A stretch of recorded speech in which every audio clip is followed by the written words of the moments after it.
Podcast is powered by Control. Control is a meal replacement and functional foods business whose mission is to improve the lifestyles of gamers and content creators by making them healthier. Their meal replacement shakes and meal on the go bars are the best tasting products in their category while also giving you all the protein, vitamins, minerals, and other nutrients you need to keep you going. Check out drinkcontrol.com and try out the sample kits to see what all the hype is about.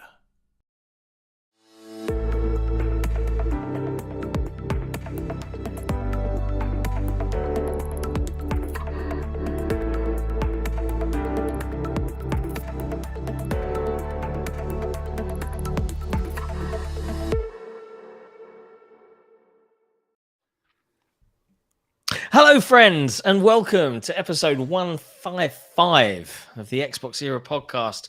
I'm your usual host, Sik and Nick, with a working, more or less, back again, and joined as usual by Special Nick. What's going on? Hi, bro. Sorry to leave you in the lurch last week, but it's okay because I made up for it because I've brought my good friend and colleague, a man I respect in this industry, above all others. One would say. I'm not in the industry. What are you talking about? in the podcasting Xbox YouTuber, talking shit every week industry, Rand. You're the king of the crop. At least two of you like me. The third doesn't. The other one who likes me is not on camera right now, but Jesse loves you too. I can't speak for Nick. I won't speak for Nick. But welcome, Rand. It's good to have you, man. Hey, Ben. It's good to be on. What is this? Like my fourth appearance now? Yeah. Fifth appearance? Is it more than Grub? I don't even know. No, Grub gets an annual one at the minimum. Yeah. Well, I mean, I was just on like 2 months ago. You guys baited me into joining. Yeah, that's right. When we and then we did Xbox 4 not that long ago. That was last year. Xbox 4 was a while back now. Xbox 4 was. And then I remember when you guys were doing this from Skype. I know, back in the day, in the good old back days. before Jesse and all was improvements. I know. This was the supposed joys to that be. Jesse brings. This was supposed to be Xbox 4, but Jez is like, I don't want to be up too late. My girlfriend. To be fair, it's a big difference. It is 11 p.m. 11 p.m. is late for me. Yeah, when he starts. I know that. I understand that. But two things: one, it's once in a blue moon. He's a big boy, and two, he was just doing a 5-hour podcast with you where he was probably. We had to make it up for everybody. We had to make it up for everybody because we missed the week before, and even still, his girlfriend wasn't very happy. They just celebrated their 10th year anniversary. Yeah, okay, he went until 1 o'clock in the morning, but you can't do that 2 days in a row. Yeah, girlfriend not gonna be happy about that. We got to maintain the balance of things. Which is why it's best to be single like myself, no kids. So it's just like I can do whatever I want. You know what I mean? You're sitting in your pants right now doing a podcast, like whatever. Yeah, I mean, essentially, it would look funny if I went to go see the Mario movie by myself, but Yeah. Did you go see the Mario movie? No, I don't. I haven't been in the theater since Joker 2019. Essentially. Wow. Well, the pandemic changed. I mean, the pandemic changed everything. They started putting everything on digital, like right away, like after like a month. So, like, well, apparently the Mario movie is going to digital like 3 weeks later. Yeah. What? And I was like, what's the point? What's the point? Because theaters around me expensive, like regular theaters, not including IMAXs or any stuff. They're like $20 a pop. Yeah, it's like I can just wait. Even for you guys. Wow, that is expensive. Yeah, like what did I go see? I went to see Avatar. I went to see what's the recent one? We just did the Sik and Nick podcast show on. What was the movie? John Wick. I went to see John Wick 4. That was like 35 quid. For one the only ticket? benefit, for two people. Which is for two people, mate. Come on, 40. That's near enough 40, right? If you chuck some snacks or a drink in there, I'm just like, yeah. Screw doing this. I hate it. But so I found out I still go. I mean, maybe I would go if I had someone to go with. Normally when I used to go to the movies, it was just myself, and I'd like make sure I'd get the one seat and kind of like the one seat on the end. So like there'd be one seat next to me in the aisle. So like I would make sure nobody would buy that seat, right? So I at least would, I find the concept of going to the cinema by yourself fascinating. I've done it once in my whole life when I was 17, and that's only because my hippie uncle was probably doing some kind of deal. And what kind of deal? He took me along with him, right? He took me along with him to Crown in Melbourne, and it was like the middle of the night. Because back in the late 90s, early 2000s, Crown at Melbourne was 24/7. For like the first 10 years or so, it was 24/7. So he took me with him in the middle of the night. I was 17. And I was like, what the hell do I do? So I just went to the movies and watched Heath Ledger's first movie, Idle Hands. Like back in the 90s, because movies were so cheap here, I used to go to the cinema for every movie back in the day. Like last night we came home and do you remember that movie, John? Because the other two aren't old enough, but do you remember? Oh, maybe they are. Do you remember that movie Inner Space? Yes. Quaid and Megan Ryan. Yep. Meg Ryan. And... Megan? Brilliant. Okay. Brilliant. No, I said movie. Meg. Sorry. I don't know why I said Megan. Meg yes. Ryan. Megan. Sega. Remember Inner Space? That was on last night, and it reminded me that I went to the movies to see Inner Space. I loved Inner Space. Short. Is Rick Moranis in that one? Yes. No, Martin Short. Martin Short. Okay. No, it is Martin Short. Yeah. Rick Moranis is Honey, I Shrunk the Kids. Similar concept, but yeah, like that was on TV and it reminded me. And I said to my wife, I'm like, I saw this at the cinema when I was a kid.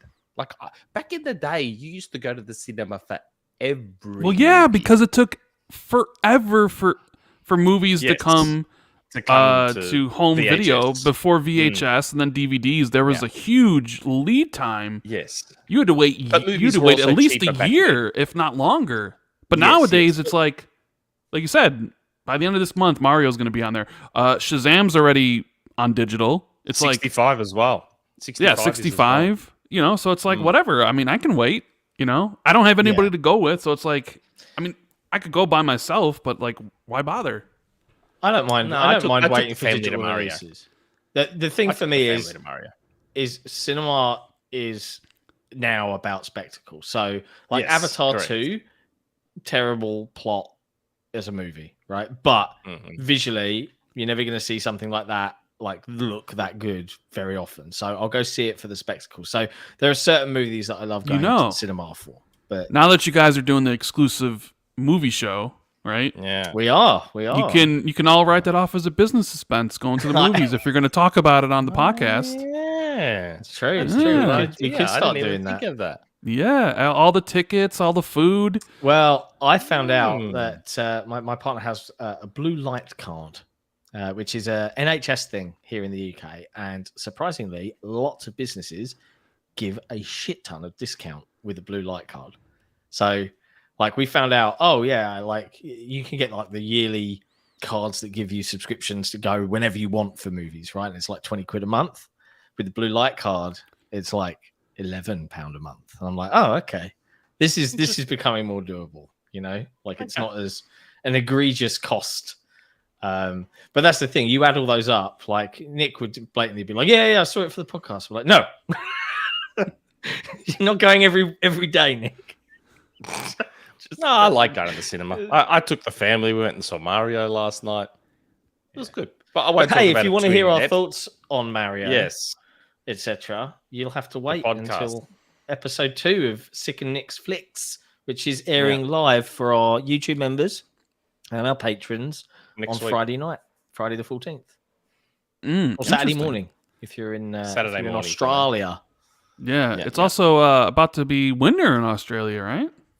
No, we're in the middle of autumn now. We're in the middle of autumn now. I mean, it's about to be winter because it's almost about to be summer here. Cold now. Yeah, your cold is different than my cold, though. Your cold's my summer. I've got the ducted heating on. Today. It was very chilly this morning, like 16 or something. It was a nice 68 degrees here today. Man. I don't know what that is in Celsius, but it's nice. Getting nice in Chicago. 68 is probably like 18, 20 degrees, something like that. That's okay. It's all right. It was 18. It's meant to be 18 or 20 tomorrow here in the UK, and it was like 15, 16 on Friday, and I honestly spent like 3 hours in the garden, just in chilling out, enjoying some sun. While we're talking about Fahrenheit would be 20 Celsius. Yeah, it's lovely. Yeah. That's shorts, weather, t-shirts. You know what I mean? Perfect. No. Oh, Yeah, 100%. 100%. No. 20 is like jeans, t-shirt, light jacket. Light jacket? I don't need a jacket unless it's 35 Celsius. Like a light. Just a light jacket. Dude, Nick, if you ever came into Chicago when it was like negative 20 degrees or the one day where it was negative 35... No way. You would literally die. You'd be like, what is this? What is it? What? No, I can't. He would just curl into a ball. Pico Trek in the chat's got it right. 20 is jumper weather. Yeah, I'd go with a light jumper or a light jacket. 20, I'm reaching for me flip flops, mate. Yeah, I'm gonna go. No. 24, it's like Magaluf on the streets 25, of the UK. 24, 25, I'm in jeans and a t-shirt. 24 and 25. Once you cross that 27, 28 barrier, then I'm in shorts and a t-shirt. You're insane. Anyway, hang on a second. This is a video game podcast. This is crazy. This is a podcast, sir. We can talk about whatever we want. Speaking of things not costing much, like the movies and food and all that, Remember, Rand, you still Yeah, haven't control. got control yet. You got to do Delicious it, mate. control. Mm-hmm. I actually had the a website. conversation about control because I think I'm one of the only members of the podcast crew that has not retrieved. Some Why product. haven't you yet? Just get the sample pack. I keep. I want telling it. you, at I want least it. Get the sample pack and just try them all out. You too. A Rand, decision has been made, You said you're trying to gentlemen. lose weight. Yep. Have this as one of your meals. I'm telling you now. Like you don't. I know I understand how look nice quite it tastes. trim. Like I'm not hefty, but there's 4 stone of keg that needs to be lost off this body here to get back to a trim figure. So control's got to come in and rescue me a little bit. Yep. But I'm trying because I don't really. I've never enjoyed the idea of a meal replacement shake, but I am trying some Huel tomorrow. But I'd rather try control because the flavors look way better. It's only because my girlfriend's got Oh, some Huel. you don't understand how nice they are. So instead of having some big ass dinner or a big lunch or something like that, just have control. But okay, here's the thing for Oh, yeah. me. I really like food. Like food for So me do is I. not about But fuel. this stuff it's tastes about... amazing.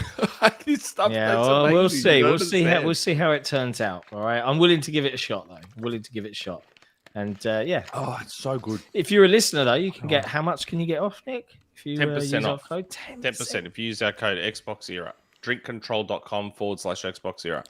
Wow. Rand, Fruity Flakes. I mean, I'll probably eventually try it out. But I just wanted to say to John, man, I'm glad you're feeling better, man. Yeah, man. And apologies. I've to had back our pain. Listeners. It was bad last Oh, yeah. week. Bad I don't know if back. I've told the story on my show, but I went cold turkey off of caffeine a couple years ago, right? How are the headaches? And Those headaches, here's the man. thing. I didn't have any headaches. Really? I had the worst back pain you could possibly imagine for 3 or 4 What? days. I couldn't move. I couldn't move. Like What? I was in the worst pain you could, and I was expecting headaches, right? Yeah. Like, And what I that's got pretty was much normal. severe back pain. Go on Google and type in like caffeine withdrawal back pain, and you'll find all these things of people just being like, "Yeah, I was expecting headaches, but I literally couldn't move." I had to have somebody. Wow. I had to have somebody come over and help me get out of bed.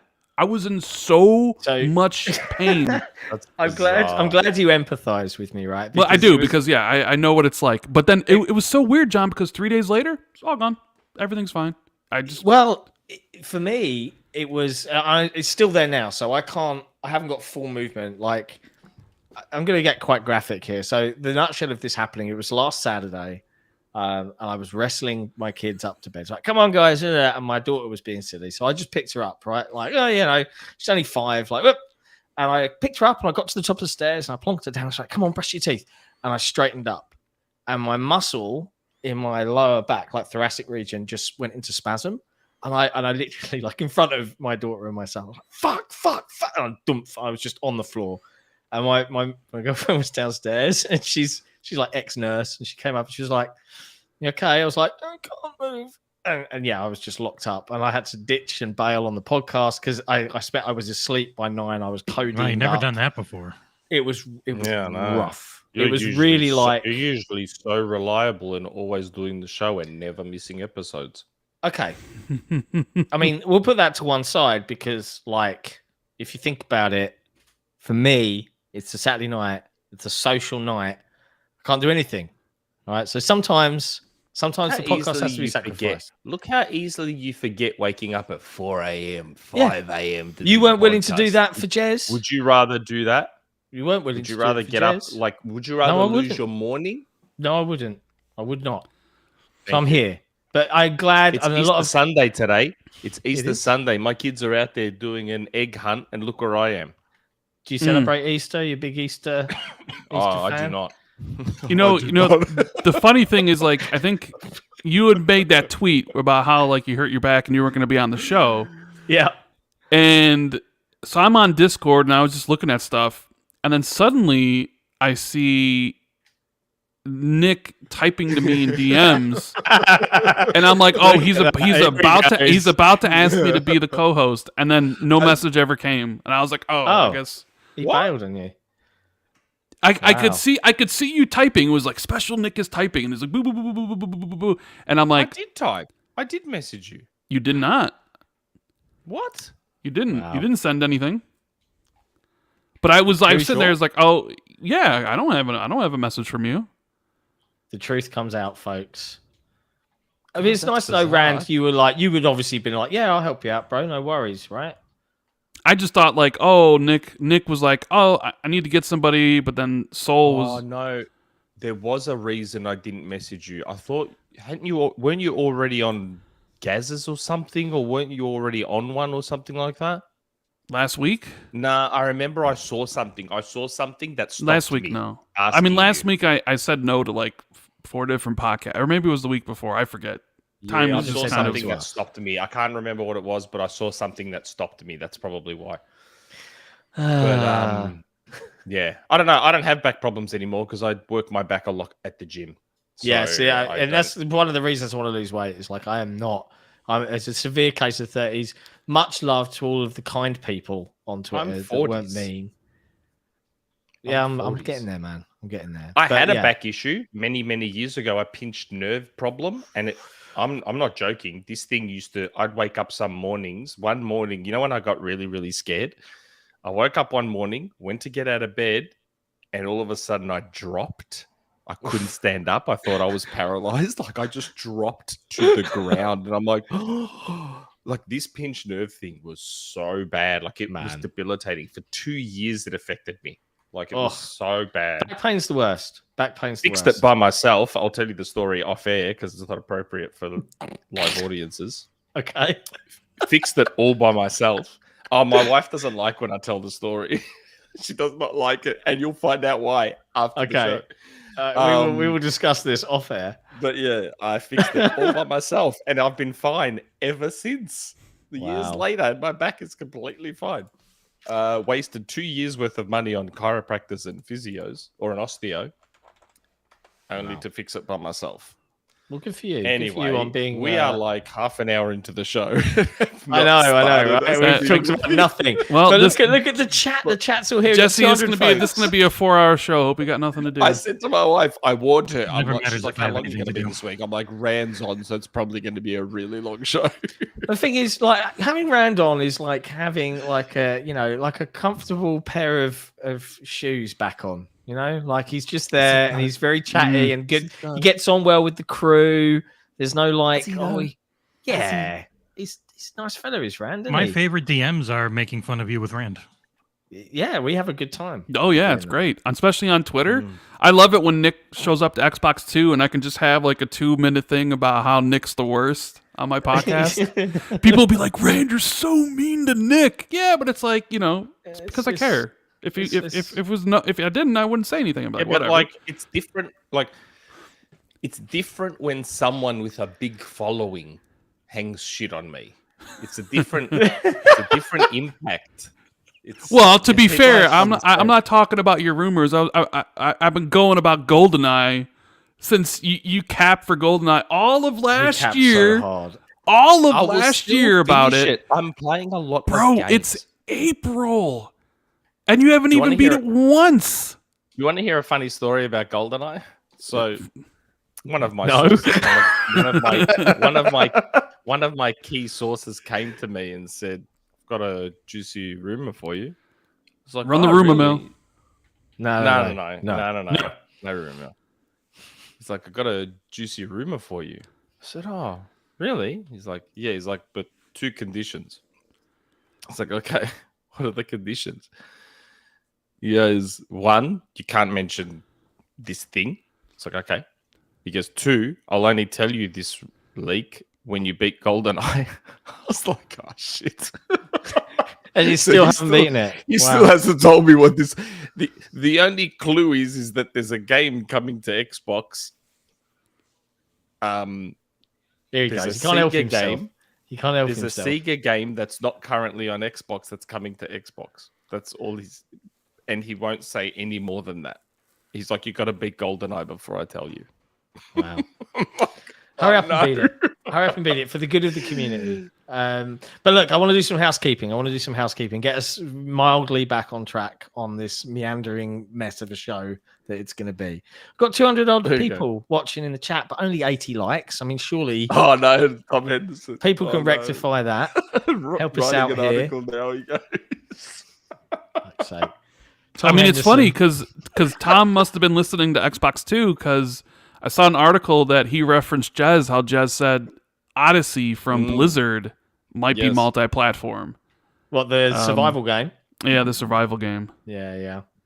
I think it will be. Which I haven't. Jez has seen it, and I haven't Has he? asked to seen it. But Jez, every time Jez talks about that game, and it's like it's so amazing. It's gonna be so huge. He's a bit of a Blizzard.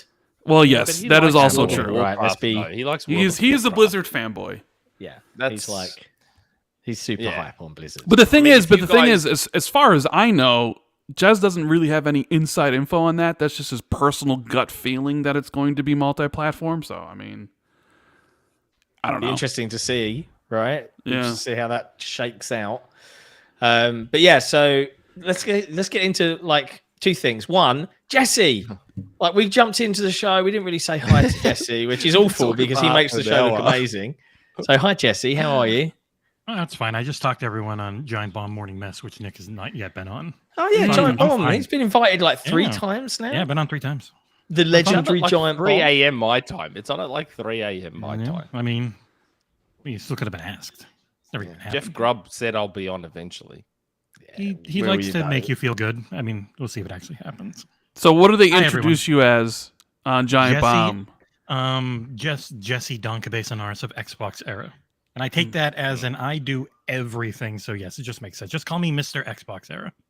It's nice. Because I have my hat in every Xbox ring. era. That's how that works. That's how the introduction works of Xbox era because you're representing us. I know, but I just take it as Mr. XboxEra because I have my hand in every pie except for art because I have no skill there.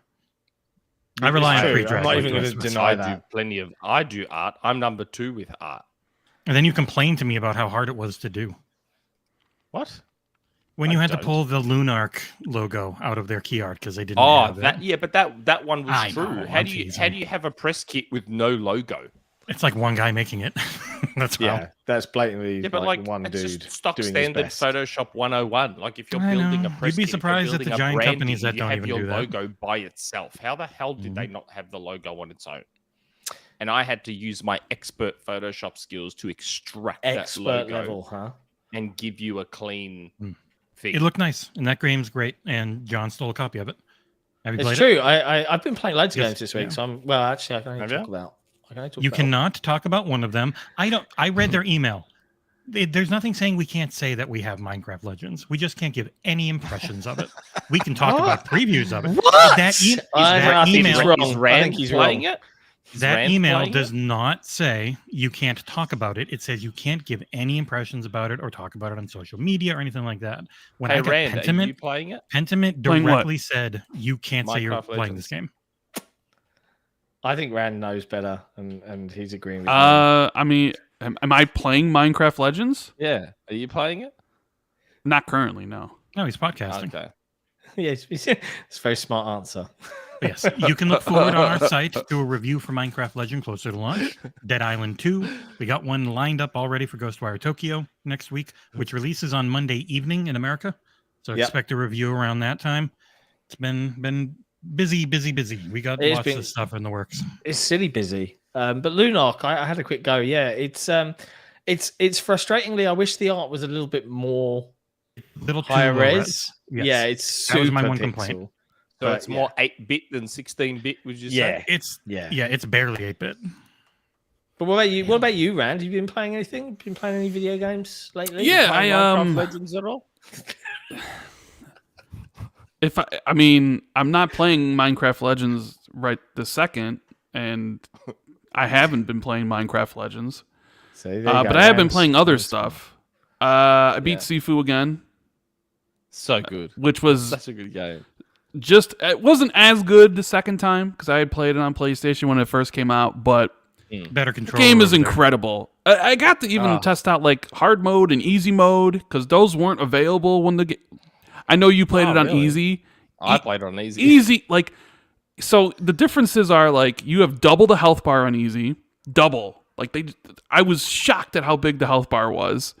Really? The death counter stays at 1. So normally on normal, Nick, when you die, Yeah. you go from 20 to 21, right?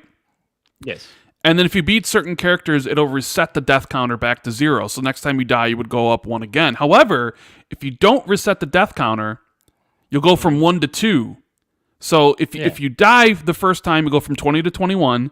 But if you don't reset the counter, it goes to 2. So then you would go from 21 to 23. 23. And then you would go 23 to 26, 26 to, essentially. But on easy, it's only 1. So you die, it's 20 to 21. On easy, it was jumping for me. No, I played it on easy after I beat it on normal. It was just constant 1 death every time. It was disabled. And then you could... And then I know I think you mentioned in this review, when you can spend your XP at the shrines, you could remove 5 lives. That's not available on normal or hard. No, that's right. I was surprised at how much easier the game was on. I mean, of course, because it's easy versus normal, but the game's still great. I highly recommend anybody listening who hasn't played it to play it. I understand it's still $40 a year later. Yeah. I'm sure it'll be on sale at some point. So I played SIFU again, loved it. I played through Forza Horizon 5 Rally expansion. You're a big Forza Horizon fan, right? I like Forza Horizon 5 a lot. It was good. The rally's solid. It's not as good as like Hot Wheels or Legos or even Blizzard Mountain, but it's solid. Hot Wheels, right? Like, when I first started, I was just like, I wasn't really feeling the vibe. I was like, I don't know about this. But the more I played, I was like, this is good. Like, the map's very, very well designed. The races are a lot of fun. But I would still put it towards the bottom because there's something about Hot Wheels and Legos that are they're really good. And I think I beat Resident Evil 4 3 times. It's the beauty of being single round, right? You just that's true. Time to just chomp through loads of games, right? Yeah, well, I mean, to be fair, my last playthrough on Resident Evil on professional was 3 hours long. So, I mean, smash that through. Get the infinite rocket launcher, just run through everybody, just have a good time. But probably my favorite game of the year so far. And they fixed the aiming, good. So they just fixed the aiming. Yeah, they did. I don't know, there's part of me that's like, Hi-Fi Rush might be number 1 because it's like, am I really going to give a remake the best game, my favorite game of the year? It's like, full remake, though. It is a full remake. I know, but still, it's almost a different game for all intents and purposes. True, but I mean, they had the foundations to build off, right? Resident Evil 4 is one of the best games ever. So it's like, it's been a great year for games, man. Like I played a lot this year. It's great. We still got Minecraft Legends and Redfall and Starfield and Dead Island 2 and Star Wars and like Legends of Zelda for people who want to play that stuff. And is anyone else? I mean, I don't know. It depends on I guess on time constraints, right? But like I look at some of the bigger single player stuff, like Jedi Fallen Order. Is that the sequel name? Is it Survivor? Yeah. Jedi Survivor, right? Survivor. So I played the first one, I bounced off it, I went back to it, and I did finish it, and I had a good time, right? Like it was fun. I liked it. But I see the sequel coming. I'm like, that looks like lots of bigger, better, all of the usual stuff for sequels. But I'm equally like, I can wait. Like I can wait for 6 months, a year, whatever, because it's come to EA Play. It's a single player game. Like, I don't care. Like I'm a grown up. I can just. Does anyone else do that, or is it like does the FOMO get to you? No, and you have to buy it. Or I try scam it for free. Or what? Have your nephew buy it on PlayStation so you don't have to? No, I'm not console sharing anymore. So that leads into what I've been playing. So Soul Blazers last week gave me a free copy of Horizon Forbidden West. Wow, look at you getting free stuff as the head of XboxEra. Yeah. So he gave. I shouldn't have said head. Just he gave me a free head nuisance, more likely. Yeah, free US copy of Horizon Forbidden West. So I jumped into that and started playing it. It's not bad. I don't know if it addresses. Like I enjoy Horizon more than Last of Us or Uncharted. I think. Yeah. Even though it's like basically a Ubisoft open world game. It's a map game. Yeah. It addresses some of the issues from Zero Dawn. Like it's almost a proper open world now where you can climb in more spots and go into more cracks and crevices than you could before. Combat's a touch better, not hugely better. I don't know how people play that game not in performance mode, because it's horrific in any mode that's not performance mode. It's like the least smooth 30 you've ever seen in your life. And I don't know if that's because I was playing the native PS5 version. Maybe I should have played the PS4 version on PS5. But my God, I tried playing it in resolution mode, and I'm like, what the hell is this? How could anyone play this? I mean, that's what I thought when I played. Graphics. That's what I thought when I was like, let's see what Miles Morales is like at 30 frames, and I was like, whoa. It was vomit inducing. I was like, oh my God, how can anyone play this? And you said pretty graphics, John. No, I didn't even notice a tangible improvement in the graphics. Really? That's the problem. Oh, I dear. didn't. To me, it looked gorgeous at 60, or it almost felt like 120, but it looked gorgeous at 60. And I didn't even notice a visual improvement in the resolution mode. So I'm like, why would anyone choose this mode? It's such a horrible way to play it. I don't know, man.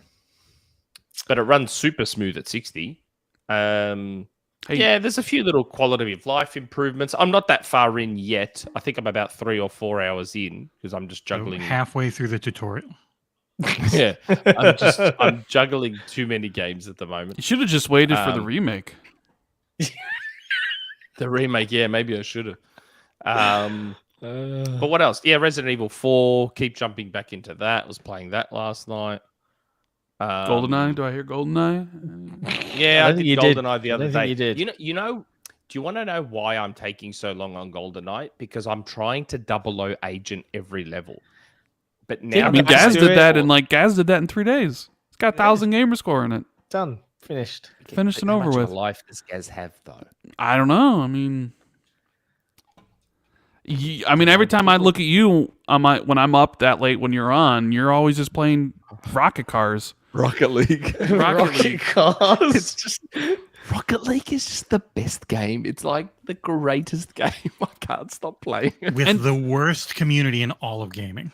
Oh yeah, disgusting community. It's an absolutely disgusting community. I mean, yeah, considering Sony said Call of Duty gamers are sophisticated and oh yeah. They're so sophisticated. They're God, better that's sophisticated some than painful Rocket cringe. League players. You know, one of our Patreon Sith Lord had a Patreon question yesterday about you ranking Halo 2 as like the worst Halo game or something. Yeah. What, me or Nick? Nick. Me. And he asked me if I agreed, and I said, you shouldn't really take what Nick says about Xbox exclusives with any weight, because he doesn't like any of them. I'm like, Halo 2 is the best Halo game. What? Oh, come on. If you You're were talking about ranking them, campaigns. Halo 2. And It's the whole I experience. love ya. Campaign, multiplayer. It's number one, easily. No. Do you not remember John. Halo2sucks.com? Okay. No, Halo. Do you remember that? I set that up. No, I'm joking. I didn't. You want to know? Here's my rankings for Halo, okay? Okay, go on. hit me. Halo 2, Halo Yeah. 3, Halo Reach, Okay. right? Halo ODST. Halo Reach third. Yes. Then we have Halo 4. CE's at No, the bottom. wait, hold on. Halo 2, He's Halo putting 2, the best one at the bottom. Halo 2, Yeah, Halo no. 3, Halo Reach, Halo Infinite, Halo ODST, Halo 4, Halo 5, Halo Combat Evolved. So your Halo 1, the progenitor, is I your hated- least favourite. Hated Halo 1. Halo Well, even CE back in the is day, best playing it- Halo. Halo playing it CE at the beginning. is the best Halo. I hated Halo 1. Oh god, Halo. I to be fair, I played it 4 years after it came out when everybody started Okay. aping Halo. So I started, and I was a PlayStation fanboy back then. Like I was all about. Back So when then. I was like, let me get the Xbox and see what all these Xbots are talking about this Halo, right? Because I didn't get a Xbox until 2004. Yeah. About Halo buying 2 in came out. when Halo 2 was about to come out. So I get in and I'm playing Halo. I'm like, this is not fun. This is bad. I don't understand what all the hype is about.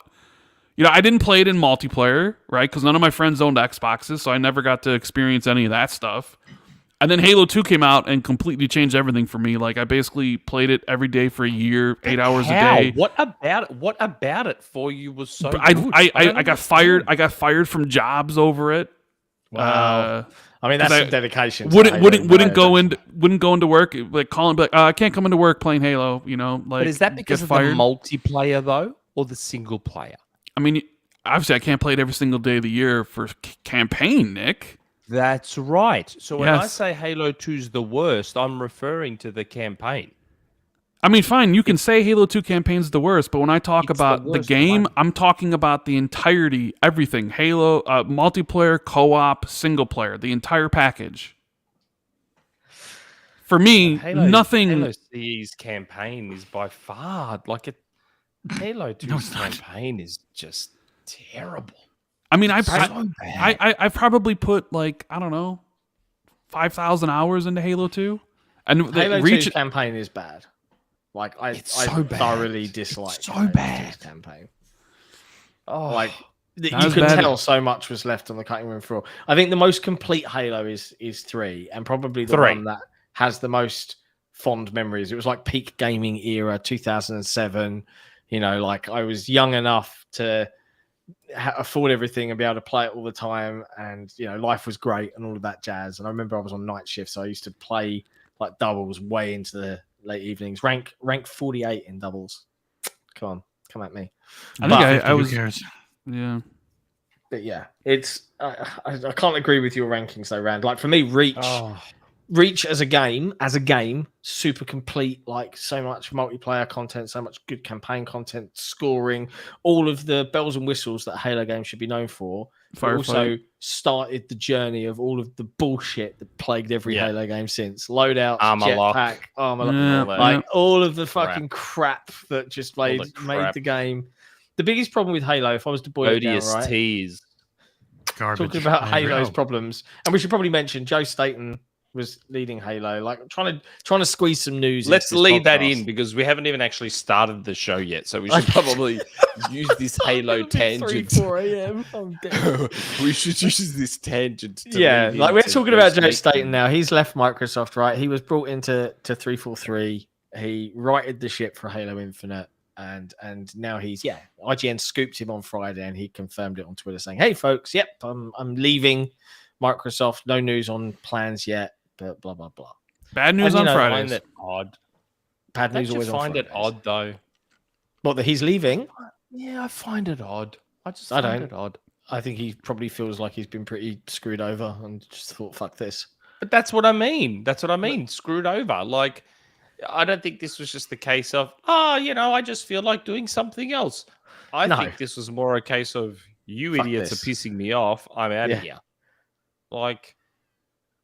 I mean, they are changing complete direction with Halo. So I mean, like maybe he thought he was going to be working on that for a while, and then they changed directions with Halo, and it was like, I don't really want to go back to working what he was doing before, like at Xbox Publishing. So he just was like, all right, I'm out later. I can do other things. You know, ex-Bungie people are always building up new studios. You know, maybe everybody talks about how bad Lightfall. I think the Destiny community calls it light fail, how the narrative was for that. Fail. Maybe Bungie comes and is like, hey, would you want to like do the new story for the Destiny 3 or whatever, or their new IP? The thing, right? When did Bungie break off officially from Microsoft? 2000 what? 2011. No, 2010. 2020. No, wasn't it announced like right after Halo 3 came out? Because when they announced it, they said they had two more exclusives, and it was ODST and. But so when did it actually happen? When did the break off happen? Was it 2011 or 2012? It was directly after Reach. So that was it. Once support ended on Reach, it was so 2012 independent. Yeah. No, 2012 was Halo 4. 2010 was Reach. Oh, 2010. Sorry. So 2010, he was part of Bungie, and they all decided they didn't want to be a Halo factory under Microsoft anymore. So they all left. Yeah. He was back at Microsoft like 3 or 4 years later. Which tells me one of two things. Maybe he was not one of the eyes when Bungie were voting the eyes have it to leave Microsoft, and he I can give you some context. wanted to be back at Microsoft. No. That's what I that can, tells me. I can give you some context. He was the narrative director for the original Destiny, and halfway through development, or like a year before launch, they took all of the narrative and all of the world he'd worked on, and they chucked it all in the bin. And he thought, "Fuck this," and he bailed. Yeah, but so I'm looking at it. I just looked it up. They split from Microsoft on October 5th, 2007. Yeah, so they were contracted to do two. Yeah, but I mean that's when they split and formed a privately held company. Microsoft retained, minority interest. They just also, I think, as part of the deal, they had we have to do 2 exclusives for you, which ended up being ODST and Reach. You know, I forgot Microsoft had minority interest. That means that Sony would have had to buy them out during that acquisition, right? I don't know if they still had minority interest though when Sony bought them. Jesse, do you know? No idea. Okay. Whenever we look into anything with Bungie and buying them, we get in trouble. So I say, You get yelled at on Twitter over that. Yeah, Pete Then Parsons. being correct, It's factually wrong. I'm like, well, hindsight being what it is. I mean, there were definitely. I'm still blocked by discussions Z going on Huge over it. When I said, I promise, we're not a clickbait factory. there. Yeah, Z Huge still blocks me over it as well. I'm He not unblocked blocked by him Nick because anymore. Nick's a crying little baby. I didn't start crying. I didn't even know he unblocked me. He just did it one day. I just discovered that he did it. Likely I story. didn't ask him to do it. Where were we? Staten leaving. I don't know. I saw Jez's tweet that Microsoft has a talent retention problem. I find it hard to disagree. Watch out! People in the Discord are gonna be talking about you. I don't think Nick's wrong, and it pains me to say that, but I think Microsoft still live in a world where they treat creative people and they treat gaming as a business. And I'm not saying that that's predominantly all the time, but that's why a creative company. Yeah, and so it's not making any money, or you've got to go do this now. And it's less about just being able to just I really want to make this thing, and that's where they fall down, in my opinion.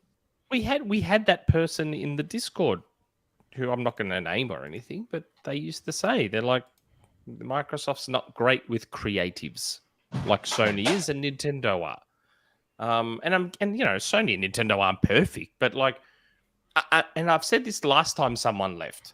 Unless we just don't hear about it in the media, it feels like these big name founders and directors and rock stars don't leave the Sony studios as frequently. Why would you leave perfection? I'm not saying they never leave, but it feels like I don't know. Leave they might be leaving soon because Jim Ryan's saying that they're not important whatsoever.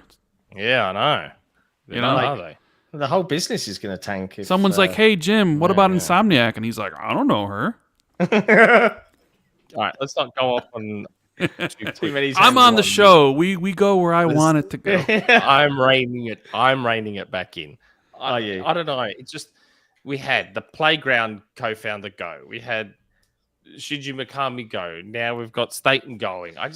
But that's normal acquisition behavior. You buy a company. Yes, it's really normal. Yeah. Yes. You buy a company and you say to the people that own and run that business, we've bought it, but you can't leave until X number of years or whatever as part of this contract that we agreed to. But my question is, why do they want to leave? It's their studio that they not founded. anymore. It's not theirs. That's the point, right? But they've lost it. They've made their money, and that's the other thing. When these private companies get bought out, they make a shit ton of money. So, you're sitting on, I don't know, several £100,000 or more pounds in the UK, in the example of Playground, and then suddenly you're like, I got to get up every day. I got to run this studio because I'm contractually obligated to, and Microsoft are making me do things that I don't want to do. And then the clock runs out and you're allowed to leave and you've got choices. Do you know what? I love the industry, but I want to go and do what I did again, because that's capitalism, folks. That's why businesses get bought. They get founded, they grow, they get successful, they get bought by bigger companies, people get money, and then they go off and repeat the cycle. That's why you're seeing so many studios form up. That's perfectly normal. I can't speak about the business, but company I work for acquired stuff, and then you see people go. I mean, I worked in telecoms for 10 years. I worked for a company that did 20 acquisitions in telecoms. And all of those 20 acquisitions, the number of heads from the people that they acquired after a year, all gone for each company, because they've made their money. Bye. I'm off to do something else. It's not my baby anymore. I don't get a say. Most of these people didn't start the video game development studios just to make money and bail. They did it because they love making video games. Didn't they? So many of these indie studios talk about what a struggle it is and how they don't get funding and they live or die by the success of their games. All of a sudden, a big publisher buys them and they've got all these resources at their disposal and they don't have to stress about success anymore and blah, blah, blah, blah, blah. Oh, I'm out. What? I'm just saying it's not abnormal. I find it odd. I just personally find it odd. And you find it odd every time it happens, and we have this exact same discussion about the massive amount of turnover that is always going on in the industry. No, but it doesn't, like, I'm not talking about just, the 343 multiplayer lead left, or the 343 art director, or the Ninja Theory, whatever. I'm talking about the studio heads and the founders specifically, not about the people under them. People under them, I understand. The people under them, I completely understand. I'm talking about the founders and studio heads and stuff. That's the part I find odd. Those are the people you normally leave. Yeah. That's pretty normal. Yeah. I find pretty normal. I'm just saying, Infinity Wars of Vincent Pella. Yeah. Bye. They're just the names you know, so it hits different. You know these names. You don't know all the other ones, so it just feels different. Not that it actually is different. But their positions are different. Like, again, if an art director Nick, leaves, I'm not going to be like, they've got a problem. You remember when like EA bought BioWare? Wasn't very long until the doctors left. Yep. X amount of years, doctors are both gone. Right? It's pretty normal stuff, is all I'm saying. But yeah. I know Bruce Straley left Naughty Dog, but how long after Naughty Dog were acquired was that? Druckmann's still there, but Straley left. Well, Bruce Straley, is that his name? Bruce Straley? But wasn't the head of Naughty Dog at the time they were acquired was Jason Rubin something? That rings a bell. Yeah. Is he still there or is he gone? No, he's gone. He's gone. But I mean, even then, Tim like Schafer is still a Double Fine. Well, they were acquired a couple years ago. Yeah, give it time. Tim Schafer might be like.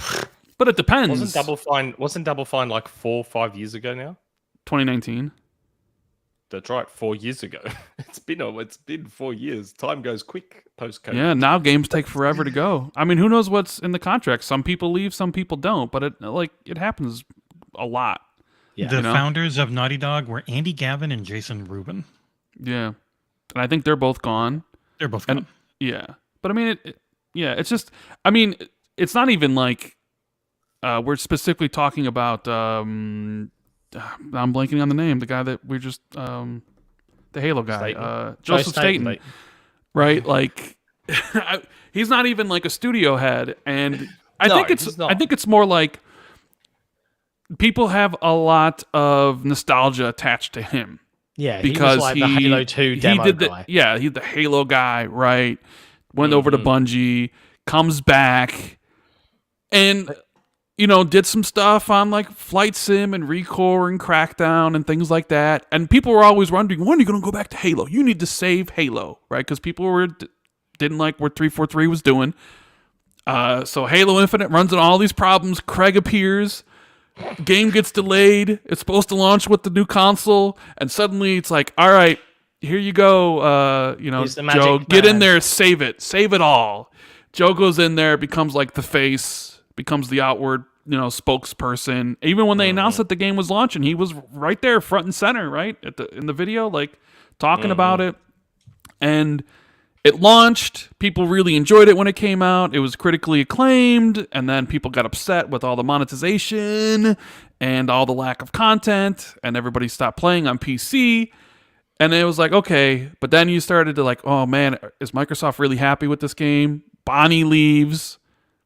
Her people leave. right? And you're thinking, okay, this is going to be Joe's company now, right? Because Chris Lee was gone, now Bonnie's gone, now this is going to be Joe's company, right? We're going to get a resurgence, a renaissance of Halo, if you will, right? But then what happens? Pandemic high ends. Every tech company's like, we got to lay off people. You laying off people? I guess I got to lay off people. The investors need more money, so we got to cut 10,000 jobs. And it's like, who are we cutting from? Can't really cut from Bethesda. Can't really cut any of these studios that are working on stuff. Oh, but Halo didn't do well. So you know what? Let's carve out 343. Yeah. So they basically just come in there, lay a bunch of people off, put new people in charge. New people in charge probably have a mandate of like, hey, get multiplayer back going. That's where the bread and butter is. That's where we're going to make our money. Who cares about single player? And that's what Joe cared about. And it was just kind of like, it's all gone. Now Joe doesn't have a place left. He goes back to Xbox and he's probably just like, I'm good. I'm just going to move on to do something else. A lot of studios being made. A lot of ex-Bungie guys making studios. Maybe he goes and does. Maybe he builds his own studio. I mean, maybe he can get. I'm just saying, He's got the experience. I'm not that surprised. He worked at Microsoft for 9 years. Maybe even had his dream pulled out from underneath him with all the stuff with Halo, and he's just like, all right, I'm gonna go do something else. I don't think it's that strange. Yeah, like I'm aligned to Rand's thoughts here. Like it is just. I think the thing is we attach Rockstar status. You know, you've talked about Rockstar devs, Nick, quite a bit, right? We attach Rockstar status to Joe to a degree, and people pin that hope of like, he was a really cool guy. He saved Halo. He was part of our childhoods with Halo 2, yada yada yada, and he's moving on. And it's okay for people to just go out and get new jobs. Like this industry is healthy enough that people can just go and do stuff. And I think that's why I said maybe it's a media thing where we just don't hear about it as much with Sony studios. I mean, we don't hear anything out of Nintendo's, but Microsoft thought this was bad news because they dropped it on a Friday. Yeah, like that's right.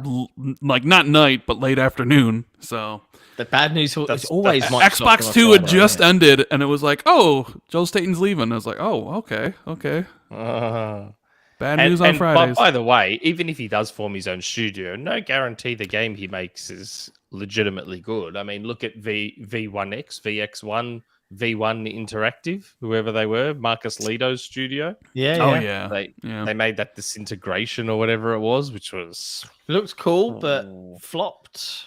We were like, I'm not going to lie. I was like following that studio intently.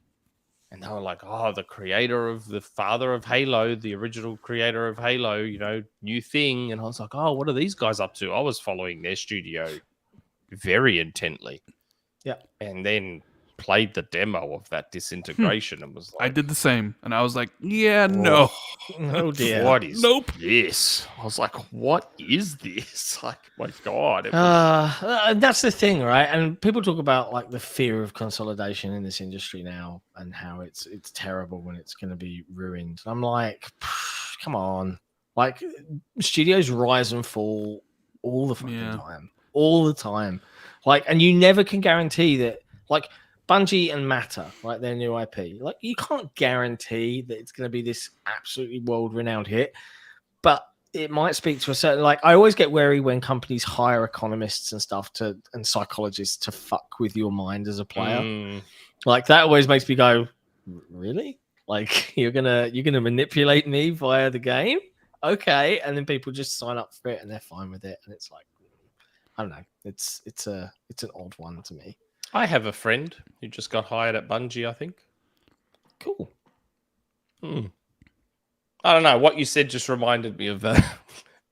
The thing you said just reminded me that I have a friend who just got hired at Bungie.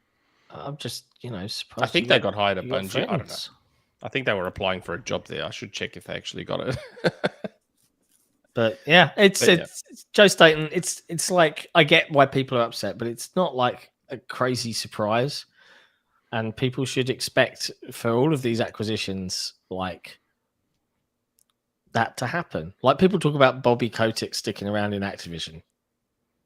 Not because he'd necessarily be forced out, but like, he'll be gone because he's made a butt ton of money from selling the company. That's why he'll be gone. Yeah, but in a normal situation, John, he'd be gone, but he would stay on. Yes, to essentially train the next person. Transition, right? Yeah. But like that is a toxic PR situation just waiting to unleash itself. Yeah. If they acquire ABK and he's still there and he stayed like, yeah, they probably needs to, which is why we talked about on Xbox 2 about who's going to run ABK next, right? Who would they position as the CEO? Because you got to remove Bobby, right? Yikes. Will it be Ybarra? Yikes? I don't know if Ybarra even I think Ybarra's gone after the acquisition. I think he leaves. I would not be surprised. What about Rod Ferguson? Do you think he'll stick I around? would not be surprised if he left too. I mean, they probably stay. But I'm just saying, like, maybe Lulu runs ABK. Lulu. Oh, that would be funny. But I'm just saying, like, it's like you probably, because it's going to be such a big thing, right? To integrate that entire company, all the things that are going on. You can't really put somebody from Xbox in charge of it because they don't know all the studios and everything that's going on. So you got to have somebody from part of ABK that's running the show. Yeah, I agree. I don't know who it is. Like, could it be Ybarra? Maybe, but it doesn't seem like even the Blizzard employees like Ybarra that much, to be honest. Yeah, like he was dragged for some like dodgy work policy speeches, right? So And inequality issues. So it's an interesting time ahead, I think, but we won't know for sure for a while about what's all going to shake out. Cool. So that's one topic down. That's one topic down. An hour and 5 minutes in chat. How are we doing? 350 people watching right now. There was 418, but maybe people got bored of the Joe Staten talk. You know, we were talking about movies before, and it would have led in so beautifully to two of the topics we had. What movies was that, Nick? So there's apparently a Minecraft live action movie happening, which I had no idea about, with Jason Momoa in it. Wow. And that's supposed to be coming out on the 4th of April, 2025. A Minecraft movie. I expect that. Live action. Yeah, I think so.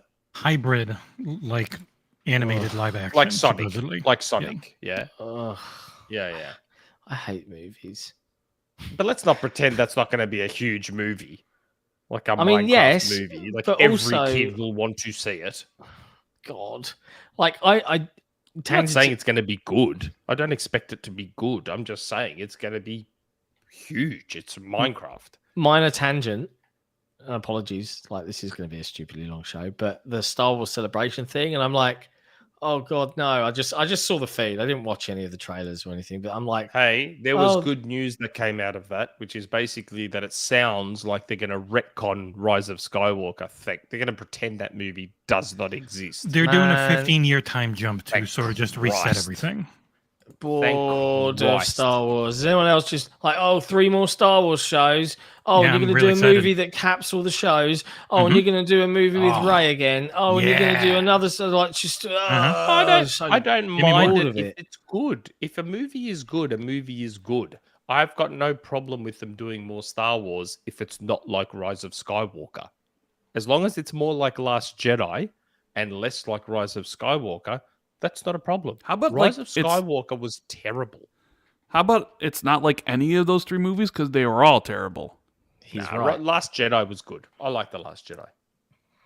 The Last Jedi was good. Come on. Rand, do you want to do a movie podcast with me? Last Jedi. Rise of Skywalker. My God. Like, that's one of the worst let's not go down this rabbit one hole. One of the worst please, endings God. in movie history. It's one of the worst endings in movie history. Who are you? I'm Rey. Rey who? I'm Rey Skywalker. My God, it was so shit. Yeah, it's bad. Let's Let's not relive it. But yeah, Minecraft movie.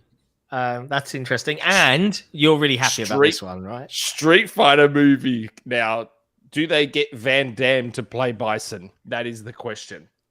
God. Do they get 7-year-old Jean-Claude Van Damme to play Bison in this movie? Come on. There's got to be a throwback to that bad Street Fighter movie. There has to be somewhere. There has to be a nod or an Easter egg or something that calls back to that original Street Fighter movie.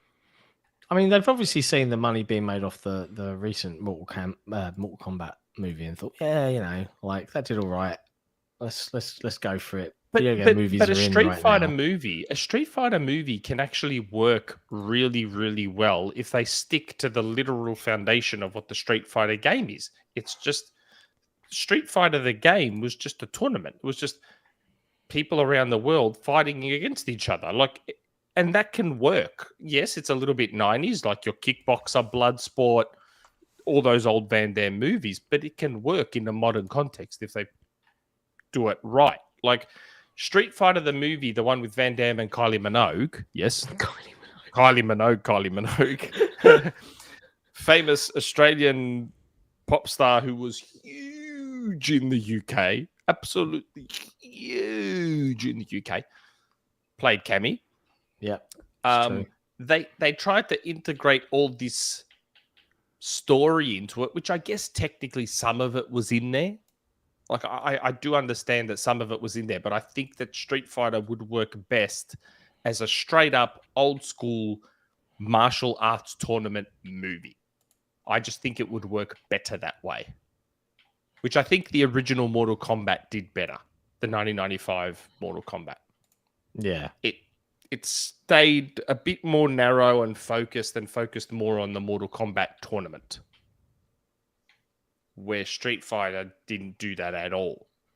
I mean, I'll watch it, but I probably won't be that enthused by its existence. But yeah.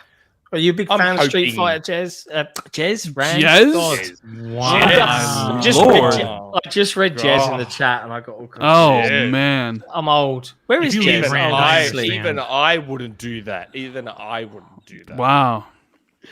I'm sorry, Rand. I'm sorry. Man. It's late for me. Go easy on me, I don't know bro. what to say. I'm an old man. I thought you were the one that liked me.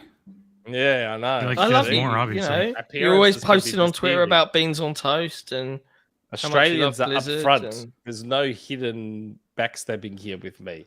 Well, yeah, you just stab outwardly all the time. That's right. I stab in your face. I'm there in your face stabbing. But yeah, you a Street Fighter fan, Rand? Yeah. I mean, I'm more of a Mortal Kombat fan. That's my fighting franchise. Yeah, that's the one I love. That's the one that I used to steal the quarters from my dad, and then like when my dad would have like a big jug, because he'd work downtown, and he'd come home, put all the change in a big milk carton, and then while my brothers and sisters would have volleyball or basketball or baseball or whatever, and my parents would go take them, I would go into the room, open up the closet, grab the milk jug, take not all the quarters, but take like 20 quarters, hop on my bike, ride a mile to the bowling alley where they would have an arcade inside the bowling alley, and I would play Mortal Kombat 2, Mortal Kombat 3, and then ride home before anybody knew, right? And then during the summer, every time the carnival would come to town, everybody would be like, oh, we want to go ride the rides or whatever. I would basically take like 100 quarters from my dad, and in the gym, they would set up the arcade machines like Simpsons, Aliens vs. Predator. And I just would spend the entire time in there playing like all the games. So, but yeah, Mortal Kombat was always the one I gravitated to. Do you want to know something? Street Fighter kid. I was Street Fighter always. I love Mortal Kombat. Don't get me wrong, but that was one of the reasons I think I wanted Genesis, was because the Mortal Kombat, the blood was going to be on that version. Yeah, that's right. The Super Weirdly, Nintendo version had no blood because Nintendo was so family friendly. It's like, we can't have blood in a game, and Sega's like, bring that. I was not a fighting game fan at all. Like the closest I came was Dead or Alive, and that was it. And it was only because it was really easy and button mashy, right? But do you want to know something funny? And because of the boobies, you played Dead or Alive because of the boobies. The boobie physics was also integral in my teenage adolescent brain. But do you want to know something that will set Nick off now on a rant? The reason I said Jez is because Jez was in the chat. Jez, who can't be up this late. Oh, he is in the chat. Where's Jez in the chat? Scroll up, Jez C, and I just checked, and it is him because it links to his channel if you click go to channel. He was there. Where? We were talking about Last Jedi. He's scroll up. Oh my god, he is right. And I thought, oh, this will set Nick off. So that's why I was like scrolling through. And I was like, oh. So why isn't he on? There we go. There's Nick. He's off. You're welcome, everyone. Why isn't he on? Anyway, those are the movie things. As soon as I heard that excuse, I'm like, that's bullshit. As You soon as I okay? heard that excuse, I'm like, that's bullshit. I'm like, that's just bullshit. It's okay. It's right. Maybe he's got better things to do. It's too late for him. It's too late. But He's in bed probably. He doesn't matter. His chat. you got the significant other, and she's already upset that Xbox 2 went so late, and she knows that happens every Friday. She can't do it on a Saturday too. She's calling the shots. We're acting like these are binding contracts. They're grown adults, man. They're grown adults. It's okay to have late nights every now and again.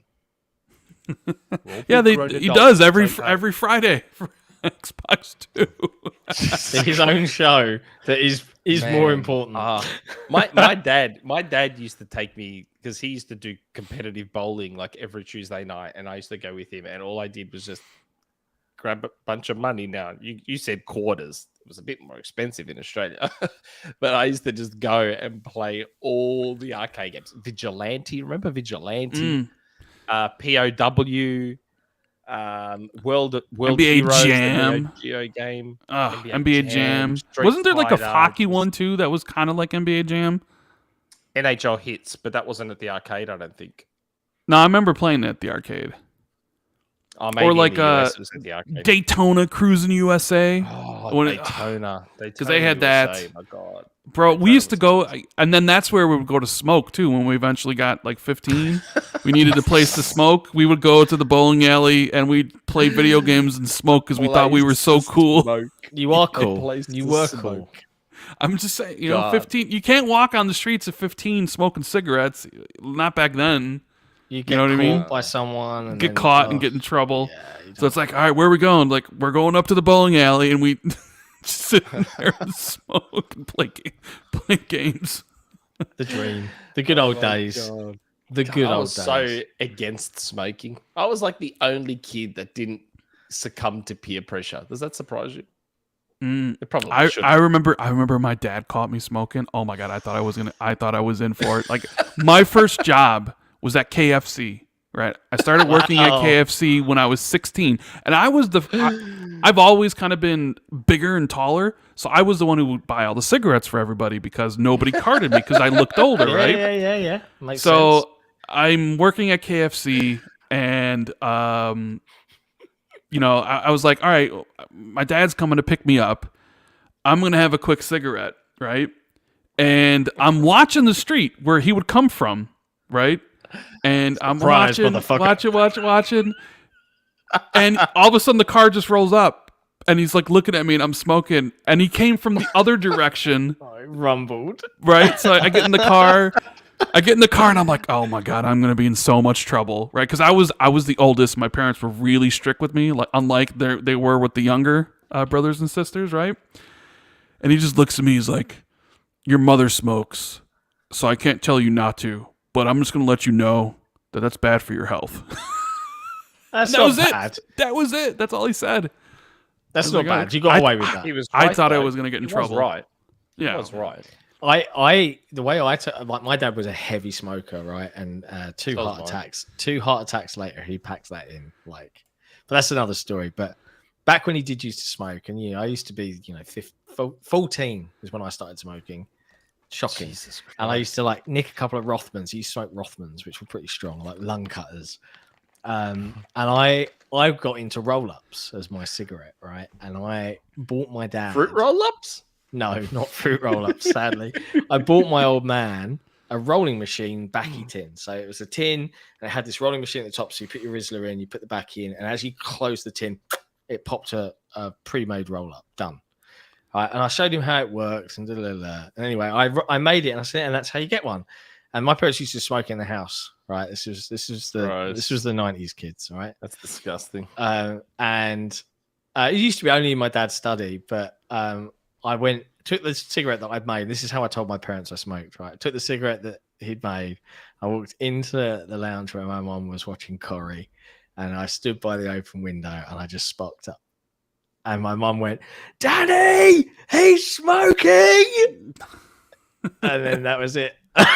that was it.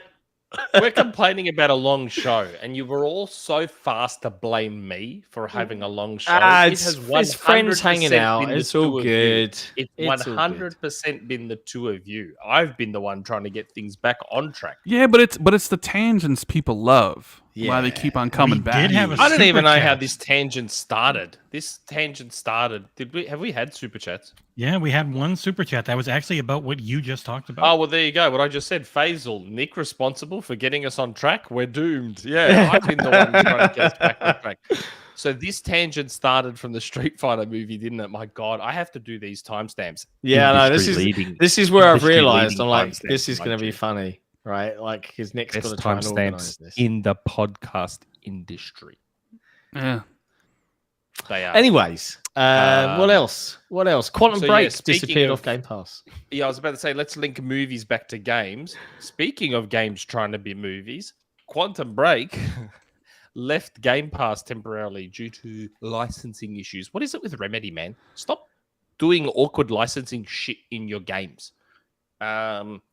So Quantum Break was said to be leaving Game Pass. Everyone lost their shit originally and was like, oh my God, how can a first-party exclusive be leaving Game Pass? And then they had to clarify that, yeah, man, we're sorting out some licensing shit. It's going to come back. Why do people do that? Why do people immediately assume the worst and have a good old drama fist about it? Like, why is that? Because that's how things work. We were just talking about it with Staten leaving. That's how things work. Everyone immediately, sometimes I am guilty of it myself. Everyone immediately goes to the negative. Yeah, with this stuff. I found it odd when I saw it. I didn't lose my shit. I own the game. I bought it, but I did find it odd before them clarifying it was a licensing issue. I was like, oh, that's. I didn't think it was odd. So I even said something to Jesse. I was like, it's probably licensing issues, right? And we were like, yeah. And then of course it ended up because if anybody remembers Quantum Break, they had licensed music in it. So I was like, I bet you it's like the licensed music expiring. Yeah, but you are right. Like Alan Wake had the similar thing. Yeah. So I was just, I don't know. People use this as like, oh, something's wrong with Game Pass. Yeah. Blah blah blah blah blah. Because people love to jump and spread negative Xbox news because it does get traction. It gets way more traction than positive. Like even the IGN Redfall stuff today. That's getting traction because people think it doesn't look good, where like the previews didn't get that much traction outside of, oh my God, they canceled the PS5 version of the game, right? A perceived negative thing about Redfall, right? So it's like, yeah, it's like Quantum Break. Because my dream was that like they were going to give the IP back to Remedy so I can get a Quantum Break 2 in the future. I knew that was kind of not going to be the case, but yeah, I mean, music the time travel stuff in Quantum Break was the nuts. Like the way that the levels would transform around you. It looks so cool. You know something crazy about Quantum Break? It never came to PC Game Pass. It's on the Windows Store, but it's not on PC Game Pass. No, never came there. Wow. Yeah, that was $40.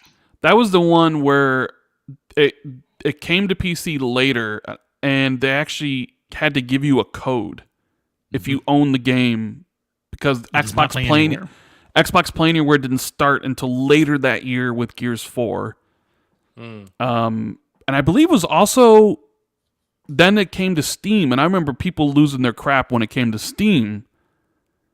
Was that the Crap Gamer tweet? No. Well, like, why would you be upset that more people can play a game? I don't know if that was Steam or if that was coming to the Windows Store, the PC thing. Because I think it came to Steam later. It was like I think a year after the game launched. I like Quantum Break more than Control. Me too. I liked God mode in Control. Is there a God mode? There is a God mode, yeah. Yeah, they did put it in after one of the updates, yeah. Yeah, you can just play through. Do you unlock it after you beat it? No. You can just turn all the God mode stuff on and just have fun. That's how Nick beat Tunic, right? Yeah. Yeah. I may need to do that in Control because I still haven't beat Control. Yeah, there's God mode. There's a God mode there, mate. You'll love it. Games. Are you like Jez? I You know, start a lot of games and don't finish many. You're just like Jez, because Jez starts all the games and never finishes any. And I I haven't constantly finished give him crap about that. Death's Door has been in quick resume for about 8 months. Oh man, Death's Doors are Like, such it's a just great. been sitting The there thing, in quick resume, and I haven't finished it. the thing is, it takes a lot for me to want to finish a game. Like I know. the game has to be something really spectacular, or in a franchise I absolutely adore for me to be like, yeah, It's got to just take me away from Rocket League somehow. yeah. It needs to find a way to take me away from Rocket League, which is very hard to do. Yeah. Very hard. SIFU did it because SIFU's great, and I had to review it. Not many other games. So do what's it. the next game you're reviewing? Street Fighter 6? Well, Yeah. he thinks it's Benedict Fox, but it's not going to be. Whatever, man. Who's the reviews editor? Yeah, the reviews editor decide who gets the yeah. reviews. I'm the one who gets all the Definitely codes reviewing normally Street Fighter anyways. 6. Street Fighter 6, I'm definitely reviewing. I'll get you a code at least. How's that? For Street What do Fighter. you mean? I can review fighting games. I play fighting games. I love fighting games. I'll review Street Fighter 6. Mhm. I reviewed Sifu, fighting game. I love my fighting games. Hey, Teenage you know- Mutant Ninja Turtles, Streets of Rage 4, JoJo's Bizarre Adventure Type R, Samurai Showdown. Now that I think about it, my last 6 or 7 reviews have all been fighting games. yeah. you know the thing about the Australian Sifu in you. was, remember how it lost to Multiversus at the Game Awards for Best Fighting Game to a game that was apparently in beta and then disappeared for a year? Yeah, that's shocking, isn't it? What was with Wow. that? Remember, like, Sifu lost to Multiversus, right? Yeah. And Multiversus now was apparently in beta the whole time. Yeah, surprise. They- Fortnite. They decided to put Fortnite. in 2 gremlins, and it pretty much killed the game. Really? Nobody cared about the gremlins. What? Who'd they put? Gremlins and Mugwai? They put Mogwai and one of the bad ones, I think. And Black and no then one Black cared. Adam in there too, right? Oh yeah, and no one really cared about that. Interesting. Okay. Fair enough. Anyway, Nick, do you want to get us Okay. back on track? Seeing as Yeah, you're, what's next? you're What's doing next? a good What's job. next? There's still a fair bit left. So I know Rand mentioned Redfall before. And he's right. That did cause a little bit of. There's been a lot of chatter about IGN's little Redfall. It was a preview of the boss, right? Or some Yeah. new enemies, some tough enemy in the game. Yeah. So before Who I say shows up, anything and upset I'll give the people- context here. His name is the Rook. He shows up if you've killed too many vampires, and they get very mad. Okay. Okay. There's a meter, and if you're doing too much in one area, and he gets pissed off, and they send him out there to take you out. That sounds fun. So it's like a way. So it's like a way of moving you on. It's like no, it's a way of trying to be like, if you stay in the same area and you keep doing this shit, he's gonna come and he's gonna try and kill That's you. right. So it's a way of Yeah. moving you on. Maybe, or you just kill him if you're good I at the don't know game. if I like that. I don't know, it's just- it doesn't it's sound easy, so you hate it. No, I just don't know if I don't like. I don't like the idea of being rushed on. It's not rushed. It takes a lot to get him. No, you're not understanding what I'm saying. I Takes don't a lot like the for him to come out. idea that he appears because you've been in this area too long doing stuff. Yeah, but that's very similar to like being chased by like Mr. X or something in Resident Evil, right? Which I Like, also don't like. It's the worst part. But a about lot of Resident people Evil do 2. like that kind of stuff. Dude, getting chased by Mr. X is great. It's intense. Nick doesn't like stakes in games. What? He wants it Tensions, easy. bro, you know? No, stalker mechanics are the worst. Even though I loved Alien Isolation. I mean, it's not like Mr. X is chasing you throughout the entire game. It's just sections, but it builds Yeah, I up know. that, it's survival horror. It fits. Something that you can't kill is chasing. You need to get away. Like, it builds that Yeah, up. but everyone loves Resident Evil 4 more, and Resident Evil 4 doesn't have a stalker. Sure.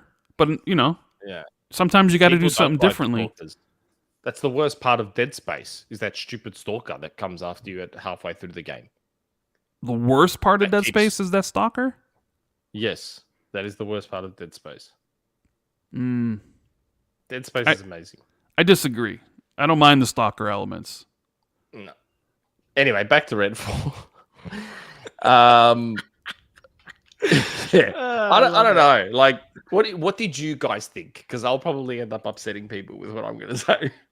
I think it looks like a lot like many of those kinds of games. Everyone kind of What does that running mean? around. It's kind of crazy. It's like when the tank comes in Left 4 Dead. and you're like shit, and everyone's like fuck, and it all goes. It's part of the co-op fun, and that's the kind of thing that I enjoy when I play multiplayer games, especially shooters. And Redfall's a game where I'm going to have the boys down for a LAN. I'm going to bail on the podcast for a weekend, and I'm just going to hammer through Redfall. I don't know. Just something about this doesn't look great. Doesn't it feel weird?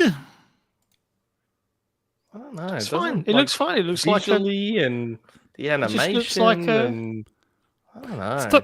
I mean, so Arcane don't miss. Did they put a YouTube video up, Jesse, or is this a Twitter video? This is on YouTube. Okay. This is YouTube. Their compression is terrible. They got this at a really low bit rate, and it looks like shit on my screen. I mean, most of the previews were pretty positive. There were some that were mixed. That's why. 1440. Mixed, yeah. I will say the footage that they showed here doesn't show off the game in the best way. Because even when I was watching it, I was like, that doesn't look that good. I'm not even talking graphically. I was talking like I'm not even really talking graphically. I'm talking like the way the gun shoots, the way everything. It's just like then everything. That doesn't look like, I don't know. But then I was like, well, I'm not playing it. It'll be here soon enough. It's not like I'm not paying for it either because it's in Game Pass.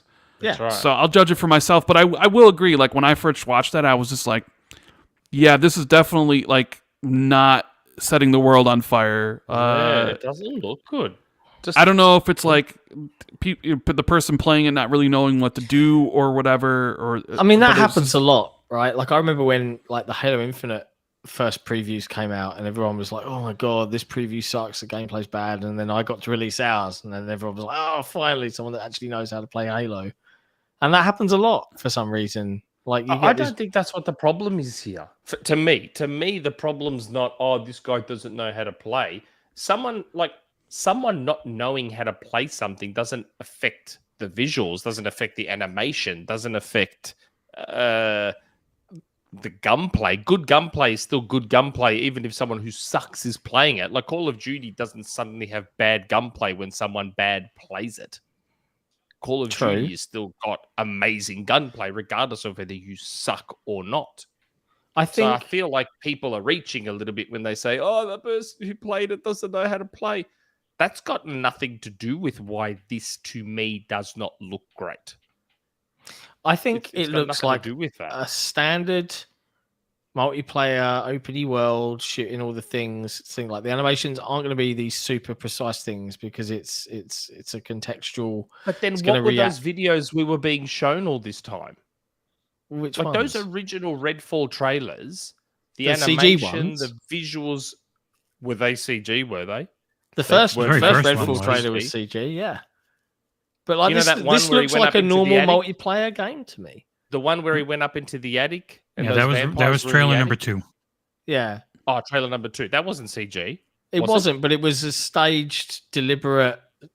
I'm going to slowly pan my camera, not like a real player would twitchy move with a mouse. But even then, the animations of the vampires and everything looked smooth and nice. And you're not seeing any of them. You're only seeing the Rook character. That's the only one there. No, I know that. I know. We don't know how they'd look yet. Well, I mean, they have. I mean, you have footage that they provided everybody who played the preview, right?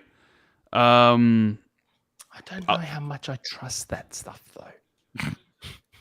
True. I mean, there is that, and most previews are usually always pretty positive. I will agree with you, Nick, where I watched this and I was like, that's not...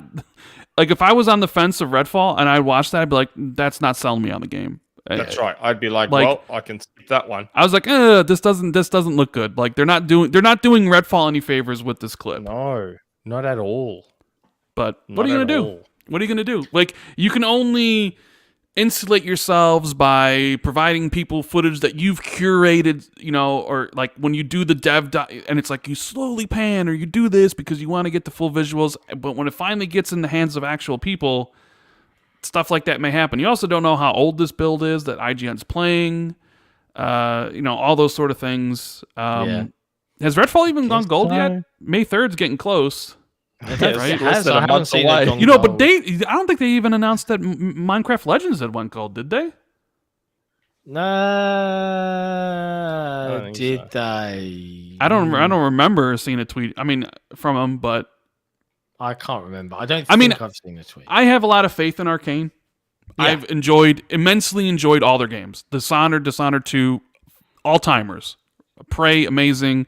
I love Deathloop. If I had to rank them, Deathloop's probably at the bottom of the list. But I love all their games. And initially, it was kind of like, is this Left 4 Dead? And it was clearly not. It's more of like Far Cry.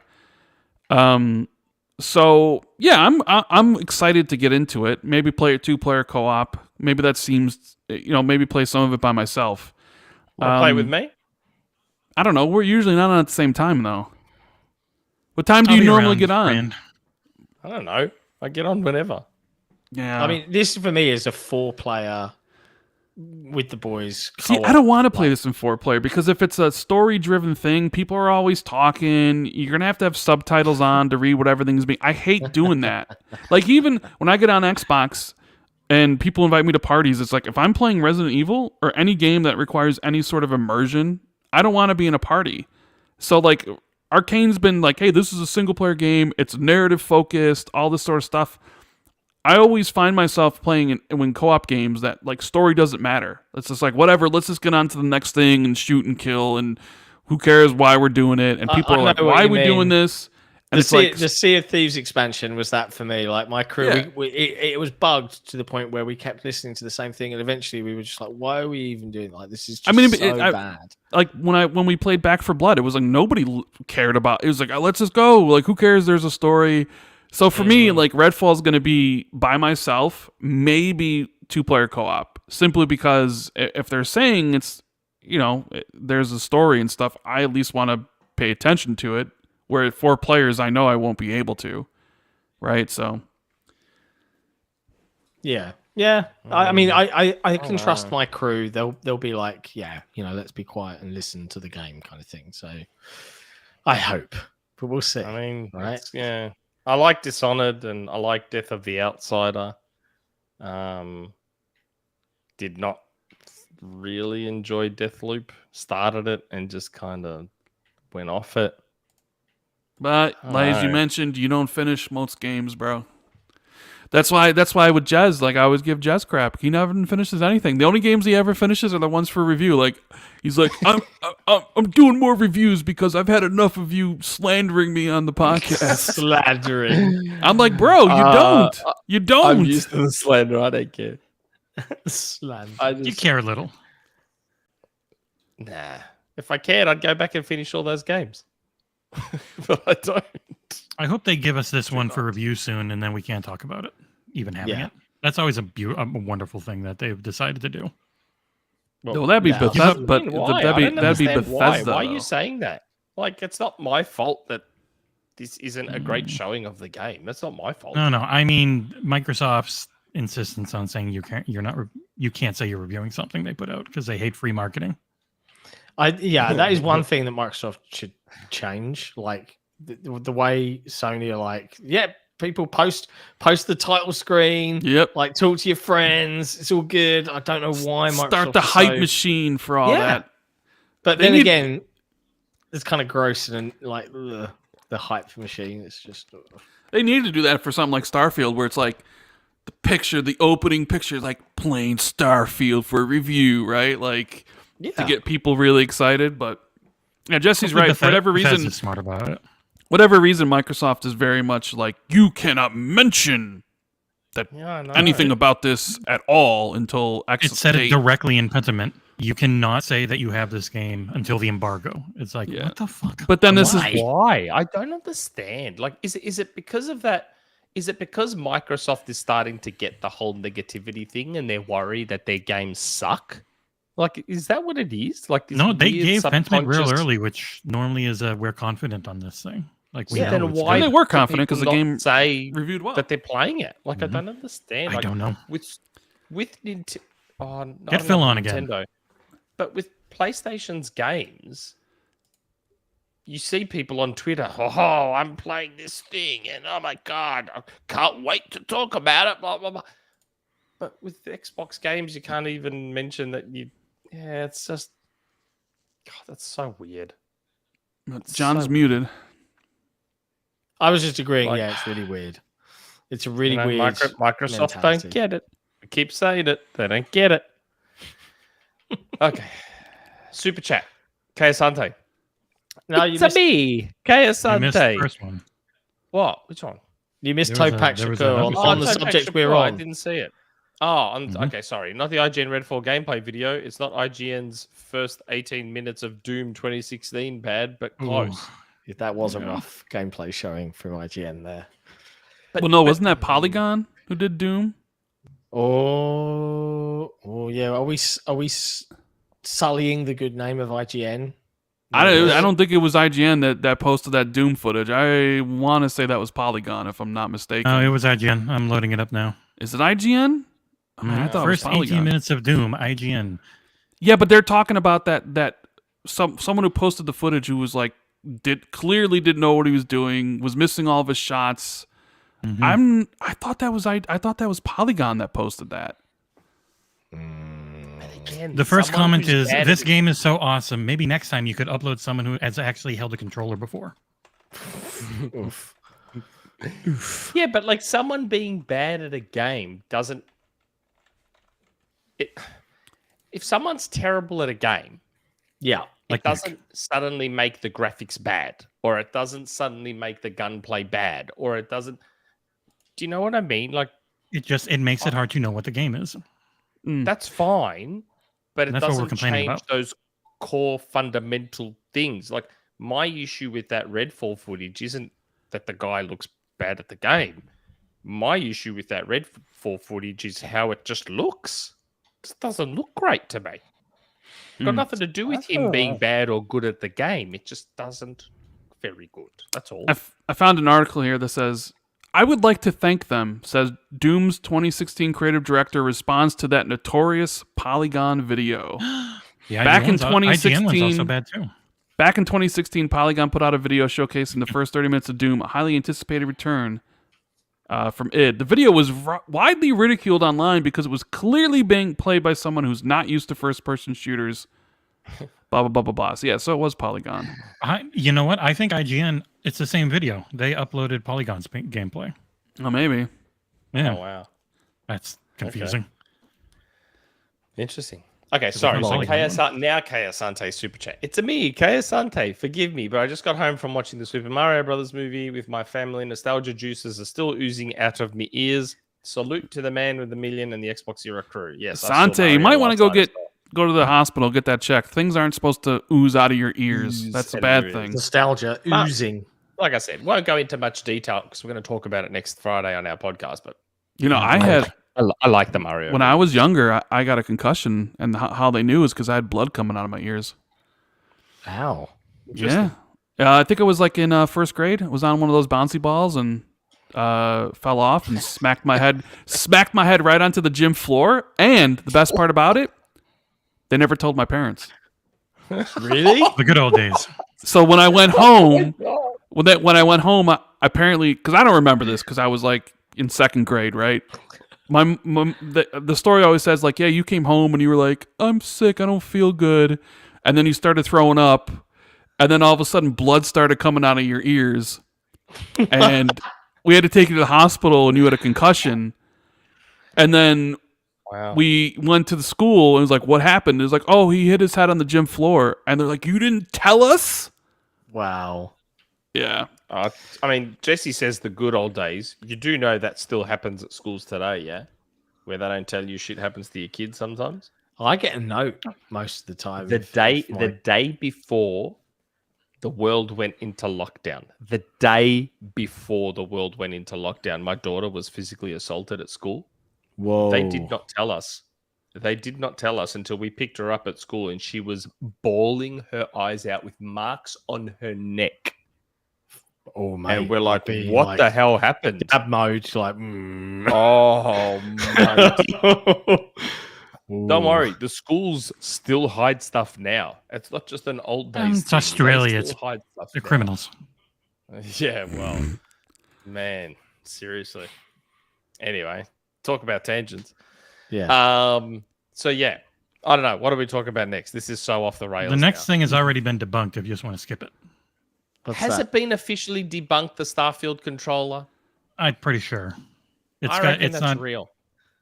I reckon that Starfield controller's real. It's a very nice looking controller. Yeah, whoever did it, great job. Like, if that's fake, man, they went into a lot of detail, including printing under the lid, famous Phil's signature spot.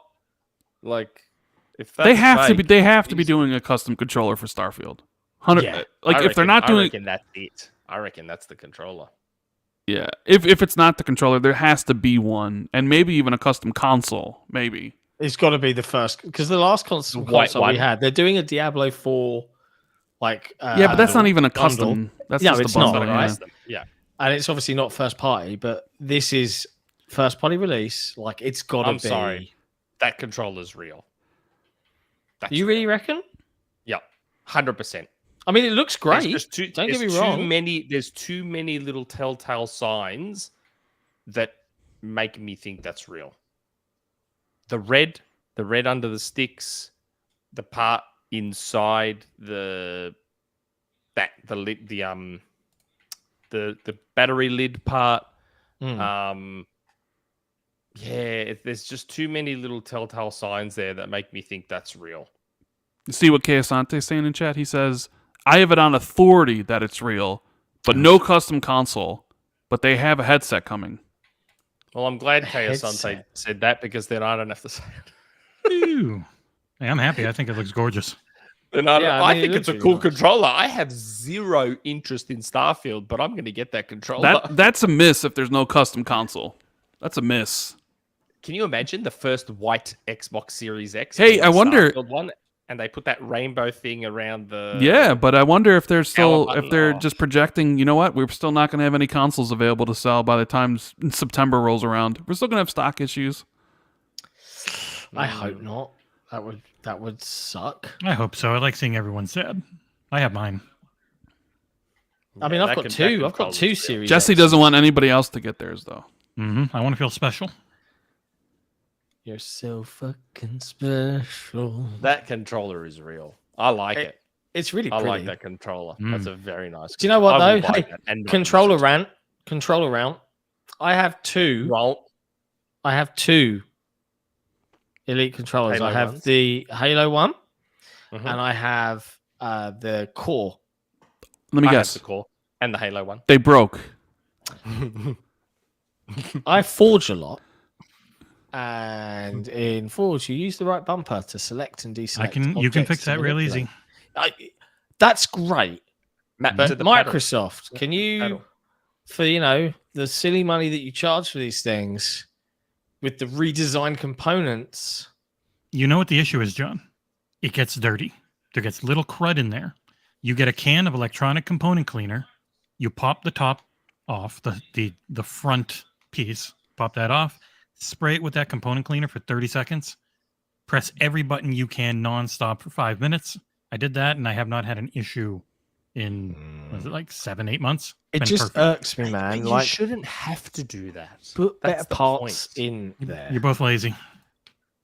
It's not lazy. It's an expensive controller. You shouldn't have to do that. And I have. The funny thing is, I keep hearing about people's bumper problems. I've never had a single. It's not all of them with any Xbox controller ever.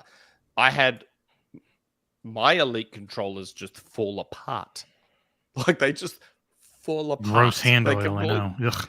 They completely just fall apart on me. It's crazy. The Core's been okay so far. The Edge controllers had no issues except the battery is shit. But aside from that, I find, it just makes me cross, man. It's a lot of money. And I money. use the features, so I really like the pads as they are. Just clean it, you baby. It just bugs me that they break so easily, man. It they don't break. It's not broken. It's dirty. You can make it clean, and then it works pretty much forever. I'll try it, Jesse, but I think it's a mechanical fault. Not. And if you mess it up and you break off the little tabs when you're taking the front plate off, it's on you. Yeah, exactly. And that's why you shouldn't have to open it up. That's why you shouldn't have. It's actually pretty hard to break those tabs. I haven't had an issue, but I only did it the one time for this controller. Ugh. Grr. Anyway, sorry. Minor rant. Anyway, stop apologizing for rants. It's a show of rants. with rant I alpha. will get- Rands. I Not will we're allowed get to have this one. very real Starfield controller when it comes out in September. You're very but- quiet talking to your mic. Oh, am I? Sorry. Mhm. But speaking of controllers and being made of crap, there's also there's also the the green Xbox controller. It's made of poop. Which is made from recycled parts. The green controller, which is green in more ways than one. Yeah. It's green in color and green in nature because it's made from reclaimed CDs, water jugs, and other Xbox controller parts. Probably all the elites that fell apart. The elite ones. This is what they do. All with the them. elite Sell it controllers that back just to fell us. apart on people. They've remade them Motherfuckers. into these controllers. Son of a. It does. So if you're wondering where that elite controller went that you returned to Microsoft, there it is. It's in these You can controllers. buy it again now. So buy this one back and you get your elite controller back. God damn it. But yeah, that's, I don't know how many of these they'll sell. They look cool. I actually don't mind the color scheme. And the Yeah, I mean design of them. it's a neat idea and all of that Yeah. jazz, but It's good to see Microsoft making more effort to Man. think of the environment. but like also, like guys, can we release some video games, please?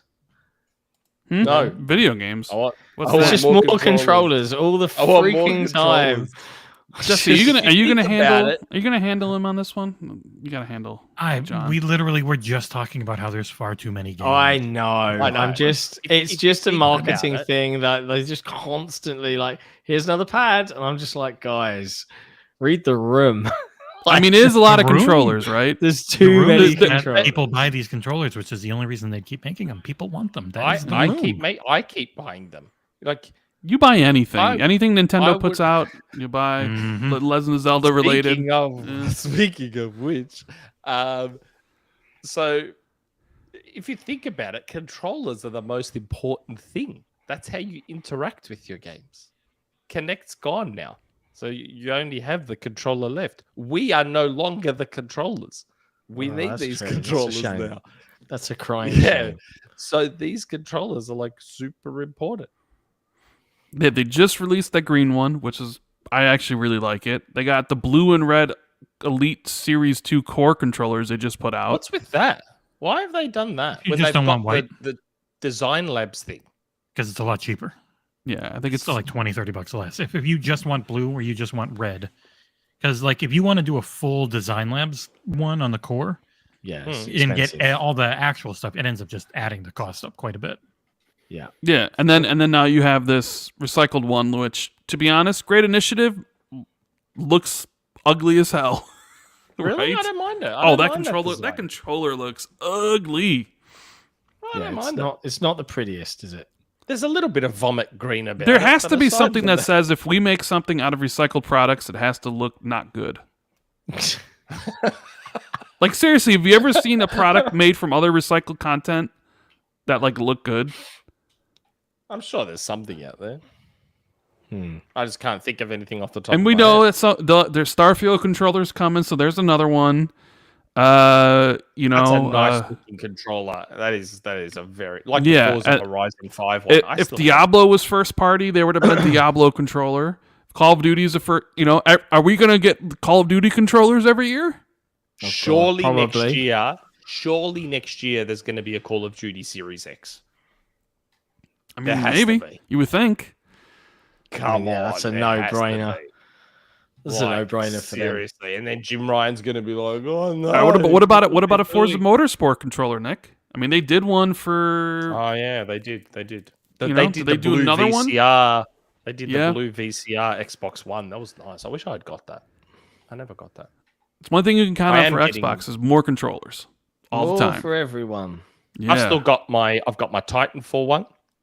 Got my Forza Horizon one. I've got my Luna White one. Luna White one It's amazing. That was nice. Oh, that thing is gorgeous. Like my D-pad failed on it, so I sent it to EB, paid $40, and they fixed it for me, and I packed it away, never to touch it again. That Luna one is stunning. I have the Sea of Thieves one. I got a lot of the had that, and I sold. I've still got the it Sea of Thieves for one. a profit. Got the Sea of Thieves one, the 20th anniversary, the Forza Horizon 5 one, the green one, Aqua Shift. I got the Halo one. I got the Halo Elite, like you. Yeah. I got the PlayStation DualShock 4 20th anniversary, the 500 million, Zelda Joy-Cons. And yet you guys ask, why do they keep making controllers? Yeah, they make them for Nick. I also have the 4 Warner Brother Space Jam controllers. Oh yeah, you got sent them to you. They sent them to you, didn't they? We don't get sent things those. like that round. You Look know, at that. we're not an influencer like you. It's so nice. Look at them. Never to be opened ever. Although Nintendo does not seal their stuff in Australia, which is very, very odd. Like you can just, there's no seal on this. I can just open them. You don't want to use those because within a couple of weeks you'll have severe stick drift. Didn't Fun fact, Nintendo with never had drift.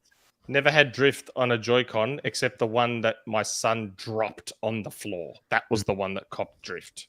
Didn't Nintendo kind of say, "Yep, we're gonna permanently fix the drift now"? Like you can just send it to your controller, which is an admission of designer error. That's very purple. But yeah.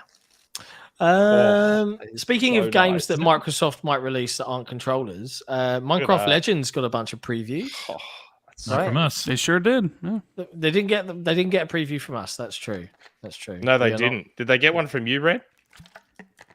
I did not preview Minecraft Legends.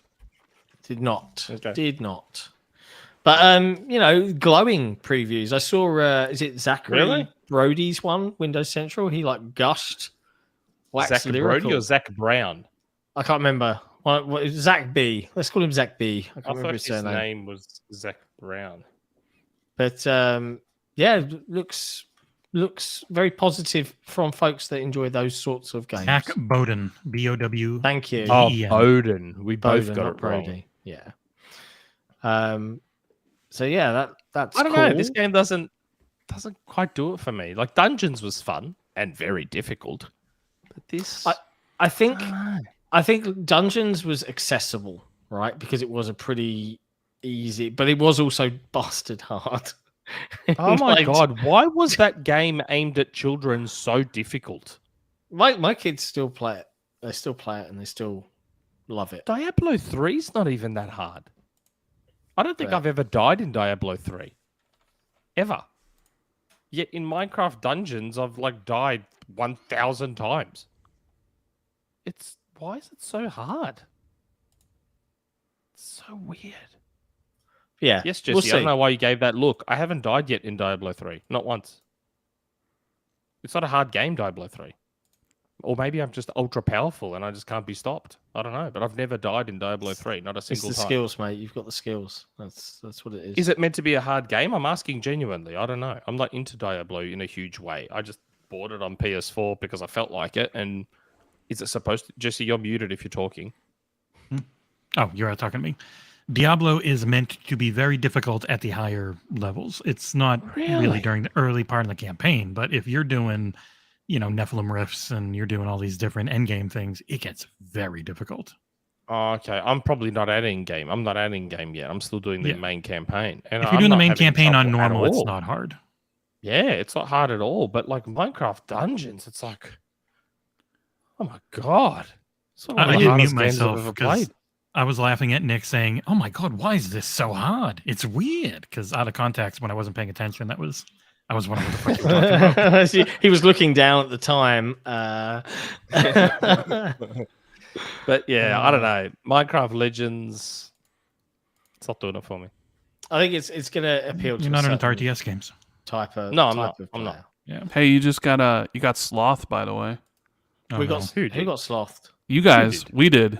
What? On What, Xbox. what on? Idle Slots just Why? tweeted out, rumor, according to Asante, he has it on authority that the Starfield controller is real. No custom console coming, but they have a headset coming too. Nick said that he glad Asante said it, so he doesn't have to say it. Oh no! You got Sloth. sloth. I don't know if I'm looking getting slothed. Oh, Sloth, why are you doing this to us, bro? I thought we were friends. So you got sloth, Asante got sloth, we all got sloth. Sloughing just all over the place for that internet I'm- Twitter clout. When I say I'm glad Asante said it, only because I asked someone Talking to your mic. I asked someone who I thought might know, and I was like, "Is this Starfield controller real?" And they're like, "I've heard that it is." That's all they said to me. They said, "I've heard that it is." So I'm taking, like, I already thought it was real before I asked because it just looks very, very real. Like, I don't know how to explain it. Maybe it's the designer in me. Like, I saw that and immediately assumed it was real. Just immediately assumed it. It's not You can overdone. tell. That's right. Like, you can tell, and maybe I shouldn't say that because I don't want to offend this person because I have trouble. We all know who you saying mean. I knew that things. the moment you said it, I knew who you meant. Well, don't you fucking say it. Like, Everyone you knows.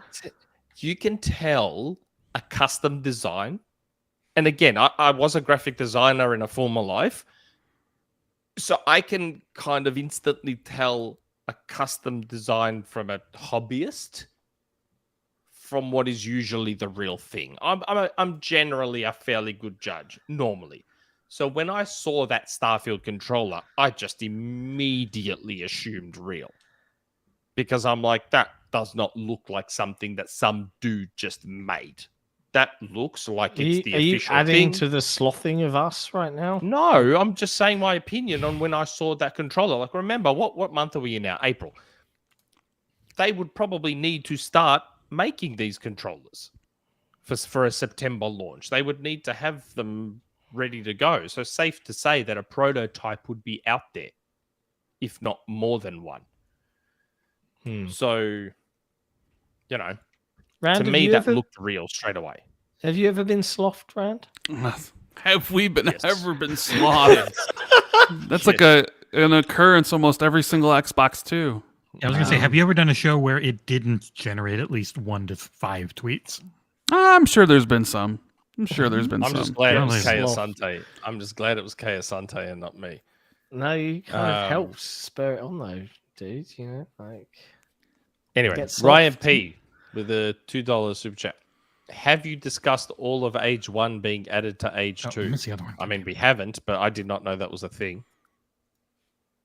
is Is it that all a of thing? Rage One? I saw the Return to Rome thingy. Oh, God, there's announcement. another super chat there. Mm-hmm. Sick unit. Oh, sorry. Sick unit. id working on Quake 4 or Halo ODST? What? He wants to know if id's working on Quake, the next Quake, or Halo, obviously. That's what I had heard. I had heard that id were helping on Quake reboot. We're or getting whatever it is. slothed.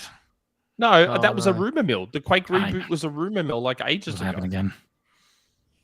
Well, whatever. Can happen more than once. So have you discussed all of Age 1 being added to Age 2? We haven't. Is that a thing, is it? I did not know that. I saw an announcement of like Return to Rome, I think, or something to that effect. I'm just going to double check on XboxEra.com for all the latest news. Yeah, Return to Rome comes to Age of Empires 2 Definitive Edition May 16th. Oh, I saw the Return to Rome thing. What's It's that? an Age 1? expansion. This will port all of the first Age of Empires content in the Age of Empires 2 Definitive Edition, which include Oh, all wow, of its that's pretty cool. 16 civilizations. And it comes to console as well, 16th of May. And there's That's a cool. NoClip documentary Those- coming. That's cool for the people that love Age. Yeah, That's what I yeah. was about to Those- say. For the people that all are those into Age, Europeans. that's great. That's fantastic. All I'm not those into Germans. Age. One of my best mates is huge into Age. Every time we had Adam Eyes Green on, he's like, ask him if it's coming to Xbox. Ask him if it's coming to Xbox. Like every time we had Adam Eyes Green on. And then finally now it's come to Xbox. Asante, follow up. I mean, look at the controller. It's got it. It's got in buttons on it. What custom maker knows what the in-game buttons from Starfield are? Or you think they just guessed? Dead giveaway. That smells like... Yeah, that's what I'm... Okay, Asante's walking that back. Having on the authority now, he's like, well, wait a minute. I don't want to get slothed. Wait a minute. Yeah. Just look at it now. But there's a difference. I thought you had it on the authority. Okay, Asante. Asante doesn't like the heat in the kitchen. Mate, it gets hot in the kitchen, buddy. Well, Asante's a big time insider now because of this rumor. So. Yes, now this starts. This is how it begins. You're now an insider. Yeah. I agree with him. When I saw that controller, I'm like, that's not a custom controller. Yeah, but you're not an insider. Like, you got banned on Resetera over it. Yeah, because you wouldn't verify with them and their moderation team. Reset. Hey, Rand. Rand, did you know that XboxEra, the little publication that has its own Discord now? Yeah, own community Discord, not the super secret Discord where Nick shares the next God of War. The super secret Discord? You mean the super secret Discord that no longer has a super secret thread? Yes, that one. Right, that super secret Discord. Do you know we've got a public community Discord now? I heard everyone can join. But to me, one XboxEra Discord is more than enough. I know. But, you've got public ones are way better. Exclusive access. The public one's way better. Oh yeah, so much why is the public one way better? Because the main one is Jesse's terrible. in charge of it. Oh, okay. Well, the main one sucks. No wonder. Oh my god, it's so much better. Is it better than the XboxEra forums? Be careful what you answer here. Yes. Yeah, it's as good as. We got some we go against the forums because the forum was your idea. So be careful what you answer here. I like the forum. I prefer forums to Discord, but I got dragged kicking and screaming into the future. But chat for all the nearly 400 odd people watching. If you want to join the XboxEra Discord, you can. You can join right now. The link is in the chat. But if you want access to the super secret threads like Rand mentioned, well, kind of got to help us out on Patreon because you get access to all the cool stuff. And we regularly do game giveaways just for our Patreon and YouTube memberships. So, wherever you want to float your boat and help support the team, you can do Whatever happened to the super secret thread and the super secret Discord? We don't talk about it. Don't talk about it, Rand. I got rid of it. Right bring it back. Nick is kicking you in the shins like, shh. I had to get rid of it. It's too dangerous. It's too dangerous to be left alive. It's gone. That is well and truly gone. Dead, just like that awful server. Yeah. Hey, only one XboxEra Discord's got Phil in it. Yeah, that's true. One whole sentence in how many years? Hey, it's more than he said in the other one. It's less than he said in our forums. Boom! Yeah, but do they have that incredible acquisition concession thread? I hate that thread, man. It is where I can't. It's not for me. But hey, it's what the people wanted. It's what the people wanted, Rand. Oh my god, the best channel is My House Lounge. Amazing music. I've muted it since the first day I was in there. Amazing music in that channel. No. Okay. What's next? All right. Before there's one last. Oh, what time is it? Oh my god. Yeah, bro, it's already been 2 hours. It's time to wrap it up. Wrap it up, mate. We got ages. Are you serious? So, this is an interesting story. Like the last couple of weeks, we are probably the only Xbox podcast that didn't delve into a little bit of the console war-y stuff, like The Last of Us PC port and things like that. Yeah, but this I want to talk about. What's console war about the Last of Us PC port and just pointing out how terrible it is? Is that a console war? I'm scared, baby cat. Baby cat. I mean, is it console war to point out how awful it looks and runs and performs and selling it for full price? At the same time complaining that they might get a degraded version of Call of Duty while sending out a degraded version of Last of Us PC? Is that console warring? That's the one context that is amusing of this, yeah. Yeah. I don't know. Now, our friend Tom, Mr. Henderson, put out a story about the PlayStation Q-Lite, I want to say. Which at first everyone was like, oh my God, a PlayStation Portable. It's not a PlayStation Portable. It is... I'm watching this footage of Jesse posting The Last of Us stuff. It's something, man. It is The glitches incredible. are so... Have you seen the breakdancing one? Yes. And you guys just mentioned how you're one of the only Xbox podcasts who didn't engage in console Is this war. a console wars? It's just a good old Hey, that's what chuckle. Nick said. Apparently, I pointing didn't this stuff do out it. is console warring. Jesse's doing it. I didn't do it. I'm just playing some funny. But some funny why stuff in the is background. Joe sweating? Why is They're all The completely game soaked wet. out of nowhere. Getting more and more wet. what is going on? Oh God, Nick's lost it. Okay. He's Jodica says, actually Jodica says, I love how Rand treads carefully on Xbox 2, but goes full throttle on XboxEra. Man, you haven't been listening to Xbox 2 lately because I have been going beyond full throttle on Xbox 2 these past couple weeks. You've been enjoying it. See, I love these glitch videos. Like, you know, for those of you, I assume everyone knows, but KSI, right? You know, that influencer KSI. I remember KSI as the FIFA glitch video guy before he became a big influencer and a boxer and the maker of Prime and all that sort of stuff. I used to watch those KSI FIFA glitch videos for hours and just cry laughing at how funny they were. Like, glitch videos are just, they're therapy for me. They're amazing. Like, they're just, if you ever feel down and you need to laugh, just watch glitch videos. They're just the best. Hey, love where's the them. They're Kroby Cat so video about Last of Us PC, huh? good. I don't know, but oh my God, please Well, stop. you know, man, you know how it is. You can make videos about certain. Yeah, you can make it about Crackdown, but can't make one about Last of Us. I get it. It's just not a big enough Oh my game. God. That's just, Yeah. man, that's so funny. There are Anyway, hours of this on YouTube. I can't stop laughing. So our friend Tom Henderson, stop playing it now. Our friend Tom Henderson posted about the PlayStation Q-Lite, which initially people thought was a PlayStation Portable.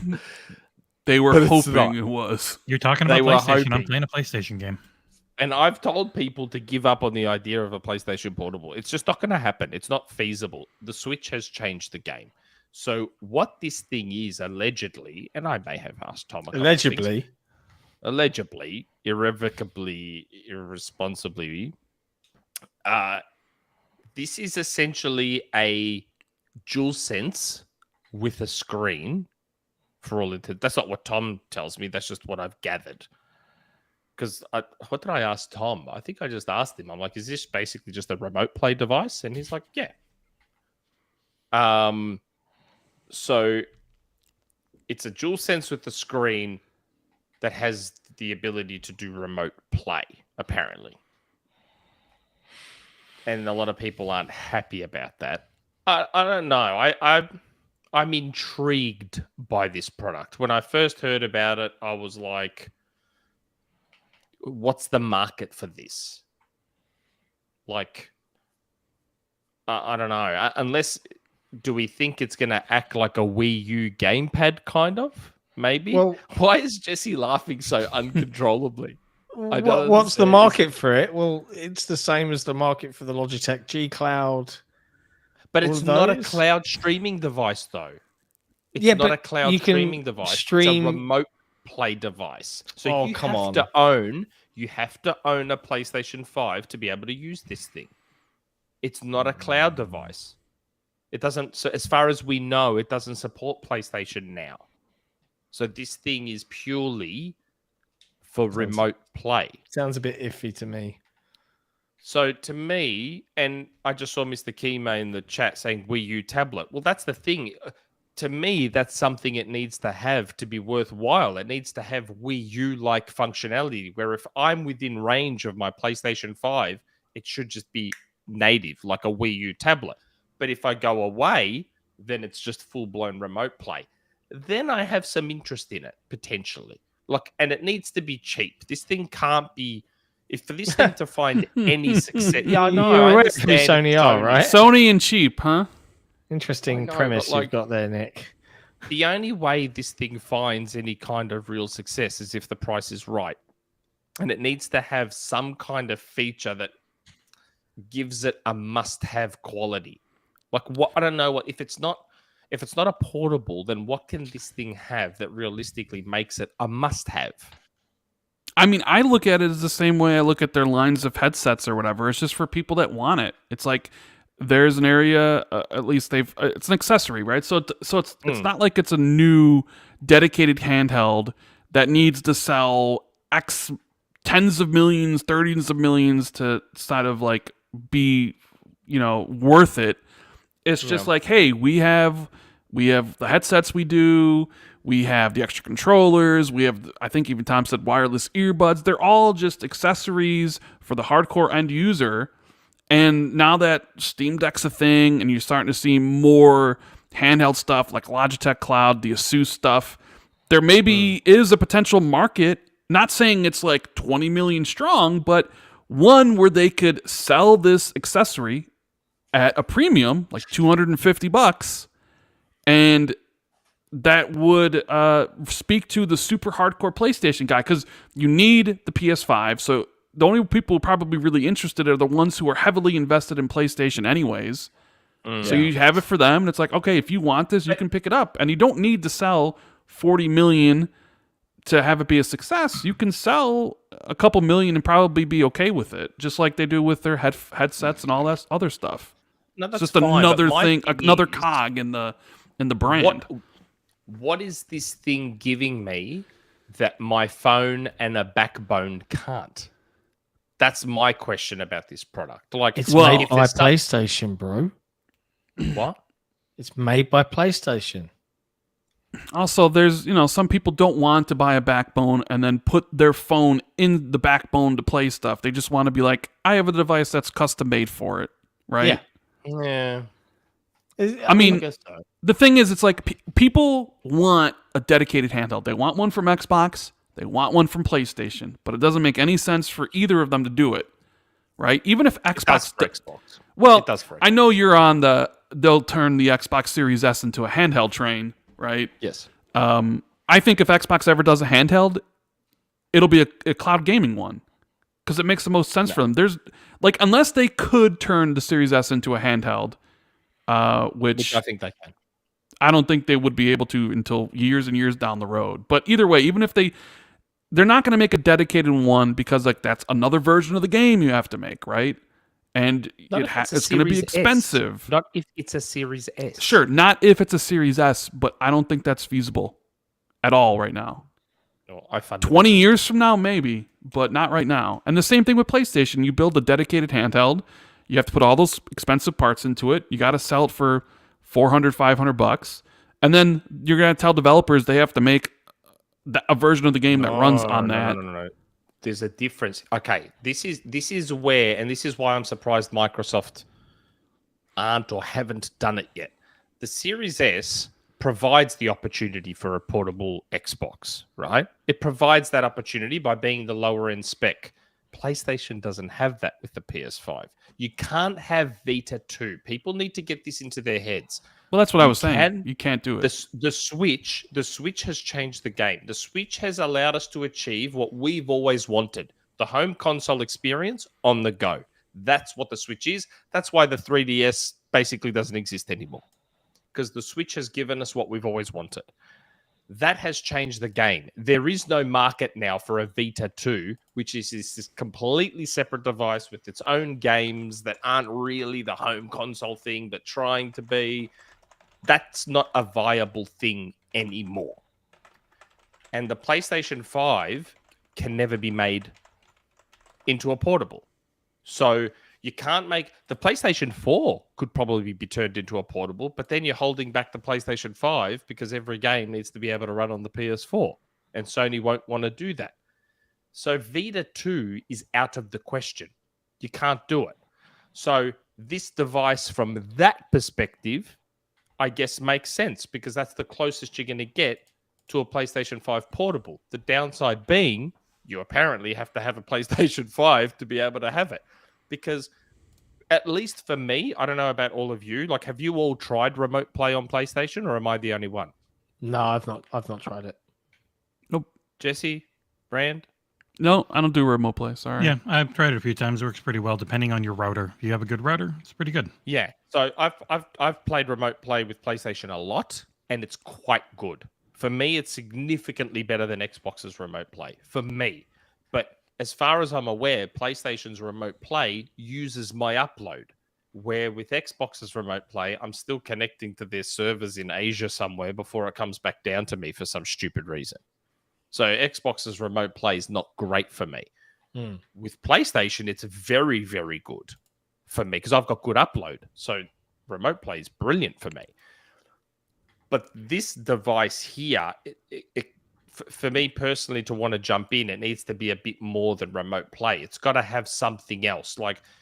And to me, that Wii U-like functionality is probably the best thing. Because you know how your PlayStations have their own little built-in Wi-Fi identifier? So you can directly connect to them via Wi-Fi. Yeah.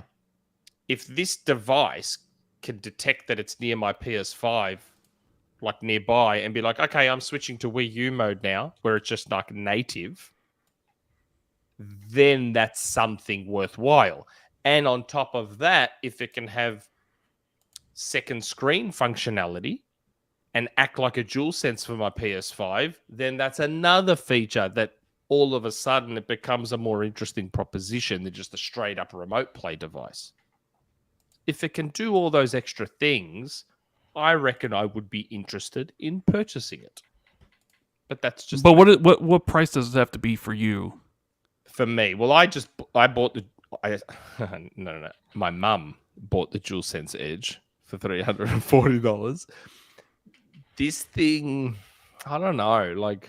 Because I know on the forums you're like, has to be no more than $99, right? If it was just a remote play device, if it was just a straight up remote play device. So how much is the Edge controller in the US? Isn't it $200? Just under 100? No, not the Edge. Sorry.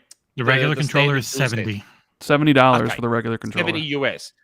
So to me, if it's nothing more than a screen attached to a DualSense, a touch screen, then to me, $99 sounds about right. 99 US. If it's nothing more than the screen and the Wi-Fi chip in it to be able to do remote play, to me, $99 sounds about right. If you wanted to find some... It's going to be $250. And you know it's going to be $250, bro. They're not going to sell this thing for loss. They're not going to sell this thing for a loss. It's not like it's a new handheld like thing where like you can sell for a loss and then make it up with software sales. Yeah, it's not being subsidized. Yeah, the person buying this already has a PS5, so it's just an accessory. So this is something they're going to sell for a profit day one, a large enough profit where it makes sense for them to produce X amount of units. Yeah, you can Sony. They're never going to sell. Are you saying that the DualSense is sold at a loss? No, I'm saying those things are sold at for profit. I don't think the DualSense is sold at a loss. That's right. So if this is just a DualSense with the screen, it's going to be. It's R&D and all the new things you got to figure out to do a product like this. Yeah, it will cost money. It's going to be at least $200, and most likely launching at $250. Then I don't see it finding any success at that price. Yeah, but how much success does it need? How's their VR doing? It's not doing. That's wow, the whole shocker. Point. It's not doing. That's what I'm saying. Like I understand, and that's another topic we didn't really discuss because we didn't want to be seen as like trolling. I was gonna bring it up if John was on last week because John's into VR, but there you go. The price. Like I understand the theory behind why it's an expensive VR headset. From a tech and hardware perspective, it's the real deal. It's got great screens. The controllers are nice. It's only got the one wire. It's very powerful. All those things. But in the end, you have to take a hit somewhere because realistically, people aren't going to spend that kind of money on a niche product like that. But also, this controller needs some sort of CPU in it to work the display. The display doesn't just work. It'll need a chip to do the video decoding for the streaming. You'll need it needs hardware for that. Yeah. And plus, Sony guess doesn't release cheap products. Nick, kind of goes against their whole thing. It's going to be expensive. I was just looking at it from the perspective of this thing trying to find some success. Let's just say it is That's all. $250 US. How much is that in Buckaroo? Well, bucks? That'll be 17,000 $199 UK money. So you said I that think the you're DualSense Australia. Edge was 200 US. Is that right?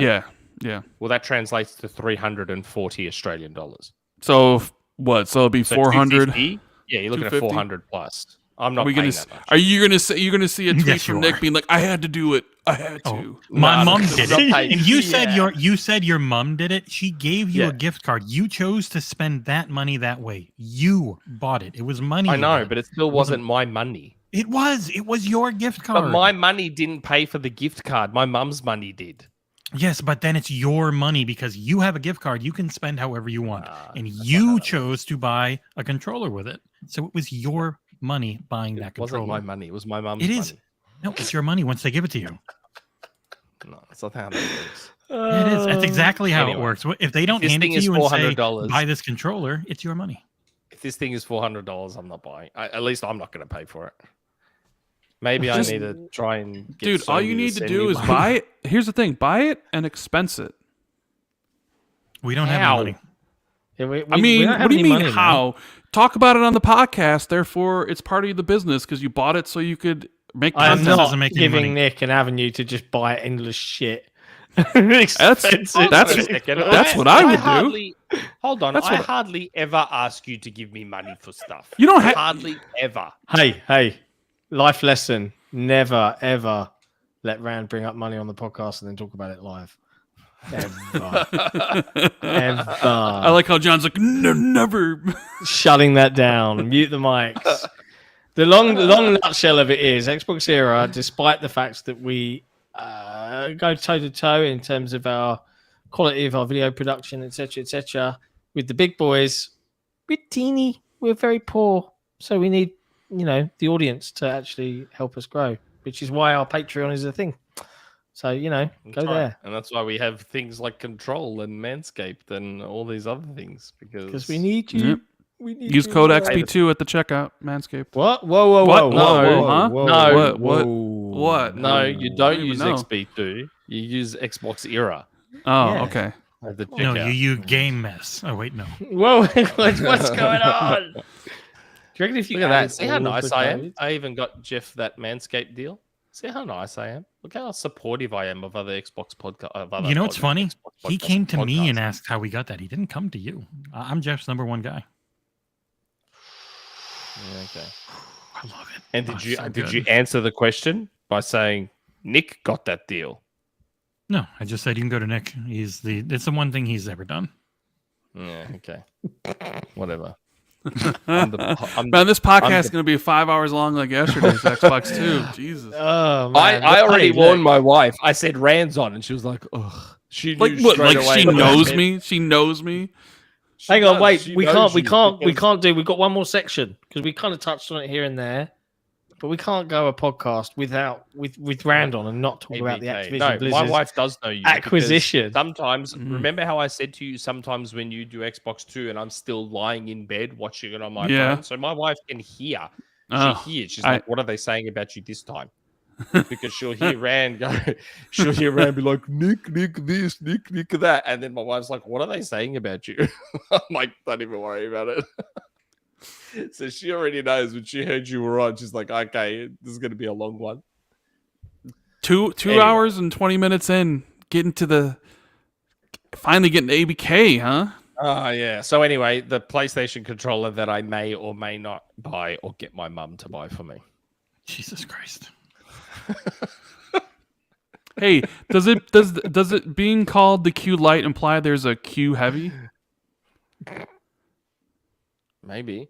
I did have someone who follows me and I follow on Twitter who's very heavy into the PlayStation homebrew scene, who seemed to try to pour some water on the Q-Lite. And I sent that to Tom Henderson. I'm like, is this legit? Is what this person said real? That apparently PlayStation's code names are always one word. Not two, not... so they believe that this Q-Lite thing's not real. or they're intimating that they think it's not real. Yeah. Which I find very interesting. So I sent that to Tom Henderson. I'm like, is that true about the Sony code names? That they're only like usually a one-word thing? But yeah, interesting. I guess we'll find out. Anyway, it's time for the circus. Yay! Let's go. Cue the Benny Hill music. Or cue that. No, we will No, immediately. do that. We got blocked for that last time I did it. I had What? to. Yeah, when I played Really? you were doing you're gonna show your friggin' pubes with Manscaped joke, and I played that song during the technical difficulties thing, and they blocked the entire video. Yep. Really? Yep. Had to cut the whole thing out. Mental. But hey, ABK. So there were some responses to Yeah, the some more CMA's stuff sort going of on provisional there. findings addendum. Microsoft seemed pretty happy, and they were like, and then they talked a little bit about cloud and said, it's going to be fine. Sony's position. They on were not this. happy at all. My goodness, what did they say? What is really hilarious? They're setting up grounds for an appeal, I think, because the only way you can really appeal a decision from the CMA is to claim it's irrational.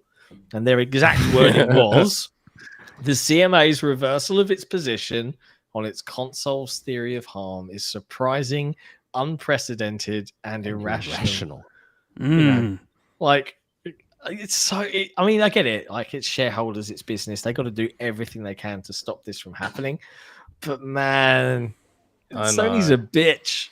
Do you know what I mean? Like, It's, I don't know. Like, what's their play here? Like, I'm just curious what Shareholders. their play is. stop the deal. That's the play. Like, That's the play. and I mean, didn't we just see an ad for Modern Warfare 2 having like some sort of something first on PlayStation? The It's like the PlayStation advantage. timing of that's not great.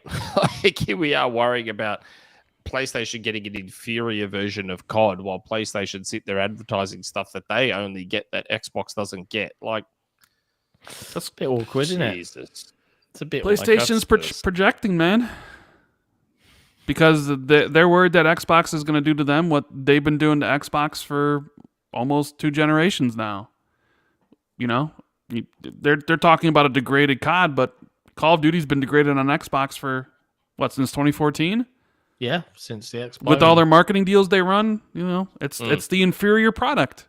Why get the Xbox version? It doesn't have all the same stuff. That's right. I just find it funny that it is fucking hilarious. Sony last month was fully behind the CMA. Oh, you're so smart.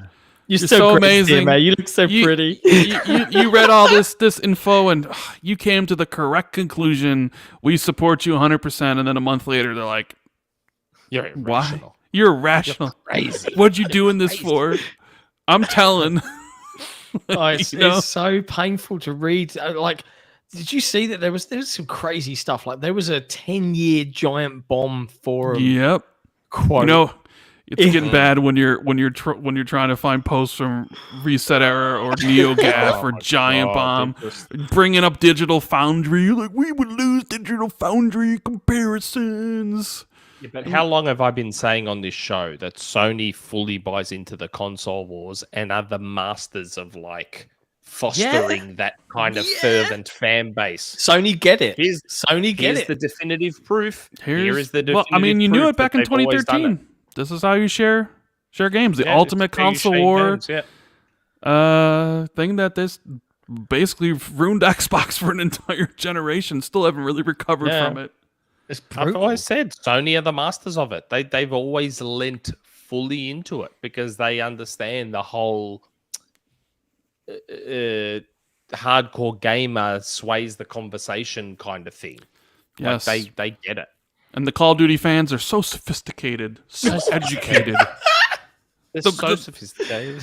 Yeah. Oh, Or whatever That's- whatever else they said in that whole Oh thing. my The little God, that's just- Call of Duty fans are very Whatever. sophisticated. yes. And they brought up the Redfall drama from Yeah, they a sure week, did. 2 weeks ago. Like, they clearly cancelled an in-development version of Redfall. Come on. So yeah, there's I don't know. There's so much to come out of this. Like, it's. And again, I wonder how much of this is like tricky wording. Like there was, I think, in the Microsoft response, I think it was the Microsoft response. I've got a picture here. It says COD accounts for SNP percentage of the Activision's 2021 share by revenue of SNP percentage in console game publishing. Yeah. The shares of supply of all other Activision console games are each less than SNP percentage and less than SNP percentage cumulatively. Although Microsoft's proposed remedy is limited to COD, Microsoft has committed to honor the existing licensing agreement between Sony and Activision Blizzard post-transaction for any non-COD game and its SNP contractual offer to Sony to extend access to those games through SNP. It's very good of them, isn't it? What's that saying, though? Is that tricky wording where they're just talking about existing stuff? No It idea. says existing licensing agreement between Sony and Activision Blizzard post-transaction for any non-COD game. So again, that speaks to me to the current games won't be pulled or anything like that. But that doesn't mean should Tony Hawk come back, that will then also be on PlayStation. And there's another one. Microsoft has been clear since the announcement of the merger, it has no intention to withhold or degrade access to Call of Duty or any other Activision content on PlayStation. Such a strategy would be in direct contrast to the interests of gamers in the UK and around the world. Rather than limit choice or access, Microsoft intends to use the merger to bring more games to more people on more platforms and devices. It's very interesting. I mean, look, Sony's again. I get it. It's a business. They're just doing what they've got to do. But it is hilarious. Like it is hilarious. Now You that haven't even, John, you haven't even brought up Jim. Lying, crying, flying, Jim. dance moves Ryan. Dance moves Saving Private Ryan. You didn't bring up the quote. Which one? Which classic The quote? quote. No, the quote from this. Where he threw all his first-party studios under the bus. He threw all the third parties under the bus. No, you're right. It's because we did touch on it earlier. How the entire PlayStation business would unravel. Is gone. Before our very eyes. Just be gone. They're gonna get Sega'd. They're gonna get Dreamcasted. Off of getting a degraded version of a game. Not even Call of Duty, version. Just a slightly degraded. So is he talking about the Xbox version being 4K and the PlayStation version being 1080p? Would that be a degraded version of Call of Duty? Yeah. Technically, wouldn't it? Right? Yeah. He's saying that a version of COD that loses the Digital Foundry comparison would basically cause PlayStation to go the way of the Dreamcast. It would ruin PlayStation forever. You got to get the quote, John. You got to read it. Come on. All right, I'm looking. Where's the producer? We've always said. I'm eating dinner. What are you having? Tacos. What? Nachos? Tacos. Sorry, got them tacos. Oh, they're messy food. No wonder he's turned his camera off. Yeah, he turned his camera off and he's eating food because you guys don't want to see or hear this. I promise. He's turned his camera off even though he's not on camera for the podcast. Yeah, but we don't want to see it, right? Why? Who cares? You like watching other men eat? Fucking weirdo. Why did it go to watching other men eat? Because that's all I'm doing. I'm eating food, and you're like, oh, why can't I see that? I want to see this. Go to I don't care if you're on camera. To why do you like watching other men eat? Fucking weirdo. Like, why did it go to that? It went so fast. It went from I don't care if you're on camera eating to I'm some weird perv that watches men eat. Mm-hmm. Why did it go to that extreme? Because so it's really fast? funny. Comedy. XboxEra has been demonetized 2 F words. Sorry, guys. Yeah. No, it wasn't in the first. It was in the first 3 hours of this show. Man, I cannot find this quote. Where is this quote? I don't know. I just find it. Again, I understand why Sony is doing what they're doing. I get it, but it doesn't make it any less icky. Where's chat? Where's chat? I'll get the quote. I'll find the quote. Here we go. I got it. That was fast. Yeah, because I just went to the Twitter account I knew had it like recently. Okay. All right. Here we go. Ryan said a degraded version of Call of Duty on PlayStation would, quote, seriously damage our reputation. Our gamers would desert our platform in droves. Network effects would exacerbate the problem. Our business would never recover. Like, I agree with that if they were to make Call of Duty exclusive to Xbox. I agree with that. Man. But just a degraded version? Like, seriously? Come on. I mean, Like, let's put aside the fact that Microsoft isn't going to take away the game from PlayStation, and it's in Microsoft's best interest to make sure that Call of Duty is as good on PlayStation as it is on Xbox. You don't want to ruin the reputation of Xbox. You don't want to ruin the reputation of Call of Duty in the eyes of people who are playing it on PlayStation. But hold on. We're discussing two different things here. No, I mean, I think they're the same thing. Well, no, because ruining the PlayStation version and the Xbox version being better are two different things. They're not mutually exclusive. Sure, but however, he's talking about the idea of potentially getting a degraded version, even though Microsoft has put a contract in front of them saying, if you don't trust our word and that we have an incentive to not degrade the PlayStation version, we are willing to sign this legal contract where it'd be legally binding to have technical parity and content parity and everything, and Jim won't sign it.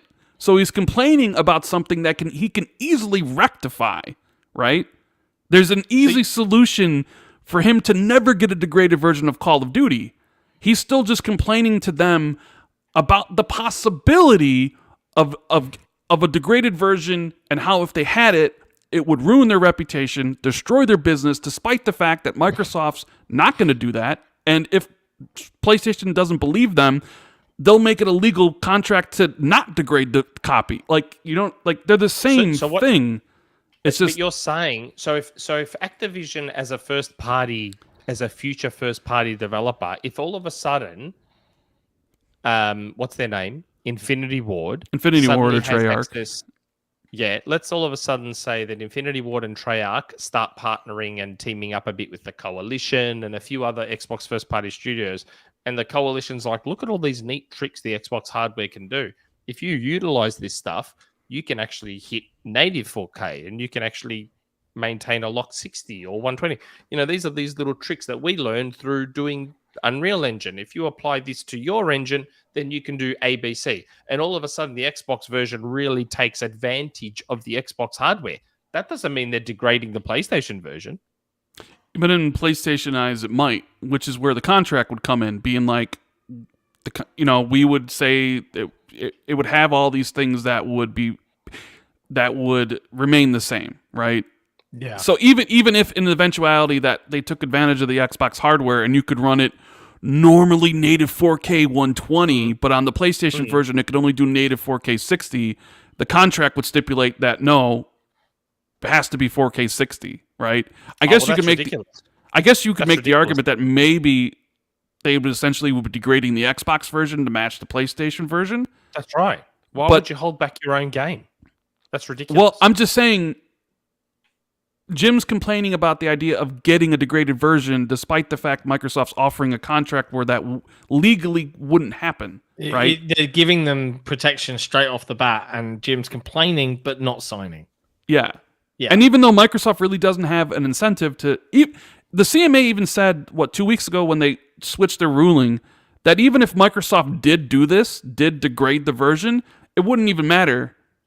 Like, it doesn't matter. Like, it wouldn't cause any problems, essentially, because Microsoft would, the financial launch would be like huge on that. That's why the CMA got rid of the whole theory of harm for consoles. So it doesn't so Microsoft is no longer need to offer PlayStation a contract because that's not what the regulator is even worried about anymore. Because they know that. Well, why Microsoft still is? Well, we don't know if they still are offering. We haven't heard from Brad Smith or any of them since the CMA changed position. Because But to Yeah, me, but you if I also was know, but you also know Microsoft wants to be the good guy, and they want to acquire more things in the future. So maybe they would view this as like, we'll still offer the contract despite not needing to do it because we know we want to acquire a Japanese publisher down the road, and that may be a little bit difficult. But we say, look what we did here. Look at our track record. We even not needing to offer this thing, we still did it. Yeah. You know, But they I don't think the have Japanese to. Publisher would be easier now. With all I this agree. ABK. I actually agree with you. I think anything after ABK is much easier because if you can get through ABK, Sony isn't going to come out here and be like, "Oh God, we can't live without Sonic." Like they've used their one argument with the one franchise that actually truly matters, and it wouldn't fly with any other publishers games except maybe for Grand Theft Auto. I know. I'm referring to smaller stuff though. Like they can't do a Take-Two or an EA post ABK. It would be tough to do Epic as well, I think. Epic Yeah, as well. Epic's would be more tough. of a horizontal merger than. Yeah, Epic would be very hard because then they'd owe to Unreal, and that would make things very, very tricky. But also, Nick, but you know how Microsoft wants to be viewed as the good guy, Yeah, right? they play very nicely with regulators. Yeah, so like offering Sony the contract still, despite not having to, would be the ultimate good guy move. Like, look, we don't have to do this, but we're willing to do it. I mean, and they will do that, right? I've seen a lot customers. I've seen a lot of speculation from people going, "Oh, they're going to turn around and be like, nope, you didn't sign. Suck it up. We can do what we like now," and that's not going to happen. Like, that's fallacy. Well, Sony does still need to sign the licensing agreement. Like people I don't know why everyone's ignoring this, and I'm sure they'll sign it, but understand it. We're talking about a licensing agreement. If Sony doesn't sign it, they're not allowed to release Call of Duty on PlayStation. It's not about pulling it.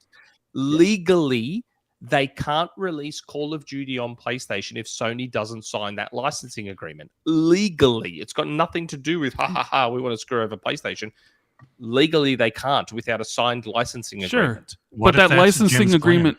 But the licensing agreement's not going to have all those terms and conditions that Xbox has laid out in the CMA report, where like we're offering PlayStation Plus access, we're offering. We don't know what it's going to have. Stuff. We have no idea what it's going to have.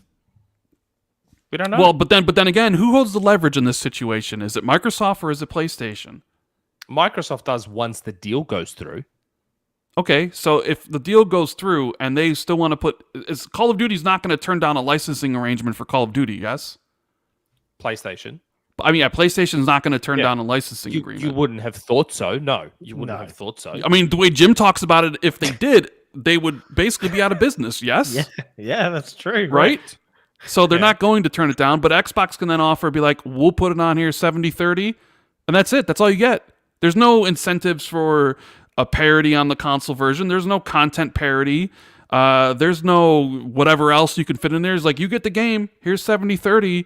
Everything else is whatever. If we feel like doing it, right? But like, there's this contract that's outside of that gives you guaranteed all this sort of stuff. And Sony probably is going to have to sign. However, they'll wait because it's going to be a bad day for them when they do. Because Sony doesn't like to appear as losers. And they don't like to bend the knee. They would be bending the knee to Microsoft. They would be essentially losing this. Yeah. And they're going to put that off as far as they possibly can. I know people are like, oh, they're going to sign immediately. Nuh-uh. It's because they might appeal this decision to the CAT. They might wait and see what the FTC is doing. They have no real incentive to actually sign what Microsoft is giving them right now. They're going to wait. So I still think Microsoft's giving in too much. Yeah, but they have to if they want the deal to close, man. I'm even talking about post all of that. I still think they're being too nice. I just don't understand why you spend $70 billion just to essentially keep status quo. I still don't get it. But it's I not said the same thing with Bethesda, and I'm saying the same thing here. But it is. If they're going to keep everything on PlayStation and do this and do that, then it's status quo. Yeah, but they're making an extra $9 billion a year. Yeah, they're making the revenue increase is crazy. I don't care about that. If I'm putting on my Xbox only gamer hat, I don't care about that. Why do I care about that? I also don't. Why do you care if the games are on other platforms? It's not about caring whether they're on other platforms. Okay. What do you care about? Let me give you a bigger picture view of this, and this is what I was trying to get at a long time ago, right? if Microsoft were to make Call of Duty exclusive, right? Forget what happens to PlayStation. Forget what happens to PlayStation. This is about Xbox now. If Microsoft were to make Call of Duty exclusive, what would happen? Would Microsoft not get a lot more console sales and a lot more Game Pass subs? They would, wouldn't they? Yeah. So they'd still make a ton of money out of ABK because those PlayStation gamers that play COD, they're going to have to go somewhere. They're going to have to buy an Xbox. So they get more console sales. They get more Game Pass subs. That leads to more investment in better talent, better games, better everything for me. That also leads to Microsoft more than likely becoming the market leader in the high-end market. Hold on. That then has the knock-on effect of, well, all these Japanese studios that just sit there and ignore Microsoft, kind of hard to ignore Xbox now because they're the market leader by a mile thanks to COD exclusivity. Yeah. Don't ever worry. I'm not even talking about PlayStation now. I'm talking about me. If I was an Xbox-only gamer, Microsoft being assholes in this situation benefits me as an Xbox gamer. That's why I don't understand. I just explained how. What, in terms of investment? There's knock-on effects. Okay, I'm with you, but they get the same knock-on effects. No, they don't. Plus extra money in their pocket. Man, Why? If I'm Joe Public and I have the option of spending $70 or 70 quid on a Call of Duty game, or getting it plus this console, plus everything else that comes with my Game Pass subscription for teeny amount, I'm going to do that. That's the game changer. They could have got an Activision Game Pass deal without spending $70 billion. Could they? Would Activision have signed for it? They haven't so far. Why not? Money talks, doesn't it? Sure, but that's a big what if. But how much would Microsoft have to pay to make Activision actually consider it? And would the return on investment for Microsoft be worth it at that point? Exactly. And even when you're talking about now. What are you talking about? What if Activision's like spending $70 billion? Yeah, but $70 billion you own everything. You're own paying it to all. rent. Not pay to rent is not the same as pay to own. And if so let's just say, throw out a number. Say Activision wanted $10 billion for one Call of Duty game and Game Pass. I think why would it be $10 billion? I'm just throwing out a number because it would have to be something huge. Because how much money does it? Extreme number. My okay, let's is $1 billion. Let's say $1 billion. $10 billion. It might be like 3 Call of Duties, like 3 years worth of Call of Duty. Let's just say the MLB deal was for 3 years. Sure, but Call of Duty is significantly bigger. Yeah. I know. So say it was one game. Say it was one game for $1 billion. You can have this Call of Duty and Game Pass for $1 billion. And Activision was fine with that. Even though they wouldn't, because they would want more, right? Is that worth it for Xbox? Are they going to sell billions? Even in your scenario that you're pushing, you're saying if they made Call of Duty exclusive, they would de facto become the market leader. I don't think they would. No. Yes, a console sale market leader? I don't think so. Yes, they would. I don't think they would. Within Japan still wouldn't be buying their consoles. I don't. Maybe in the US they would definitely sell the most. In the UK they would be the leader. Japan. Europe they wouldn't. Like Spain, Germany, all those places. I still don't think the best case scenario you probably get is them equaling PlayStation. Even in the 360 PS3 gen, where PS3 was hated by everybody and was so expensive, PlayStation 3 ended up selling more by the end of the generation. Well, no, the 360 was still in front at the end of the generation. The PS3 overtook post.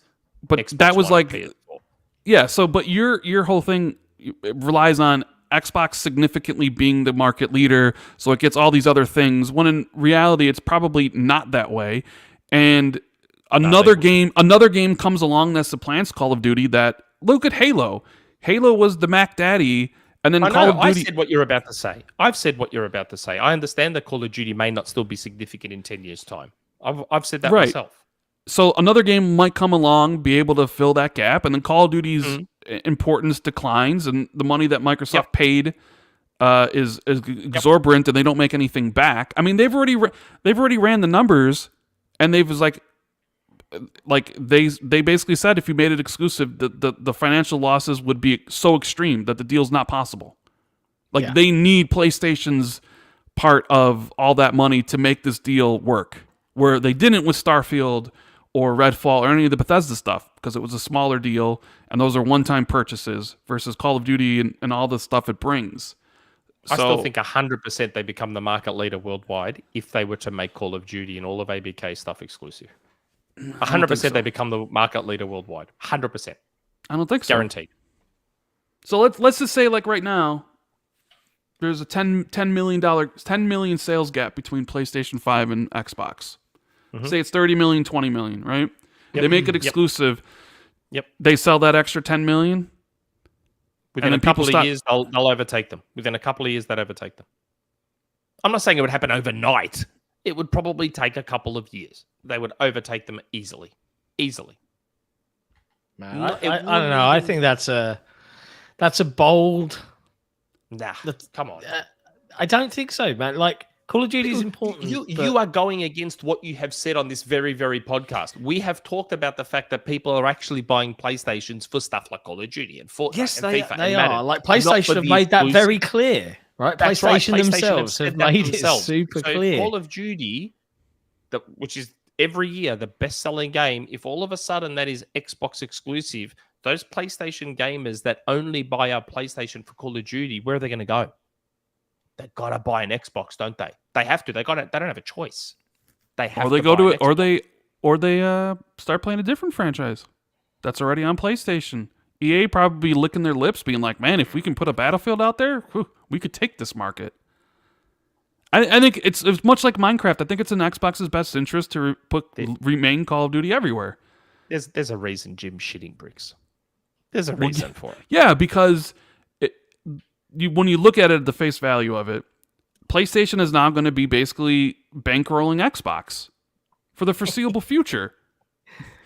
Right? Not only that, you put Xbox will have the marketing for Call of Duty, which we already know is big. Yes. They're going to put it in Game Pass.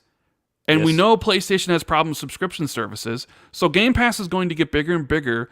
And it's like the problem PlayStation has is they don't want a scenario where the de facto way somebody interacts with video games is through a subscription. They still want it to be $70 games. So if you can grow Game Pass to become the de facto way, that's how people interact with games, then that directly goes against Sony's entire business model of selling you a $70 game. So it threatens their entire business model. Yeah, they're 100%. I mean, I agree with you. They're 100% threatened by the idea of all this. Yeah. You know, I agree with you. But I just, again, to me, and I know this is just me remaining consistent. I just think Microsoft should be assholes about this. Yeah, but they can't if they want to get that deal through. It's that simple. They have to play it. I know they can't be assholes before the deal goes through, but they can be once it's gone through. No, because that's not just affecting video game land. That's affecting every interaction Microsoft has with all of these regulators ever. Because straight away, those regulators for any future deal will be like, don't believe you. But they already tried that with Bethesda. And it didn't work. The regulators tried bringing up Bethesda already, and it did not work. Well, one regulator did. No, that's the FTC, and where they just lie. Yeah, that was just bad. I'm just saying. Like, look, I know, Nick, you're not the only person to say you want Xbox to be just assholes. Like, screw it, it's ours. Just whatever. I mean, I get it. But I think in this scenario, it's just like they knew this deal would be heavily scrutinized, and Microsoft has this whole thing about being the good guy.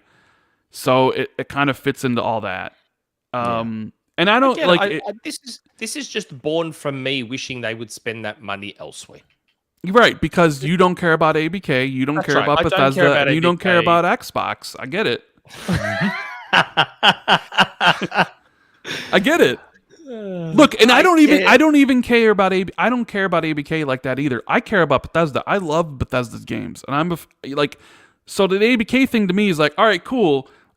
I'll be able to I don't have to pay $70 for COD anymore. And maybe there's some hope that they detach some of those studios from Call of Duty and maybe they could make something else. That's what I mean. This is why I just think this purchase, again, from the perspective of Xbox gamers or whatever, I just think it's a waste. Like, people are like, oh, but they're gaining all this talent. Are they gaining talent? Like, but Jesse, don't nod. Are they gaining talent? If all these studios are just going to keep making Call of Duty, then they're not gaining any talent. Where if they put this money into Sega, if they put this money into Capcom, into Crystal, into Eidos, into Focus, into Asobo, into Thunderful, they are gaining talent. They are gaining studios and developers that can do multiple things that aren't tied to this behemoth. But who's to say Infinity War is not going to make a second game? Like, we That know would be they're exclusive. working on other stuff. I'm working off an assumption that they're not going to. It's an incorrect assumption because we already know that other things are being worked on, and like even Toys for Bob got to do another Crash thing. Like there's stuff, and Blizzard has a bunch of teams who work on a bunch of things. And that's Blizzard. Again, I'm talking about like Activision and Call of Duty. It's now. the whole As far thing. as It's we know, you can't just look at one. It's everything. They're buying all of it.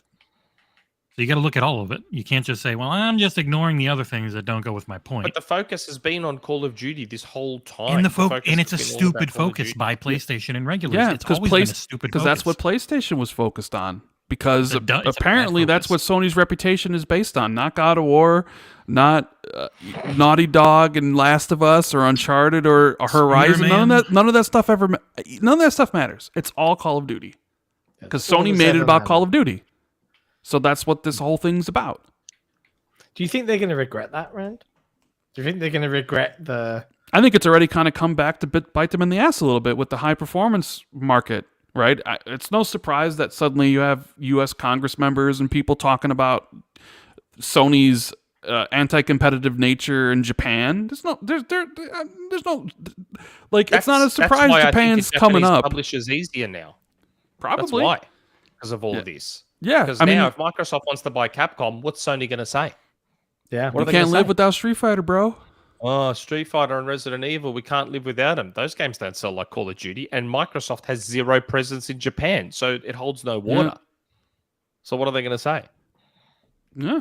And now Microsoft can turn around and go, well, we kind of need to make Capcom stuff exclusive because we have no presence in Japan and we need to strengthen our position in Japan. So we kind of need to make that stuff exclusive. Because back in 2016, Sony completely shut us out of the fighting game market by tying Street Fighter V away. And now fighters keep skipping Xbox. We have no presence in that market. We have no presence in Japan. We need to make this stuff exclusive. What's Sony going to say? Yeah, you're right on that front. Like that's a very difficult argument for Sony to have. But what do you think? I mean, look at the media's reaction to how they frame the ABK acquisition in terms of general headlines. Right. Negative Xbox news sells. Right. What do you think gamers and the media's reaction is going to be if Microsoft take a revered classic franchise like Street Fighter and say, yeah, it's ours now. It's exclusive to Xbox. You want to play Street Fighter 7? Got to buy an Xbox. People would lose their minds. There would be articles from Kotaku and everywhere else that would be crucifying them. But that's nothing new. Well, no, it's not really new. It's not. New. That happens now. It's Mr. just Luke like Plunkett would be out there leading the charge of all the articles about how terrible Xbox is and how evil they are. Blah, blah, Microsoft just buys their way to victory. They can't ever build anything. It'd be the same arguments that it currently is. Yeah, that's right. Nothing changes. So who cares? Do it. If it's all about business and it's all about money, who cares what the articles are? Yeah. I wonder if Microsoft care. Oh, I'm sure they care about PR. Yeah. Why do you they look care so about bright? Stuff works. You look very bright and almost washed out. I really do, don't I? I don't know. Yeah, why? I've not changed anything. Oh, I know why. Why? Watch. TV has a 4-hour slip, and now it's all okay. Oh, yeah, look at that. I fixed that. How strange. Interesting. How strange. Yeah, I don't know. There's a lot of... Nick, let me ask you this. How do you think... Like, I think I'm totally fine with them trying to block the steal. Like, I get it's just business. They're trying to do what's best for them. I get it. Yep. Like, yeah, we like to make fun of Jim because Jim's some stupid stuff, right? Very and the stupid PlayStation's stuff. arguments are awful, so like we'll make fun of them too, right? How do you think their shareholders or even some of their studios feel when they see this thing where Jim's just like, our entire business would unravel and none of our first party studios matter? It's literally about this single game from a third party that we have no control over. Like, do you think they know it's a performative act? Yes. Or of do you course think they're they all would be adults. like, They're all adults. right? Or do you think it would be like, you know what? What is going on over there? Do you think they know? They're all adults. They're all grown adults that understand business and understand what Sony's trying to do. Like, if we all get it and we're just plebs doing podcasts, why would Neil Druckmann not get it? Who probably gets to talk to Jim Ryan fairly frequently. And Herman and all. Come on, we're dealing with adults here. They wouldn't be idiots. I'd be surprised if there are people in PlayStation studios that are like, oh, is Jim degrading our work and saying that our work sucks and that it's not helping PlayStation at all? Surely not. I'd be staggered. If that was the case.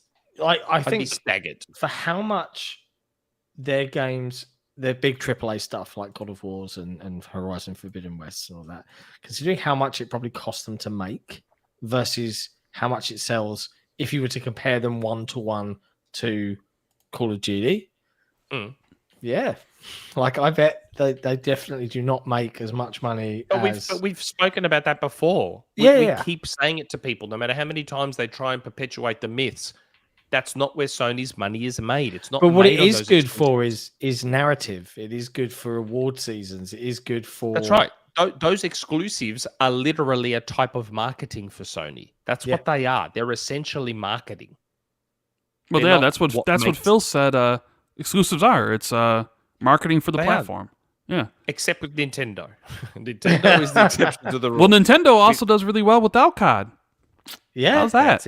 That's How did they do that? That is exactly what I was talking about a few weeks back when I said that this Nintendo thing is Microsoft for once understanding that they're playing by a different set of rules to what Sony and Nintendo are. Microsoft, they need to get better at understanding the rules they're working within. So Sony and the CMA and the FTC and the EU set a bunch of rules and said Nintendo doesn't count. Because Microsoft were trying to say that, hey, Nintendo doesn't have ABK content and look how well they're doing.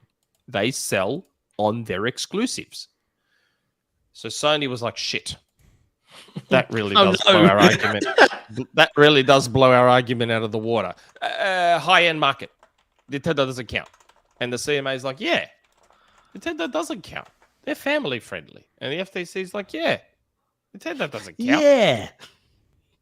So then Microsoft's like, well, okay, look what's happening in Japan. We got like they've got 98%, even though it's apparently 96. They've got 98% market share. And then Sony's like, but Nintendo. Hold on a second. You said Nintendo doesn't count. That was the first sign of Microsoft understanding the rules they were that was within. The second sign. Because when they went and had that meeting in Brussels and they brought and Brad Smith had the Pac-Man chart out where it was 80% PlayStation, 20% Xbox, people were like, well, what about Nintendo? Yeah, it's that's like, right. but you said Nintendo didn't count. That's right. Right? That's what they need to get better with. They need to just get better at understanding. That was glorious. The rules. Oh, it was amazing. They just need to get better at understanding the rules that they work within. Because whether they like it or not, or we like it or not, the simple fact of the matter is Microsoft will never be held in the same regard and work within the same framework Sony and Nintendo does. Because until someone else comes along... So nice to regulators and are going to offer Sony that deal for COD. Because they know the rules that they're working with regulators as well. No, I know. But what I'm saying is that because with Sega gone, Microsoft will always be, even though they've been around for over 20 years already, they will still be viewed as the new guy and the outsider, which sounds crazy to say, but it's true. I hear it on other podcasts. I read it in articles, they're still viewed as this outsider company that came into gaming, even though they've been around longer than I think Sega were around before they went away. They're only 5 years younger than Sony. That's right. So they've been around a long time, yet they are still viewed as this outsider. So the way they're spoken about in articles, the way they're spoken about on podcasts, that's never going to change unless a fourth player comes along and they become the new evil bad guy. I mean, look at how Stadia was treated. What are you talking about? Stadia was amazing. But look at how Stadia was treated. And even Luna, no one takes those things seriously. So where my theory would become interesting is if it was Apple. If Apple became that fourth player, I'd be very, very interested to see how that would play out because everyone loves Apple. So I'd be very curious to see if they'd be still treated as the evil newcomer to the gaming industry. I'd be very, very curious. But anyone outside of Apple, I reckon they would take over the mantle from Microsoft as the new evil bad guy to gaming. But the sooner Microsoft understands that they're forever the evil bad guy in gaming, the better they'll get at navigating these things, I think. Right now, that they should really lean in on the Japan thing now. They've got an opportunity now. This whole Japan thing has given them a window of opportunity to go into Japan and go, yep, here's our shopping list. Bang, bang, bang. What are you going to say? What can you complain about? There's nothing you can complain about because you've already removed all your weapons. All the weapons that you wanted to use against us, you used against us with COD, and it didn't work. Now what are you going to say with Japan? You can't say... I've seen people say that Sony needs to retaliate by buying all the publishers in Japan to lock Microsoft out from any Japanese games. How do you think that would go? How do you think that would go with regulators? I mean, I'm saying I've seen people say this, that the retaliation needs to be, oh, you got ABK and you're going to do this? All right, we're buying Sega, we're buying Capcom, we're buying Square, we're buying Bandai, we're buying all the Japanese publishers, and we're where's this money going to come from? Where's all this money going to come from? Apparently that's the play. That's what people are saying. I already saw the hilarious rumors of like Sony apparently buying Take-Two. Like, this is what I mean. And like articles were written about that. Mm-hmm. There were articles written about that Take-Two thing. And I'm like, are you people for real? Like, this is what people don't get, right? I understand that PlayStation is very important to Sony as an overall company. But Sony is not going to basically put their entire company on the line for a PlayStation purchase.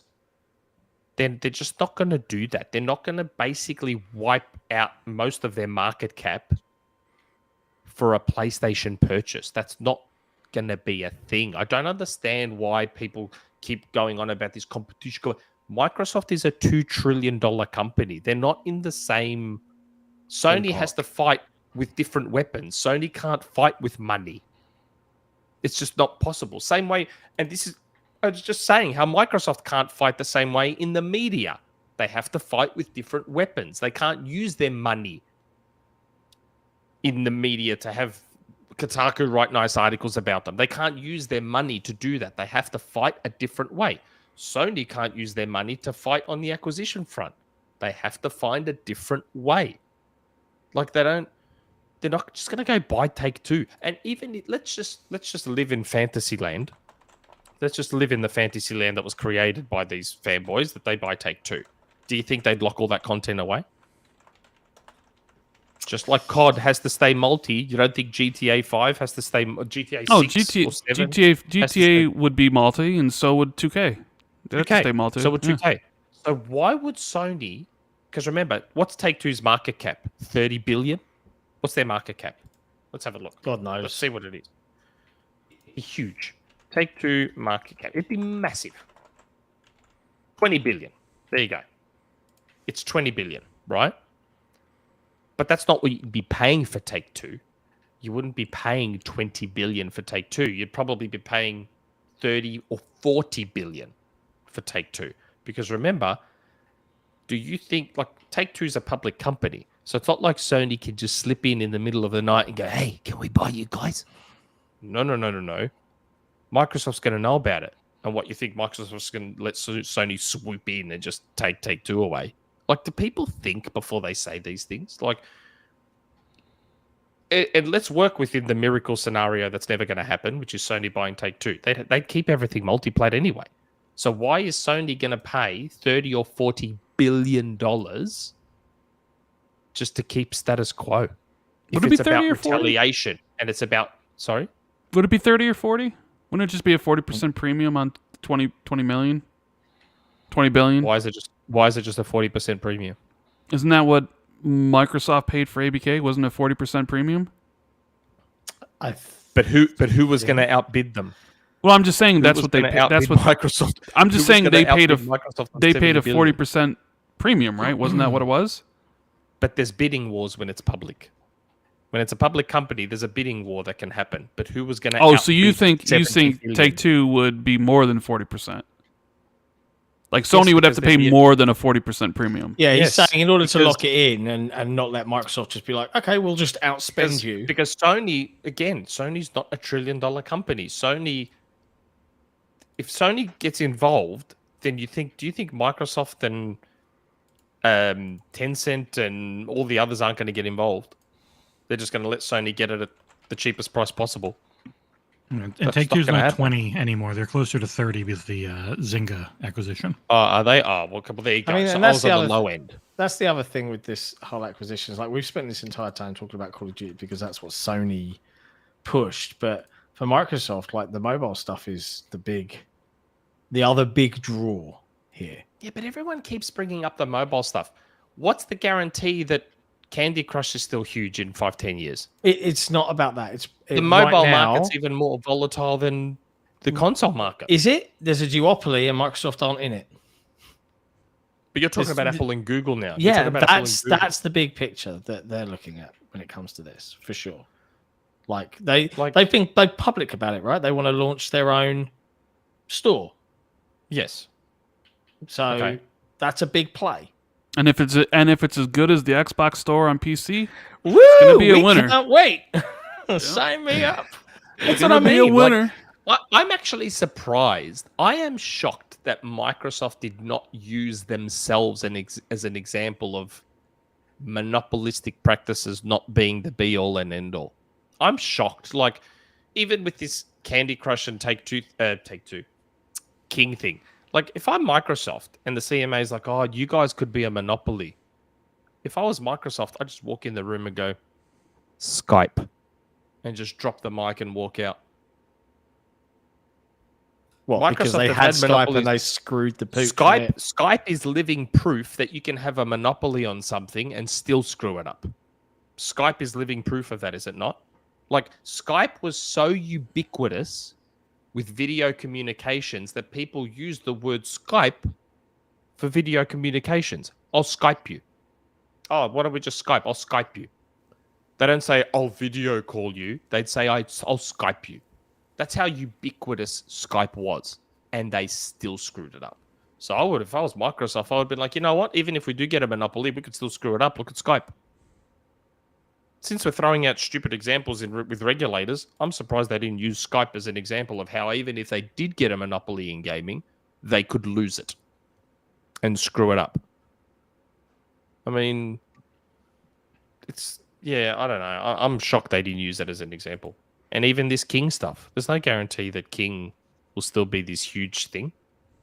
It's just getting bigger every year. I just put up a chart. They're bigger and bigger every year. They have a lot of games.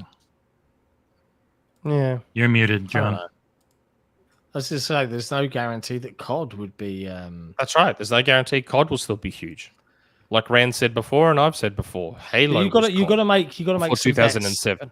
Halo was some bets somewhere, right? You got to make some bets somewhere, and they're making sensible ones ish. But yeah, look, interesting ABK discussion. That was a fun hour, and well, you don't want to keep going?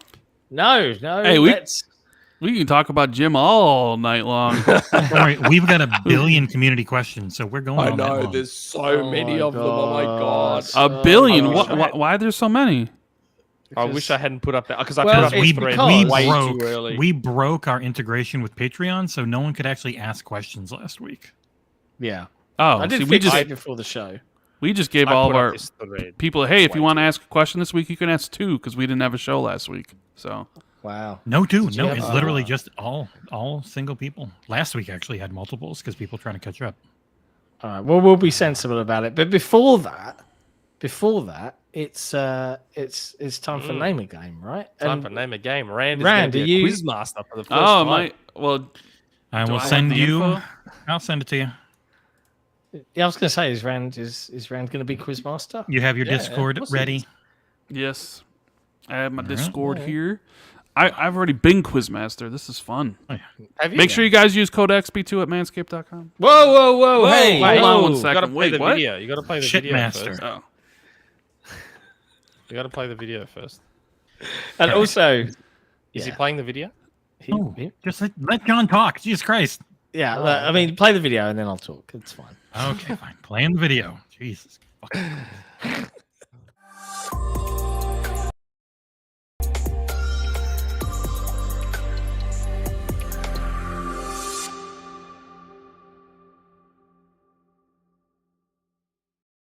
Okay. Right. Name a game. It's a lovely game. But to chat and everyone watching right now, thanks for hanging out with us for the last 3 hours and 20 minutes, you mad people. Hit that like button if you haven't already. And for now, if you're new to the show, this is Name a Game, where Jesse takes a subject video game related and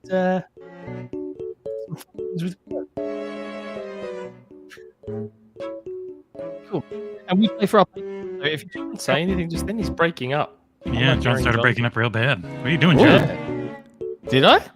Yeah, you're back now. Yeah. Oh, okay. I Like, Might have been when I apologize. started the Me channel music. Yeah, it might have been that. This pretty isn't bad. copyright. weird. This won't get copyright. They claim? haven't hit it yet. I'm sure. Not Once we do, yet. we'll have to stop. This is But like, all Not right, yet. well, no, I it's like know. Keep it Nintendo, you know. I know Now- they're weird. Look, Rand will be on board for this because Rand's also a fellow Manscaped colleague. Yes, indeed.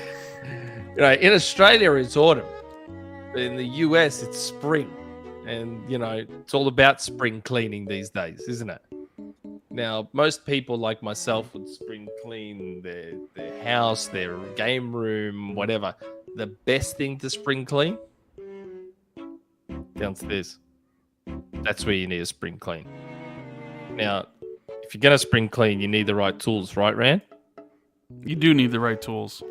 The right Yep. tools for the job. Yeah, Do you have those tools, Rand? I have those tools. You do. I've got them as well. Lawnmower 4.0, mate. The Gets boxers. job done. I actually used my lawnmower yesterday without the guard, and it worked great. What? I said with the guard. I said that with the. I used it without the guard. I said it. Goodness sake. But yeah, where can they The get weed themselves whacker. a set of? I mean, I've got the Weed Whacker 1.0, which is still very, very capable piece of equipment. But, mate, the Weed Whacker 2.0 is on the way. Man, that's going to be a good one. One day, Drew will send us one of those. Man, So be sure to go to Manscaped for that spring cleaning and use our code XboxEra for 20% off and free shipping. If you're watching Rand's show, then do whatever you want. But if you're watching our show, then you use our code. yeah, for sure. Yeah. Anyway, Rand, welcome back, Quizmaster. Name a game. Yes, sir. What's I the, don't- what's the subject this week? I don't know. Jesse, what's the Yeah, subject? I copied everything else. I didn't copy that. Here you go. Let me. The category this week Calm him. are Professional in honor of- podcastings. in honor of Minecraft Legends. It is video game spin-offs. Ooh, I like that. Ooh, That's a good okay, one. I like that okay. topic. And we're paying for patrons. I am playing for the Ash Cohen, Mm-hmm. and John is playing for Somnia. Yes. Yes. Yeah. Fuzzy. Oh yeah. Who's gonna win this one, Nick or John? Who's Probably- Nick, probably Nick will winning. win. It's I'm- 2:15 in the morning. Nick's gonna Probably win this. John, because he also looks at the chat. Oh, So he cheats. That's what Nick always says to Yes. hide that he always. That's what Nick always says when He definitely looks at the chat. I look But at anyway. That's why I'm losing 5 to 8 because I look at the chat. Genius No, strategy. you're just not that smart. You can't read. Hang on, let me just Hell turn no. on my AI software that just makes my eyes just look at the camera so no one can see me. All right, Yeah, you guys exactly. ready? You guys ready to begin? Yeah, we're ready. We're ready. Hit us All up. right. Let's go. Okay, spin-offs.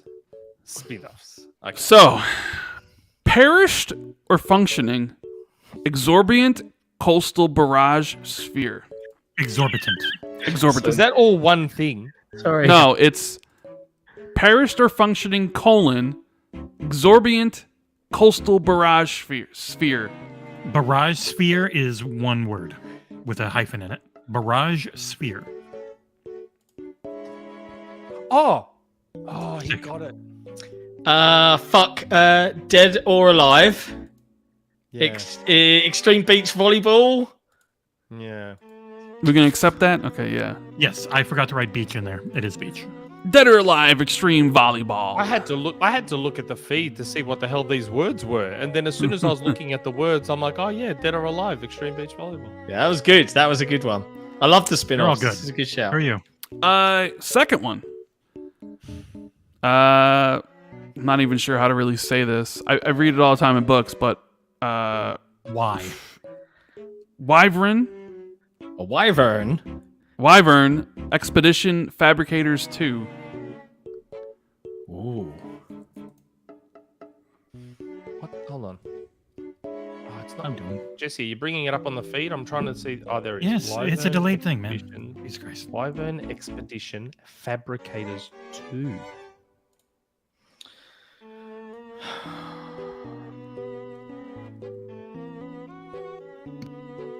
I mean, dragon something.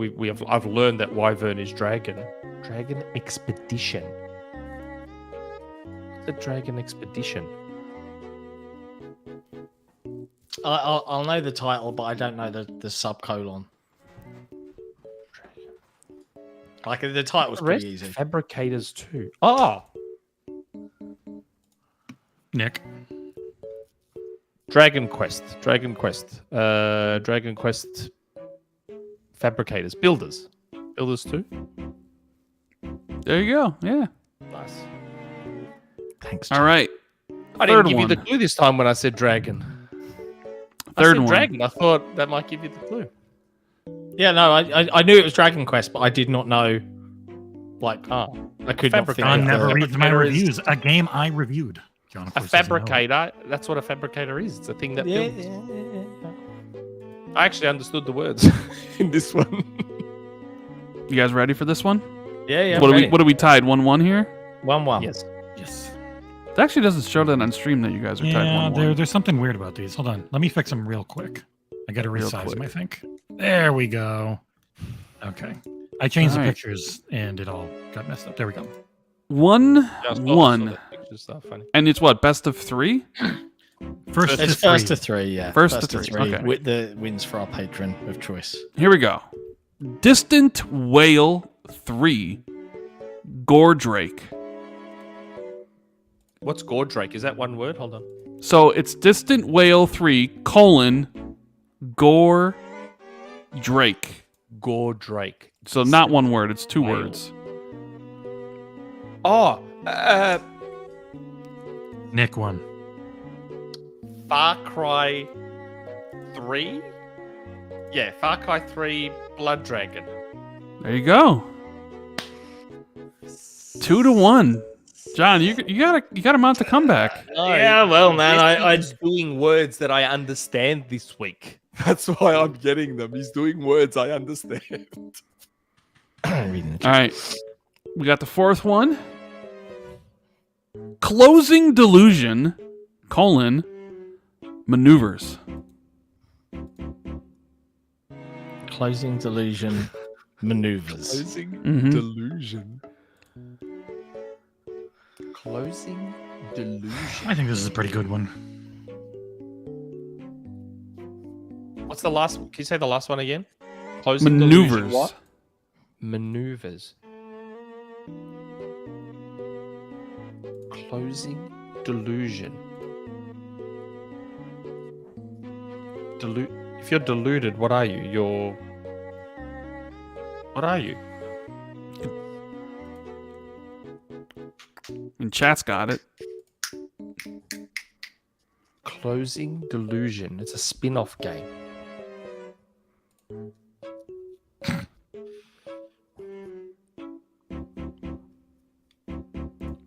I don't know.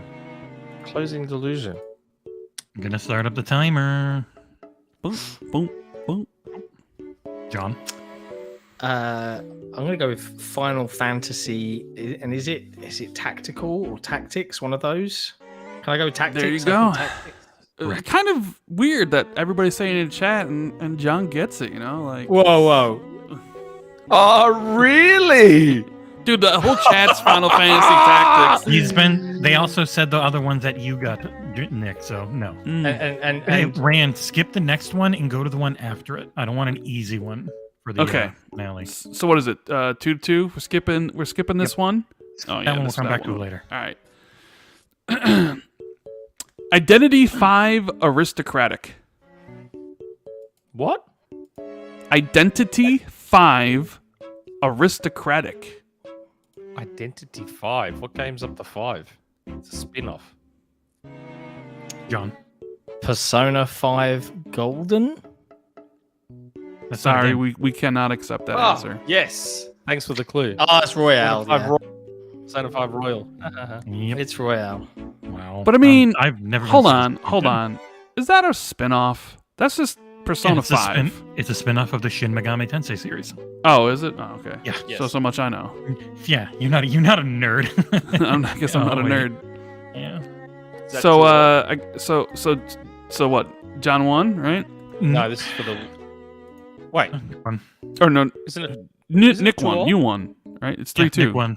Yep, You John won. John flubbed it. He said a game it that 2-all? doesn't exist. No, it's 3-2. You just won. 3-2. Did I really? Yep. I thought it was 2 Jesus all. Christ. No, it's not. We keep telling you it's not 2-all. Oh, okay. All right, Cool. you can go back to the other one and finish them all through for fun. Okay. Yeah. So this is the one I skipped. Corona capacity with a colon. Corona capacity. This is the one Jesse We've wanted to used skip. Corona before. What did he use Corona for again? Beer. No, he used Corona. I Corona only meant used Dos something Equis else. for that. Nah, Corona meant something else that I did not know Corona meant. It was the stratosphere or something around the sun. Corona capacity. What did Corona mean? I It meant just something said, else. I just said it was around. There was the sun. Something to do with the sun. Watch them not try to get this one be harder than the Persona 5 Royale I one. mean, chat got it within 2 seconds. So. Yeah, that's true. They Corona did. capacity. Corona capacity.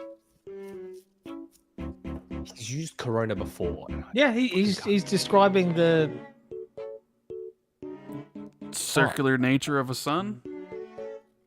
no. I can't remember. Orbit, like an orbit. We have talked about this game during this show. I know. We talked about this game today. It was ranked at some point. It sure was. And John Oh, said it was the Halo. beginning of the end. Oh fuck. Nick.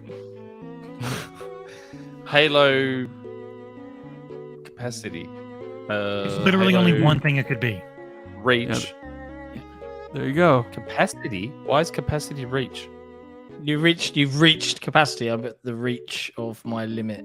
You know. But reach is not another word for capacity. It is a synonym for capacity. According to, yeah, it is.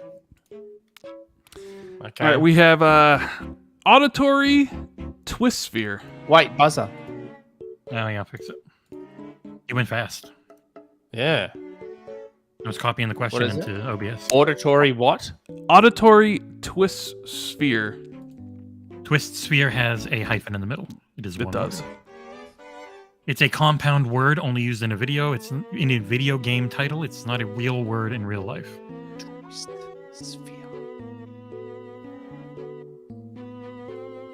Twist sphere. Auditory twist sphere. Auditory, hearing, listening.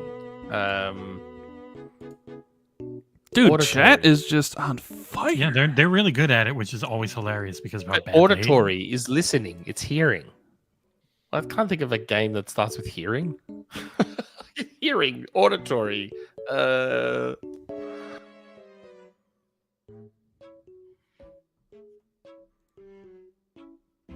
Auditory twist sphere. Mm-hmm. This was also a game mentioned not that long ago, really. Well, the franchise. The auditory part is what's throwing me. I can't think of a game that's. It was also mentioned during the ABK stuff. It's one of. Though it's not an ABK game. Although it's not an ABK, but like people definitely want them to buy this publisher. Nick talks about it all the time. Sega? Mm, What's that got to do with auditory and hearing? maybe they publish this game. Wait, oh my god. It has everything to do with it, Nick. The moment you hear the name of the game, you're like, ah. Oh, yes, Come on, that's what John, that word come on. actually means. Come on, John. I got this. Fucking I dummies. have Oh my no god. ideas. Okay. I don't know. The only thing, what does Sega publish? You want me to say it? All right, here we go. Sonic? All right. Just, Yes, there you go. Sonic. What? Sonic what? Twist sphere. It's so Come on. easy. Oh, spin ball. Spin ball. Sonic spin ball. There Yes. you go. Holy shit. God, it's every week, Rand. Listening, I'm like, Mm. if you guys hadn't said Sega, I just threw Sonic out there because Sonic's the only thing that I know that's Sega. It's so All frustrating. right. Next Sonic. one. I did not think to go to Sonic with auditory. Yeah, we can tell. Ready? Lethal conflict, colon, convent priests.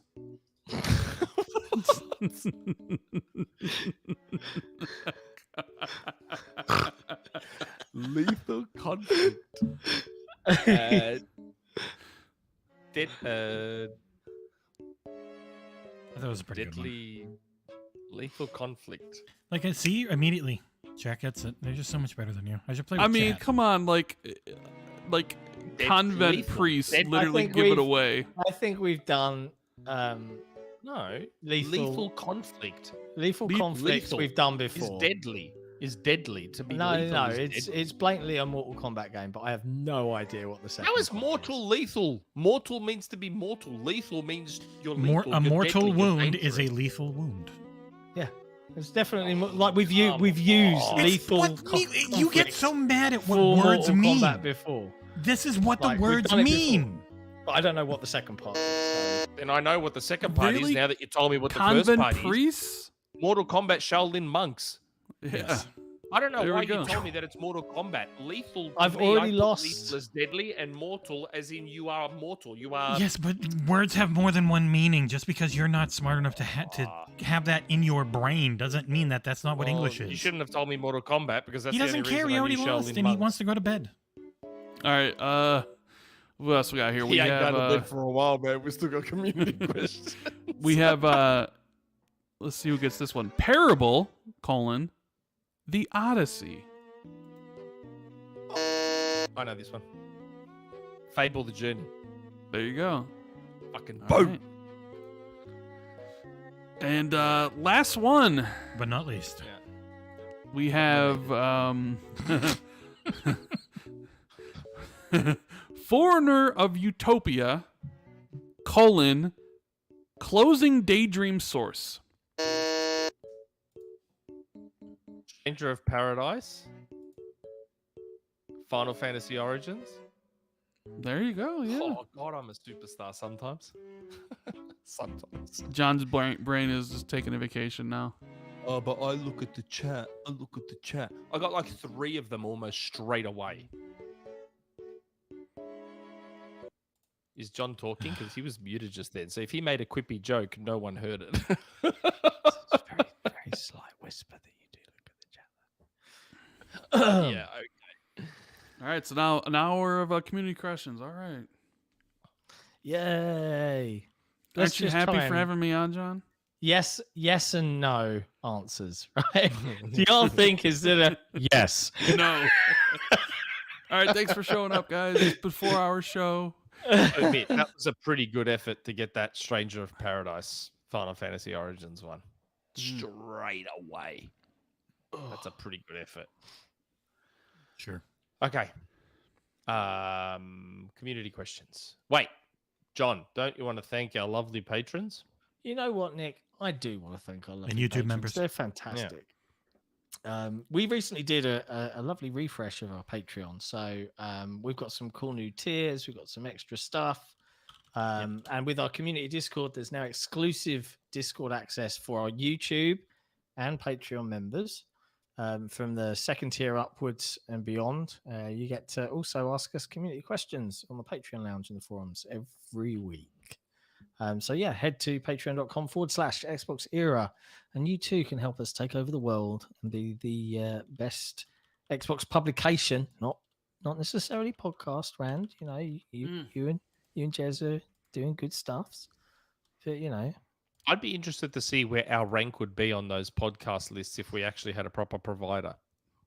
Well, yeah, SoundCloud is not doing us great. So I'm on holiday now. Hey, for Rand, the next week. If you go into Apple Podcasts and just search the word Xbox, we don't even appear at all. Yeah, it's really. I weird. mean, all. Yeah, but if you search XboxEra, you do. Yeah. But you what's have to weird search is XboxEra specifically. We want to come up if you search Xbox. we use SoundCloud, right? And they let you pick a genre, right? And video games is under the main genre of leisure, right? But SoundCloud won't let you pick video games like a subgenre of. Yeah, the but main Apple genre. doesn't have. Apple does. Apple has a video games genre. Actually, under leisure. at least according to Jez, it wasn't because he had us under leisure. It wasn't until we moved to Spotify where Spotify lets you tag it as video games or exactly, something like that. And that's where we're gonna, because Spotify bought Anchor, and You Have Me at Halo was with Anchor.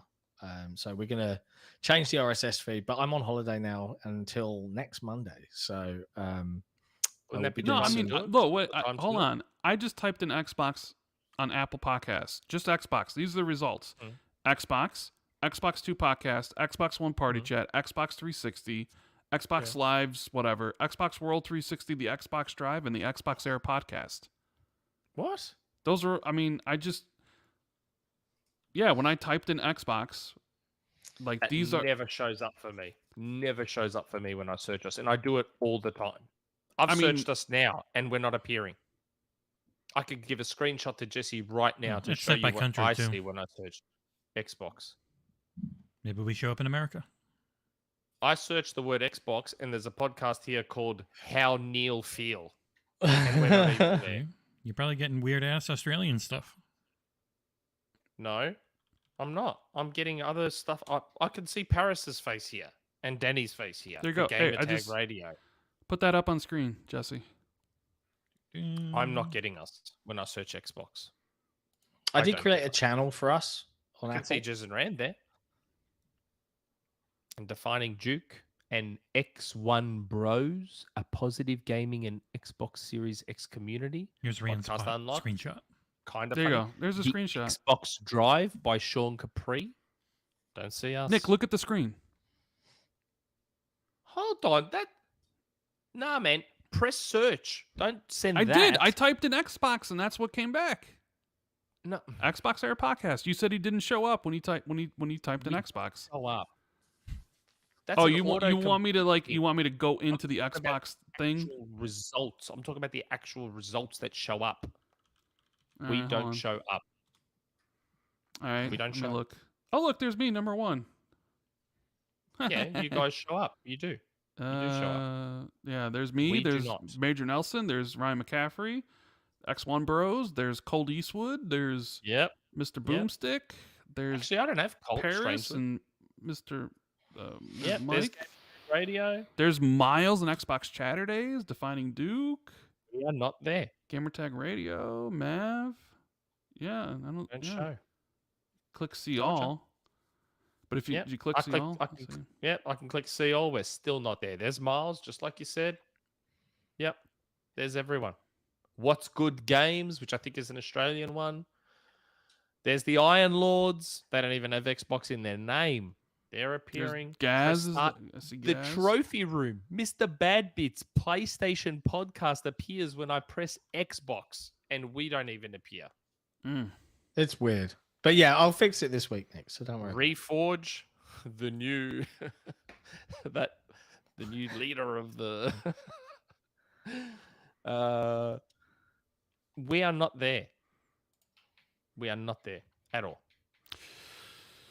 Well, I mean, Xbox 2 isn't. It's the first result in both the search and then once you click on it, you know what I'm saying? We need a new provider because ours is screwing us over. Yeah, I'll sort it out this You know, we originally used SoundCloud. I think originally when we did it, and then we used Anchor, and then we used somebody else, and then we went back to Anchor. So we originally started out on SoundCloud, I believe. Seeing other people saying in the chat that they're not seeing us when they search XboxEra. When they search Xbox, they don't get us as a result. Yeah. That's a problem. That is a problem, but we'll fix it. Don't worry about it. Okay, but yeah, thanks, patrons. Yeah.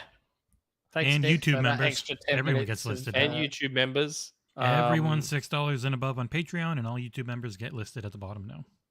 Yep, and you get a free copy of Omega Rally Championship.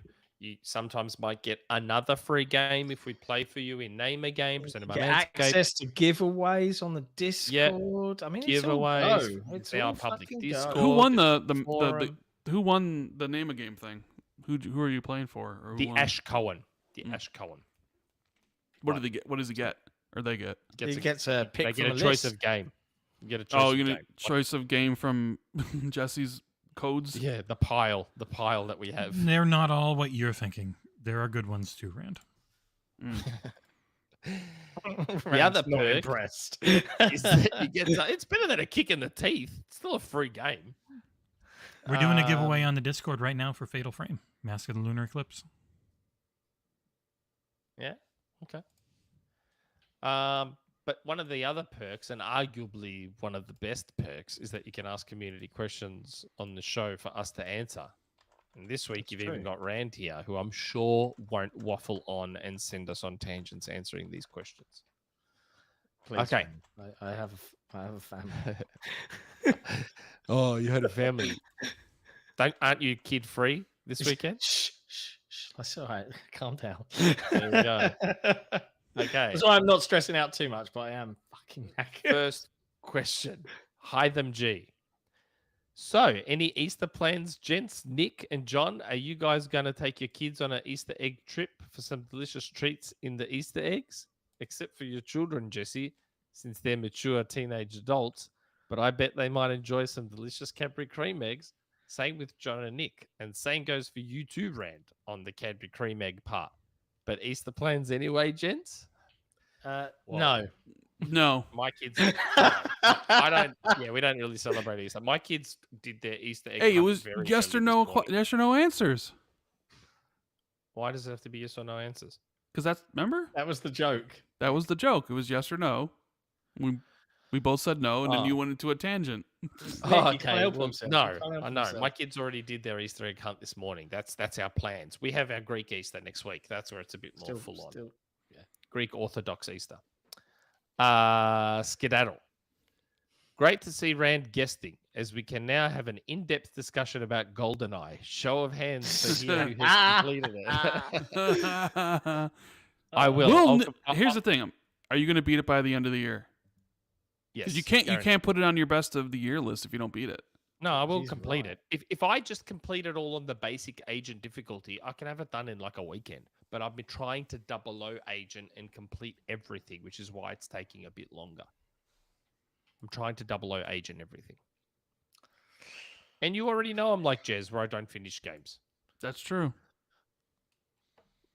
I can turn my TV on right now and show you Death's Door still sitting in quick resume and And has no been one since it came cares. to Game Pass. It's been there since it came. I'm really early on. I'm at this boss fight where I keep dying and it's really annoying. Give me an easy mode. That's why Tunic is so amazing. Your game of the year you couldn't play through without having God mode on. My God. It was such a good game. Pathetic. It was such a good game. Okay, Kraken 56. Hey guys, love listening to both shows every week. I see a lot of people saying don't expect Fable and Perfect Dark in June because they're too far away.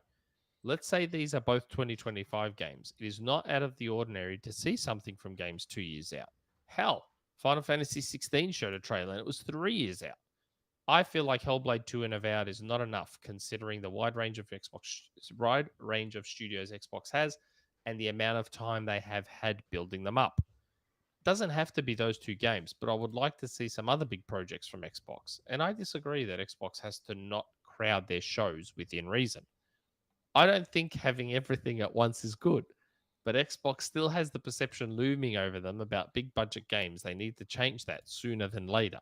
And we all know it will change at some point. Personally, I think the last two showcases needed a couple more big exclusive games. I hope they are hitting their stride with these studios at this showcase.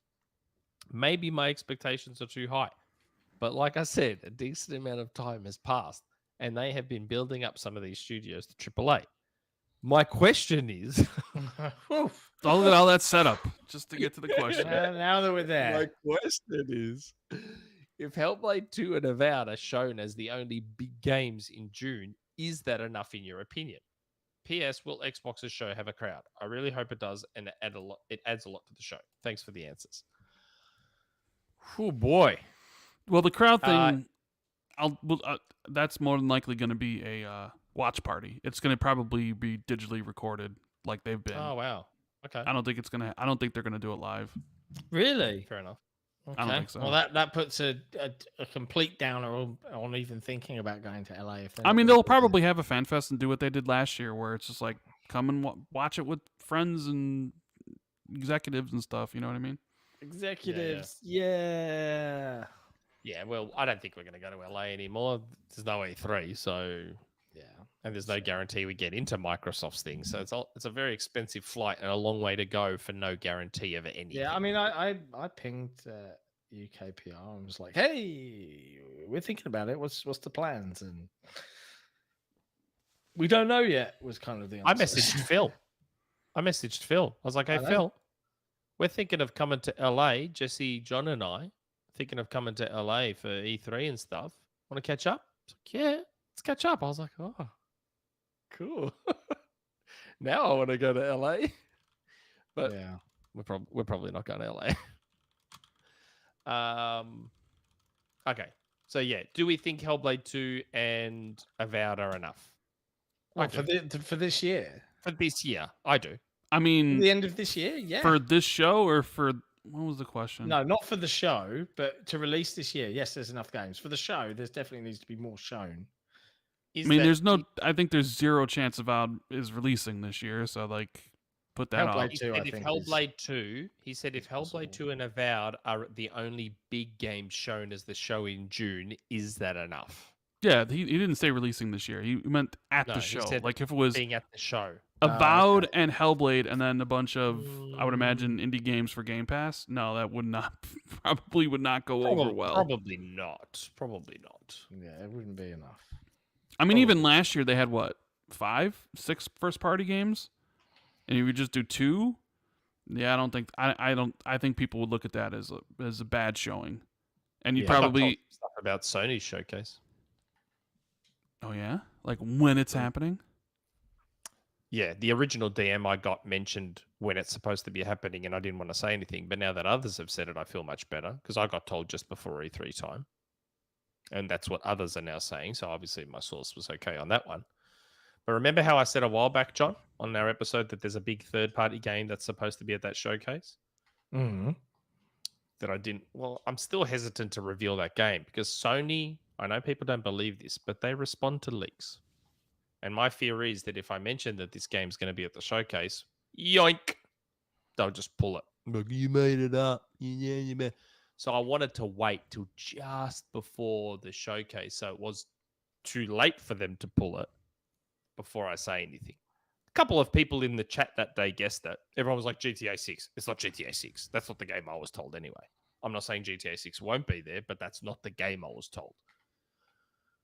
There was another third-party game I was told would be at that show. I mean, Spider-Man 2 is obvious in terms of first party. Spider-Man 2, I'd be, Spider-Man 2 should be at the PlayStation showcase. Factions has got to be there, surely. You'd think so. I got told Spider-Man 2, and that's duh. That's like an obvious one. Of course, Spider-Man 2 is going to be there. But the third-party game, do I just say it and take the gamble of like them pulling it? And then I mean, is it exclusive or is it just we're going to debut it here? It's a third-party game. It's a third-party game. We'll say it. Oh, I got told that Mortal Kombat 12 is supposed to be there. I mean, it makes sense. The Get game's supposed to Slothed. come this year. Supposed to be launching this fall. Where else would you reveal it? Right? I don't know. Well, no, I mean, they literally, the CEO literally said on their financial call that Mortal Kombat 12 was coming this year. Yeah, that's right. So, like, Yeah. where else would you reveal Mortal Kombat 12 besides at a Sony show? Of course it's going to be at the Sony show. Why at a Sony specifically? Because I would imagine What about Sony's going to have the marketing for Mortal Kombat 12. And they need to reveal it in a big way, and that's... Hasn't Microsoft had marketing for Mortal Kombat in the past? They might have, but I doubt they have it for this one. Oh. Yeah, I'm not surprised at all that Mortal Kombat 12 is at Sony's show. Oh, okay. Because I got that DM back in like February. That's why a lot of people like PlayStation shows more than Xbox's shows, because Xbox tends to focus only on games coming to Game Pass. So that means all the huge games, the Resident Evils, the Mortal Kombats, anything that wanted to make a splash, are all going to be at the PlayStation showcase. And it gives it the extra oomph of like, oh my god, this showcase was good because look at all these bombastic AAA games that Microsoft... Like, look recently what Microsoft does. Like, it's just... Yeah, and Diablo I get it, 4 it's and Game Overwatch Pass. 2. True. Boom. But, you know... But yes. Yeah, usually it's just like the smaller Game Pass stuff. You know? Yeah, that makes sense. Yeah, because remember back in that episode a while back, I said there's a big third party game, or what I would consider a fairly big third party game that's supposed to be revealed or announced at Sony Showcase, and that was the game I got told about, Mortal Kombat 12. It'll probably get pulled now. I wouldn't be surprised if they pull it. Nah, because it has to be revealed at some point. Before. They did it with They did it to me with Final Fantasy 16. And then I think it was either Jason Schreier or someone else was like, no, Final Fantasy 16 really was meant to be at the first Sony show, and they pulled it. It was on our show with Charisma. I said the Final Fantasy 16 would be at Sony's show, and there was going to be some kind of exclusivity with Final Fantasy 16. It ended up being at the second Sony show because they pulled it from the first one, but the exclusivity was there. I'm telling you, they respond to leaks. People don't believe it. And I'm not just saying my leaks, any leaks. Look at Grubb with Metroid Prime. He knew Metroid Prime was coming, and Nintendo kept pushing it. They kept pushing it out. Like they do. They respond to leaks. Whether people believe that or not is up to them. Does Xbox respond to leaks? Yes. Yep. They do too.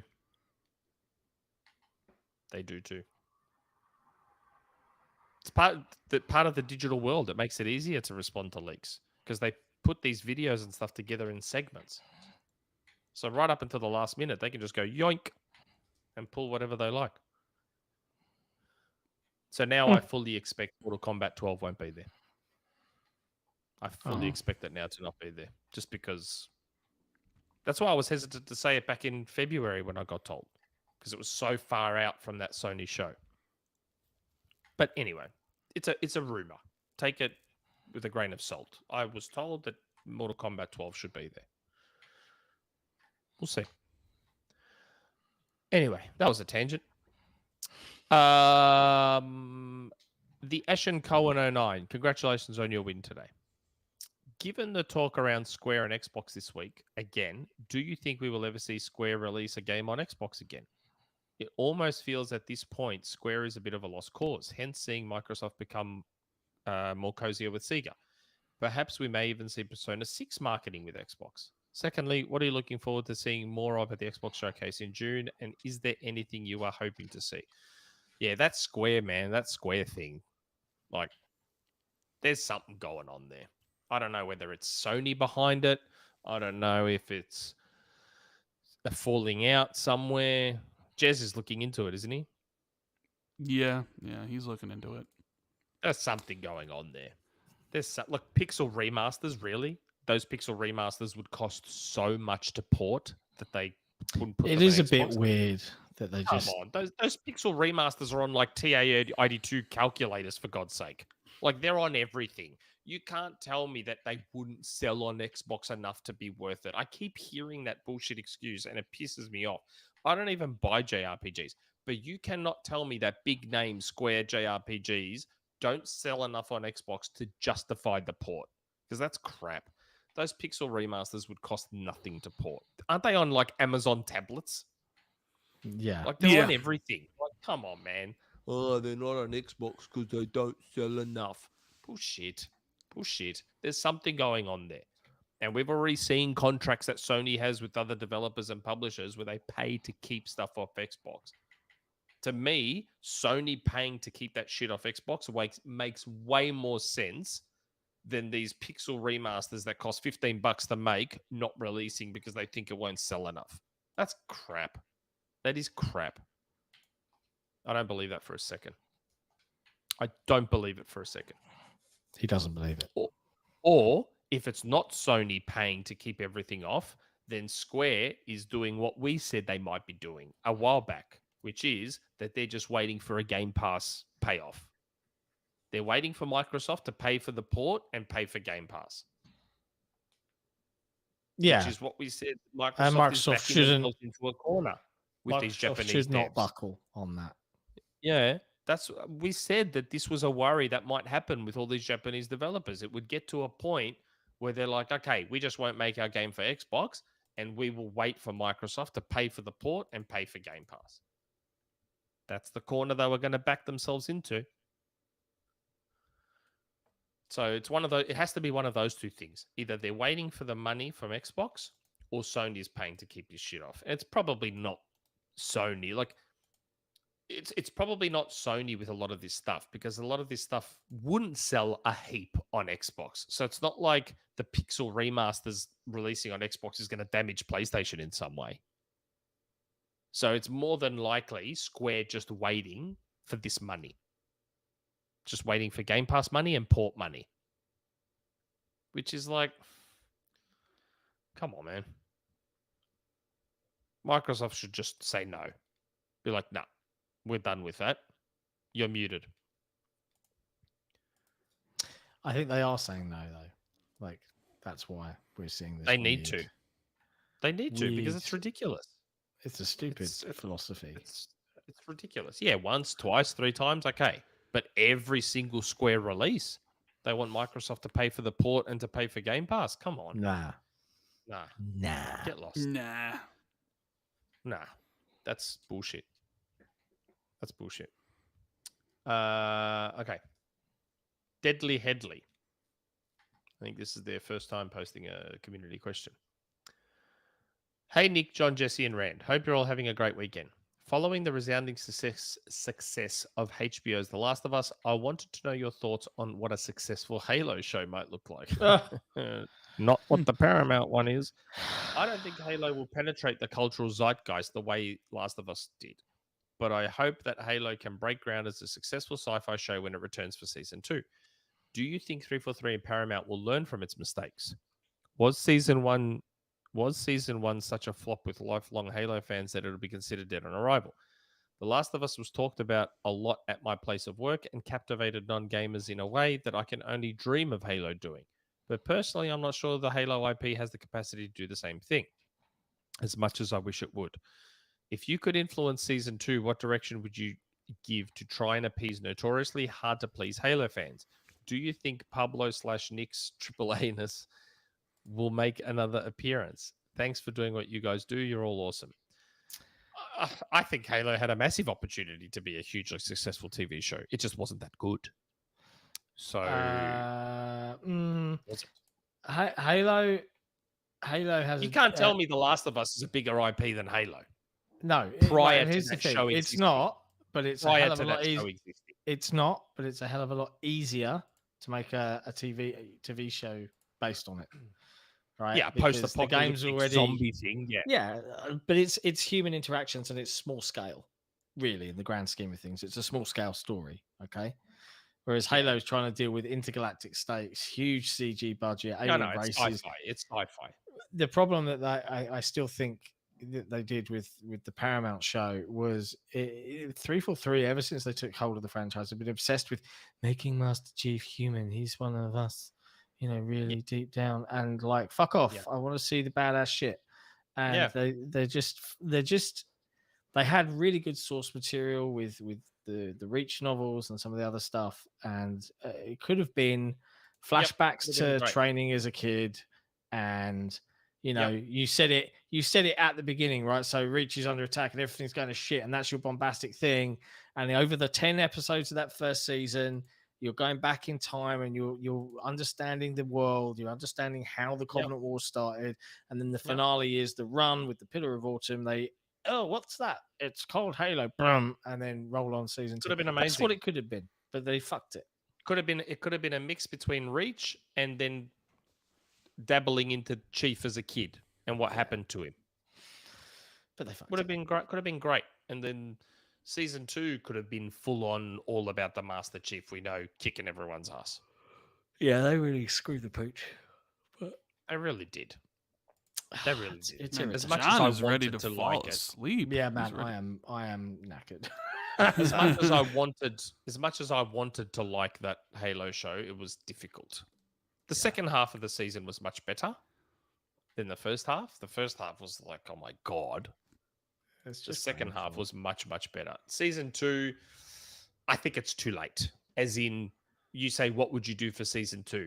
I'm guessing they've already started filming, haven't they? So I'm assuming whatever track they're on, mostly done filming. Yeah, they were filming a while ago. Yeah, so the only chance they have, God only knows what it's going to be. The only chance they have, in my humble opinion, is they take the end result of season 1. Right, is that we're hunting these artifacts. The Covenant girl's dead, right? Yeah. Yes. She got stabbed, right? Mm-hmm. She's dead. Yes. And Jon has been like melded with Cortana to the point where he's kind of like this more the chief from the games. He's more quiet, and like his brain might not even be there. All of that jazz. All right, lean into that, and now you've sorted out the licensing issues you had with O'Donnell. Right, if I don't see a hog run with the music of da da da da, like I'm gonna flip my shit. Like they missed that opportunity. I couldn't believe it. I was like, "What is this bullshit music? Like you're doing the hog run, do the tune." Last of Us did their music. Yeah, they did their guitar little ping, ping, ping that all the gamers remember. Yeah. Like that's, I know. Yeah. It's sad because I wanted it to be really great. I wanted it to be like they just had to keep it simple. They just had to keep the Halo show simple. And they tried to go. Why are you guys making TV shows? I'd make a brilliant TV show. Put me in charge of Halo. I'd do a better Halo TV show than they did. You wouldn't do a better show than any showrunner. You have no idea how to run a show. Who's talking about running it? I'm just talking about telling them what they should do. Well, that's what a showrunner does. Already hoisted by his own petard. But there you go. Yeah, good question though. I would have. I hope that they do scenario. I would have said just bloody make the first game as the first season. Ugh. Worst case scenario. Terrible. Oh, whatever. Would have been better than what we got. Serious? Yes, would have been way better than what we got. No, come on. Who the hell? By the way, that show was also a huge success for Paramount. It was great for them. It was, but critically, it didn't. But the critics don't matter. Look at the Mario movie that we'll talk about on Friday. Yeah. Deadly Headley was talking about penetrating the cultural zeitgeist, which that Halo show did not do. Where The Last of Us did, and the Mario movie is also in the process of doing. Somehow, we'll talk about it on Friday. It's a good film. It's a good movie. If you go in there, taking it for what it is. Patreon exclusive. Can't talk about it. Whatever, man. I had fun. Next question. With the Mario movie. It was good. Dio game. So, I had to eat my words this week. Chris Pratt as Mario. Sucked in. We're talking about the Mario movie. No, we're not. Chris Pratt as Mario. Not half bad. You did good, Quill. You did good. Did he, though? In any event, the Minecraft movie with Jason Momoa, of all people, as Steve. Is that who Momoa is playing? I don't Steve. know that they said that. No idea. It was put in the Mario and Sonic early April slot. What's a weird celebrity casting for that film you could see work? Personally, Christopher Walken as a creeper. Benedict Cumberbatch as an Enderman could be quite fun. Actually, Christopher Walken as a creeper could be hilarious. I'd watch it. I don't know if I'd say Chris Pratt did well. Like you can't say anything. Shut up. Friday. Jesus Christ. Yeah. Can't control him. Jason Momoa as Steve. It's not Is that confirmed. I don't know why. confirmed? No, it's not. I don't know why he said it. I found nothing saying that. That would be. I mean, Chris Pratt as Steve could actually work. That's actually where Chris Pratt could work as Steve, just like he was the generic Lego dude. Yeah, but That isn't could that? work. I was about to say, isn't that just the Lego movie again? The Lego movie, but it still would work. Is the point I'm trying to make. That's actually where Chris Pratt would work. Another quirky one where I could see it. Christopher Walken as a creeper. That's so good. Ooh, you reckon they'll use Nolan North I hope not. in the Minecraft movie? He's in everything else. Troy Baker. I don't know. I can't think of one off the top of my head. Rand, what about you? That's good. No, I can't think of anything else out of my head either. That's good because it's 3:10 in the morning. Okay. Nearly there. Please, Lord. We're not Jesse nearly Butler. there. Happy Easter, everyone. What? We're not nearly there. It's just over half. Jesse Brother, happy Easter, everyone, and happy Orthodox version of it next weekend, Nick. Rand, it's nice to see you making videos again. You had a good one on the CMA and Jim Dark Footloose Ryan. Bring on Redfall. Thanks, Jesse Brother. Thank you. I like I'll that be that eating a wasn't lot the of food question. next. I'll be eating a lot of food next week. My God, I'm going to be so full. Omen. This question is for the number one Windows Phone fan in the world, Jez Corden. Now, Jez, I don't know why he's asked that because it was Xbox 3. We didn't say Jez was going to be on. But as the number two Windows Phone fan, I'll take over the question. What were your top three favorite Xbox Live games that released on Windows Phone? My top three were Max and the Magic Marker, Ilo Milo, and Tentacles. Honorary nominations for Age of Empires, Casual Sieges, The Harvest, and Jetpack Joyride. Yeah, Halo, Spartan Assault. Yeah, I like Jetpack Joyride. God, there was one other one that I can't remember now because it's been Tentacles so was awesome. long. Sorry? Tentacles was awesome. I didn't play Tentacles. It was really cool. I played a couple of others, but it's been so long since I've jumped on a Windows Phone that I can't remember now. But there were some very good games on Windows Phone. Windows Phone was the best. Best OS. How's that store going to work that Microsoft wants to do? How's it going to work? They I don't think have a it's- platform. Well, it's arguing that because that's the court case, right? You know, Epic. So they want to have a store on iOS and Google. Yeah. Like Samsung has Yeah. the Galaxy Store on their phones. Runs Android Okay. apps side loaded. Okay, but Microsoft doesn't make their own phones. No, they don't. So Bit of how a do problem they expect when to get a store? How do they It's expect You an to can app have store storefronts on iOS? Windows, right? And that's that fine. You can have that they storefronts want on there. Android. You can have that Samsung store and different things. Like you can make an app that's a store. Isn't the EU going to make Apple open up their stuff next I year? think that's very likely. Good luck with that. Good luck with that. Okay. Bat out of Hades. Hello, Xbox 3 plus one. Who's the plus one? Jesse? Yes. I'm generally not much of a sports game fan. But there have been times where the sporting constellations align, and I end up sinking some time into one of these titles. With MLB The Show coming to Game Pass the past couple of years, I was excited to try out what many believe is the best annual sports game franchise today. However, I struggled to feel any hook to keep me going beyond the tutorial. That changed this year with 2023's entry in the excellent Negro League story mode.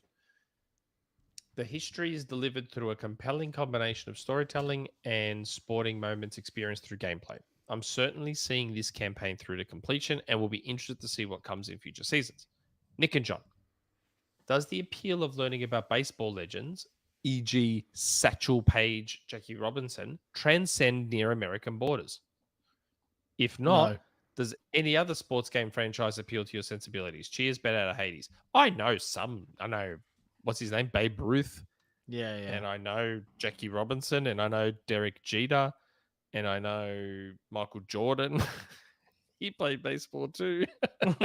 And I know he had base in it and a ball. he played Chicago White Sox for a little bit when he retired from the NBA before, and he sucked before going back to basketball again. Yeah, the only baseball I have interest in is Mario Baseball. I used to play FIFA. I don't anymore because I'm not interested in FIFA anymore. I wish Sega. I'd be happy to get back into tennis games if a good one would come along. I'd love for Sega to get back into Virtua Tennis and get the licenses and everything, and I'd play with Nadal and what's his name, Tsitsipas. But no one's doing a decent tennis game anymore, so my sport game is Rocket League, and that's it.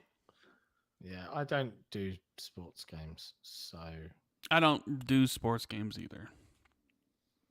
You know what's interesting, as a quick aside, as John curses my name, you notice that a lot of people don't talk about MLB The Show anymore now it's multi-platform? yeah. I know. I wonder why that could be. That's not a coincidence. Why. And also, its review scores are a lot lower than they used to be as well. Yeah, it's dropped down dramatically. Isn't that interesting? But I'm sure that's just a coincidence. I'm sure there's nothing more to that. Yeah. It's funny, isn't it? Wonder why that is. I review a lot of sports games, but I don't play them after the review. I don't have the time. You've played Rocket League with me before. I've put in like 2,000 hours into Rocket League. I haven't played it in a couple of years. The last time I played it was with you. Don't have the time. I probably could get on Rocket League and beat Nick on a one-on-one. You know what I mean? It's a funny joke. It's the best joke you've ever told. Beat me at Rocket Next League. question. That's a good one. J White 723. Hey guys, I've been contemplating buying a new handheld device since they're so hot right now, but I can't decide which one to get. With the Steam Deck, a Neo 2, and now the ROG. Oh, we didn't speak about the ROG Ally, man. The options are looking pretty good. What unique feature specs would you like to see in a hypothetical Xbox handheld that would make you choose it over the other options already out besides favoritism? Game Pass. It's a Series S. It's just a Series S portable. I'm not really interested in a handheld from Xbox either. Anyways. I would buy so many Series S portables. I would replace my children's Series S's with 2 portables, because why wouldn't I? Because then they could just dock it into their TV, take it on the go with them. I can buy an expansion card. I can go bloop, bloop, bloop into all the Series S portables. Oh, come on. A Series S portable would be amazing. Yeah, it would. It would be I would amazing. love it. Come on. I would love a Series S portable. But native 1080, 120 Rocket League and Fortnite on the go. Like, come on. Yeah, unbelievable. One day to have proper Xbox games. Unbelievable for 45 minutes before the battery died. Oh, well, there you go. I mean, I'm no stranger to that. I've got a Sega Game Gear. But the ROG Ally, the Republic of Gamers Ally, man, I'm glad I didn't get a Steam Deck. It's going to cost a lot of money. I heard it's going to be similar price. Like on Reddit, there was rumors that it's going to be similar pricing to a Steam Deck. Then people are fucking insane. The Steam Deck is only that price because they subsidize it with the Steam store. Asus doesn't have that.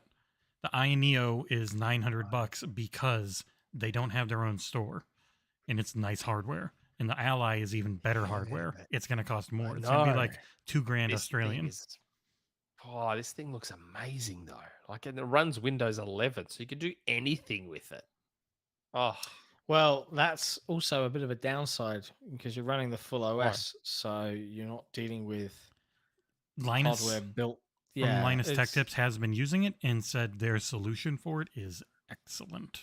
Oh, for popping it in, popping into games is a button. Like it works really well. They've really been planning this. But Nick, it's and imagine if they partner. Imagine if they partner with Xbox for like a Steam style big picture mode with Xbox OS. I mean, the Xbox store should scale to that thing fine and work really nice. Maybe. Telling you, this thing, I hope the pricing is okay because, man, I'd be very, very Nick, it's going to be interested. so much money. I'm sorry. You're looking at probably like $2,000 Australian. And I'll get staff price at a retailer here, which might bring it down a fair bit. Gaming PC would cost me more than that. Yeah.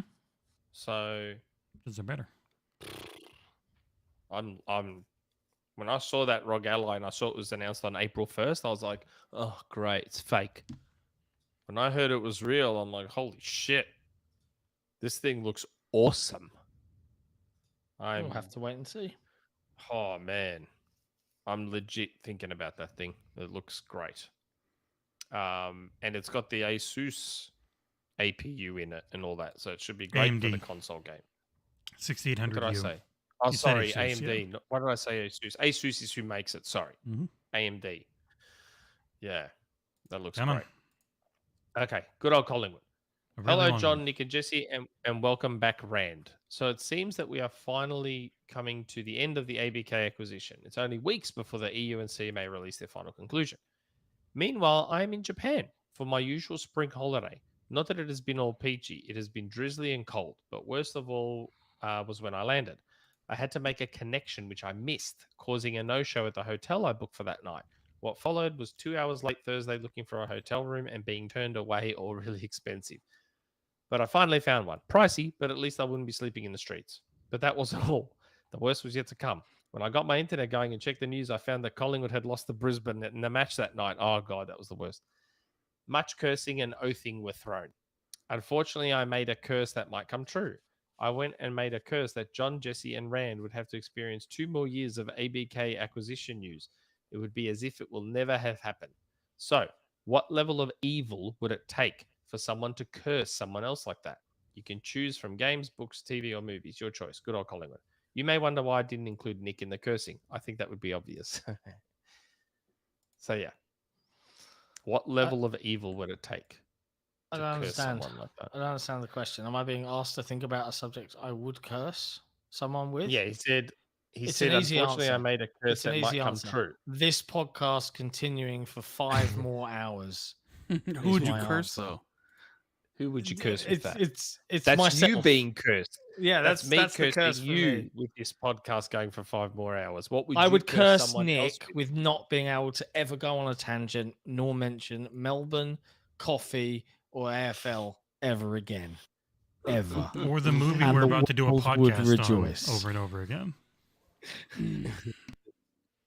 Your curse to me should be something like, I don't know, Microsoft doesn't buy Sega or something like that. I would want should be Jez. your- I would want Jez to get cursed every time he says "I don't know" to get shocked, a little slight electric shock, so he stops saying it all the time about every time. About what? That's his like vocal filler. You know, how some people use like Oh, or whatever. really? He Yeah. constantly ends. He'll be saying something like even something he's sure about, but I don't know. I don't know. yeah, I don't know. He does do that. And it's every just, time. I always bring up just like, you know, I get like podcasting's rough. Sometimes you use what you're comfortable with, but I was like, you got to break away from constantly saying I don't know after everything you say. Get a shot collar on him. I don't know. I don't know. And just keep shocking him remotely. Oh, that's good. I like that. I actually never noticed that. He does do that. Not Jack. Has Rand and Nick ever considered proving their video game dominance over the other in a 1v1? If you did, what game would you pick? Not Rocket League. Maybe a Guilty Gear Slugfest would be an even match. Nah, fighting game. I destroyed Rand. If all the Xbox personalities were in a Gamer Olympics, who would come out on top? Yeah, if Rand and I have to 1v1, it can't be Rocket League because it would be unfair. Can't be a fighting game. It would be unfair. Jesse. I don't know. Jesse would come out on top. Of all Yeah, the I count extra now. I'm going to really jump on. personalities. I don't really play a lot of multiplayer stuff, so I don't know what we would play. Like 1v1 me and COD, bro, or something. Halo would probably be the only thing that would be a fairly level playing field, I Yeah. assume.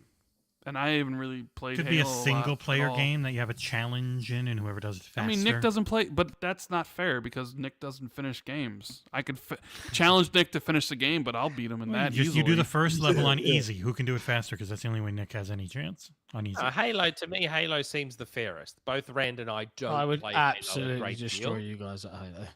Hold on. Oh, I'm gonna make it SWAT only. This would be an actual already- in-person 1v1, not you get lag advantage because you're in Australia. Oh my god! If it's in person, then I will destroy John. No, you don't know how to play If it's people in in person. person. You What, only normal want to play it. Halo? Yes, Normal Halo. Normal Halo. Yeah, I'll take Ri- you in normal Halo. If there's no lag involved, I'll Bro, take you in normal It's Halo. 3:20 in the morning. I will happily load it up now. I just said in person. We're talking. Jesse said in person. I do it with Australian lag. You can host. I would, And he's Come half down asleep. to He's slurring his Australia. speech. and I still I mean, would do it. You I am down to half Australia. asleep. I'm still Because you already absolutely challenged wrecked. me in SWAT because you assumed. I mean, your all skills John would really knows how to do is translate, and I build took you maps. It's down not in like he knows how to SWAT. play. Wow. What was that? Wow, I was saying can't all believe John you really went knows there, how to do in bro. Halo is build maps. You sure you Can't can believe really got a play? point. there. I thought we got were a point. pals. We are See, pals. John- John you'd assumed- beat Nick. That's Yeah, not, I'd you know. think so. Yeah. Yeah, it's like John saying you can assumed take that candy his from a Halo- baby. John assumed that his Halo skills would translate to SWAT, and he challenged me at SWAT and found out that those skills don't Australian quite translate lag to is SWAT. really helpful. And in I SWAT. took him Yeah, down the in lag SWAT. was horrendous, bro. But yeah, you know, for No, me. I'm going to ignore it because it helped me. Oh, wait, I did a sick voice. I meant to do a help me. Nick voice. It didn't help me. Hello. That's not Halo a to knife. me is the only thing me and Rand could play against each other that would be a fairly fair playing field because we both don't play Halo a great deal, but we both play first-person shooters and have some competence in them. Fighting game, no chance. Like, Rand may as well just stand still. And Rocket League. ha, Rocket ha, ha, League. ha. If I score a goal in Rocket League, I win. You know. I was about to say, that's what the challenge would have to be, just to score one goal for Yeah. Rand. And he'll do it in I get 7 if I score seconds. one goal against Nick, I win. He wins the challenge. Even just if to you score beat me one 20 to goal. 1, I Yeah, still win. It's like 30 goals to 1, but as long as he gets that one, he wins. That would be the challenge in Rocket League. So to me, Halo is the fairest. I'd be happy to try playing Rand in Halo. Again, can't be SWAT because I'd destroy him. Mm. But normal. How Halo, about a like, if I can competition? even beat John got at one. SWAT. I have a competition Okay, for you, go. Nick. Can you talk into your mic the entire show?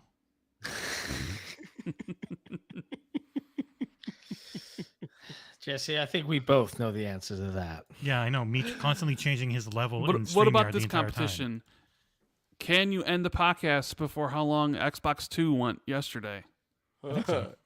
We're- we're done. That was the last you're one. getting We're close. Yeah, You're getting. I That mean, was the last we community were 4 question. hours and 45 minutes. You're 4 hours 30. that was Oh the my last God, we are question. too. So. Oh my God, we're at 4.5 hours. Yeah, you that's never, probably you the never shut record. up. What's our record for Hold on, longest stop podcast? blaming me. The first 2 hours of the show was them two.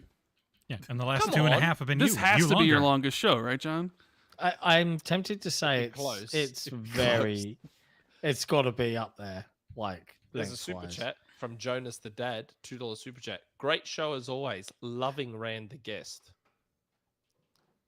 I'm glad to be Yeah, here. Rant's a great guest. He's Yeah, People want to keep always sending 2 us super hours. chats. They'll keep getting longer and longer shows. The first 2 hours of this show was these two going off on tangents and spinning shit. I was the one trying to get us back on track constantly for the first 2 hours.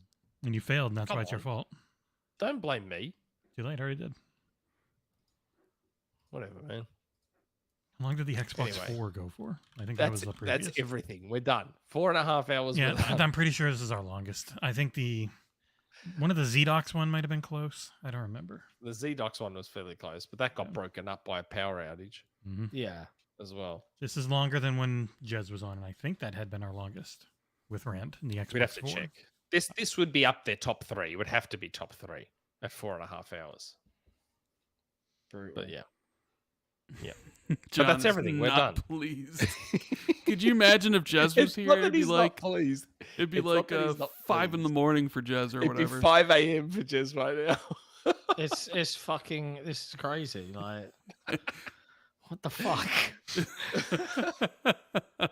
Hey, but your kid's free this weekend, right? I am kid free, but There it you doesn't mean I go. want my Lucky. entire He's fucking lucky. Sunday. Hey, you gotta Completely do this blown for Xbox Era. I do you know? I do this. That's for right. Xbox, You got to make up for did my You back. got to get back to working Oh, on something yeah, you might have or not. Yeah, Who knows? last week you had the week off. You know. Yeah, that's right. Because I've got a lot of work to do. Yeah, this is our longest show by far.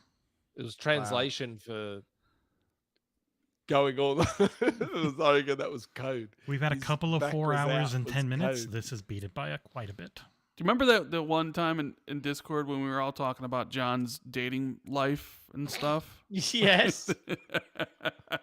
I do remember that. Let's stop that there, yeah? Okay.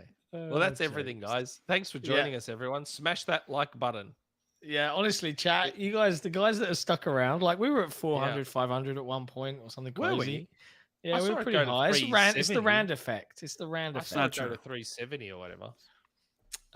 But 200 and plus stayed watching for the entirety of the last 2 hours, which has just been bollocks. Let's be honest, folks. Oh my god, I'm dreading these timestamps. They're going to be the Yeah, worst. that's I'm why doing these I'm timestamps. he has to do the. I'm doing the timestamps tomorrow. I'm not even going to attempt to do them. Just mate. get- I'm not You gotta working do for things for Just get show Xbox start. Era, bro. Get show start in there because people get so annoyed if that one's not there. I don't know why. They get so mad.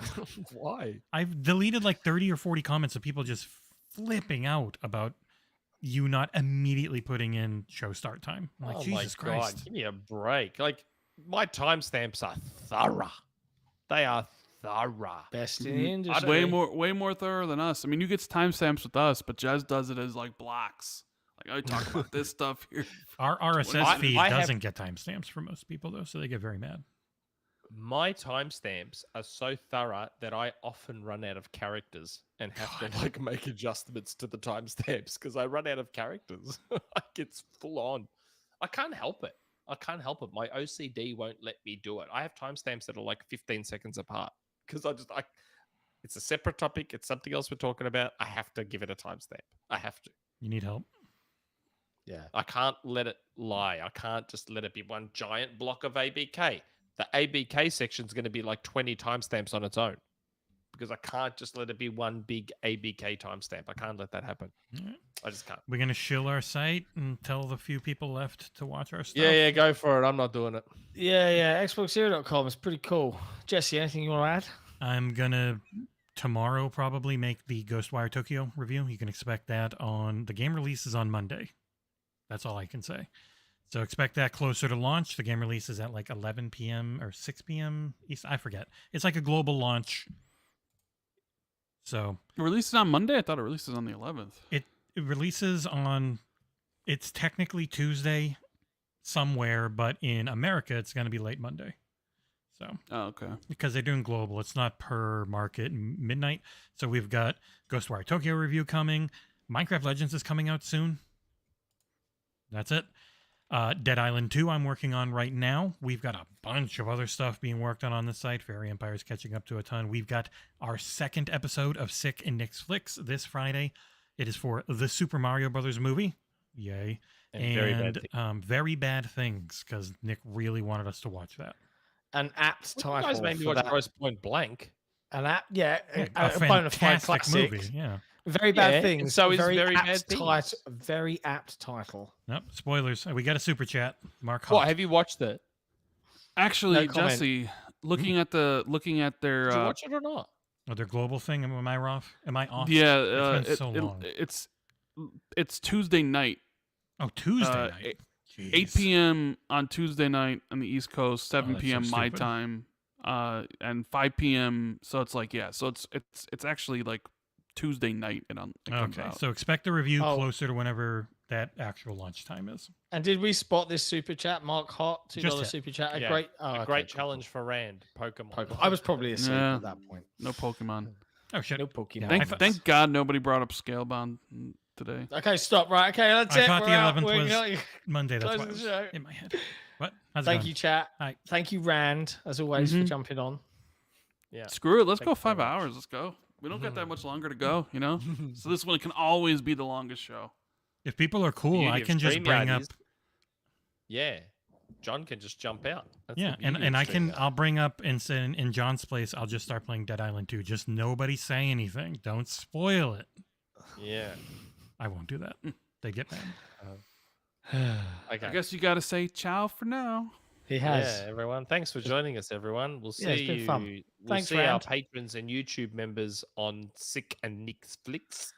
Next where we talk Friday. Which about is going to those go movies. even longer than this show. Nah. God. The first one was really quick. It was only like an hour and a half. John wanted an hour. Okay, time to end. Let's Yep. go. All right. So, yeah. Okay, cool. Thanks, everyone. Ciao for now. Oh, bliss. I'm not going I to press the sleep. button. I'm going to leave a game. I sleep now. I'm not pressing Please, the button. God. I'm just going to hang up. Okay.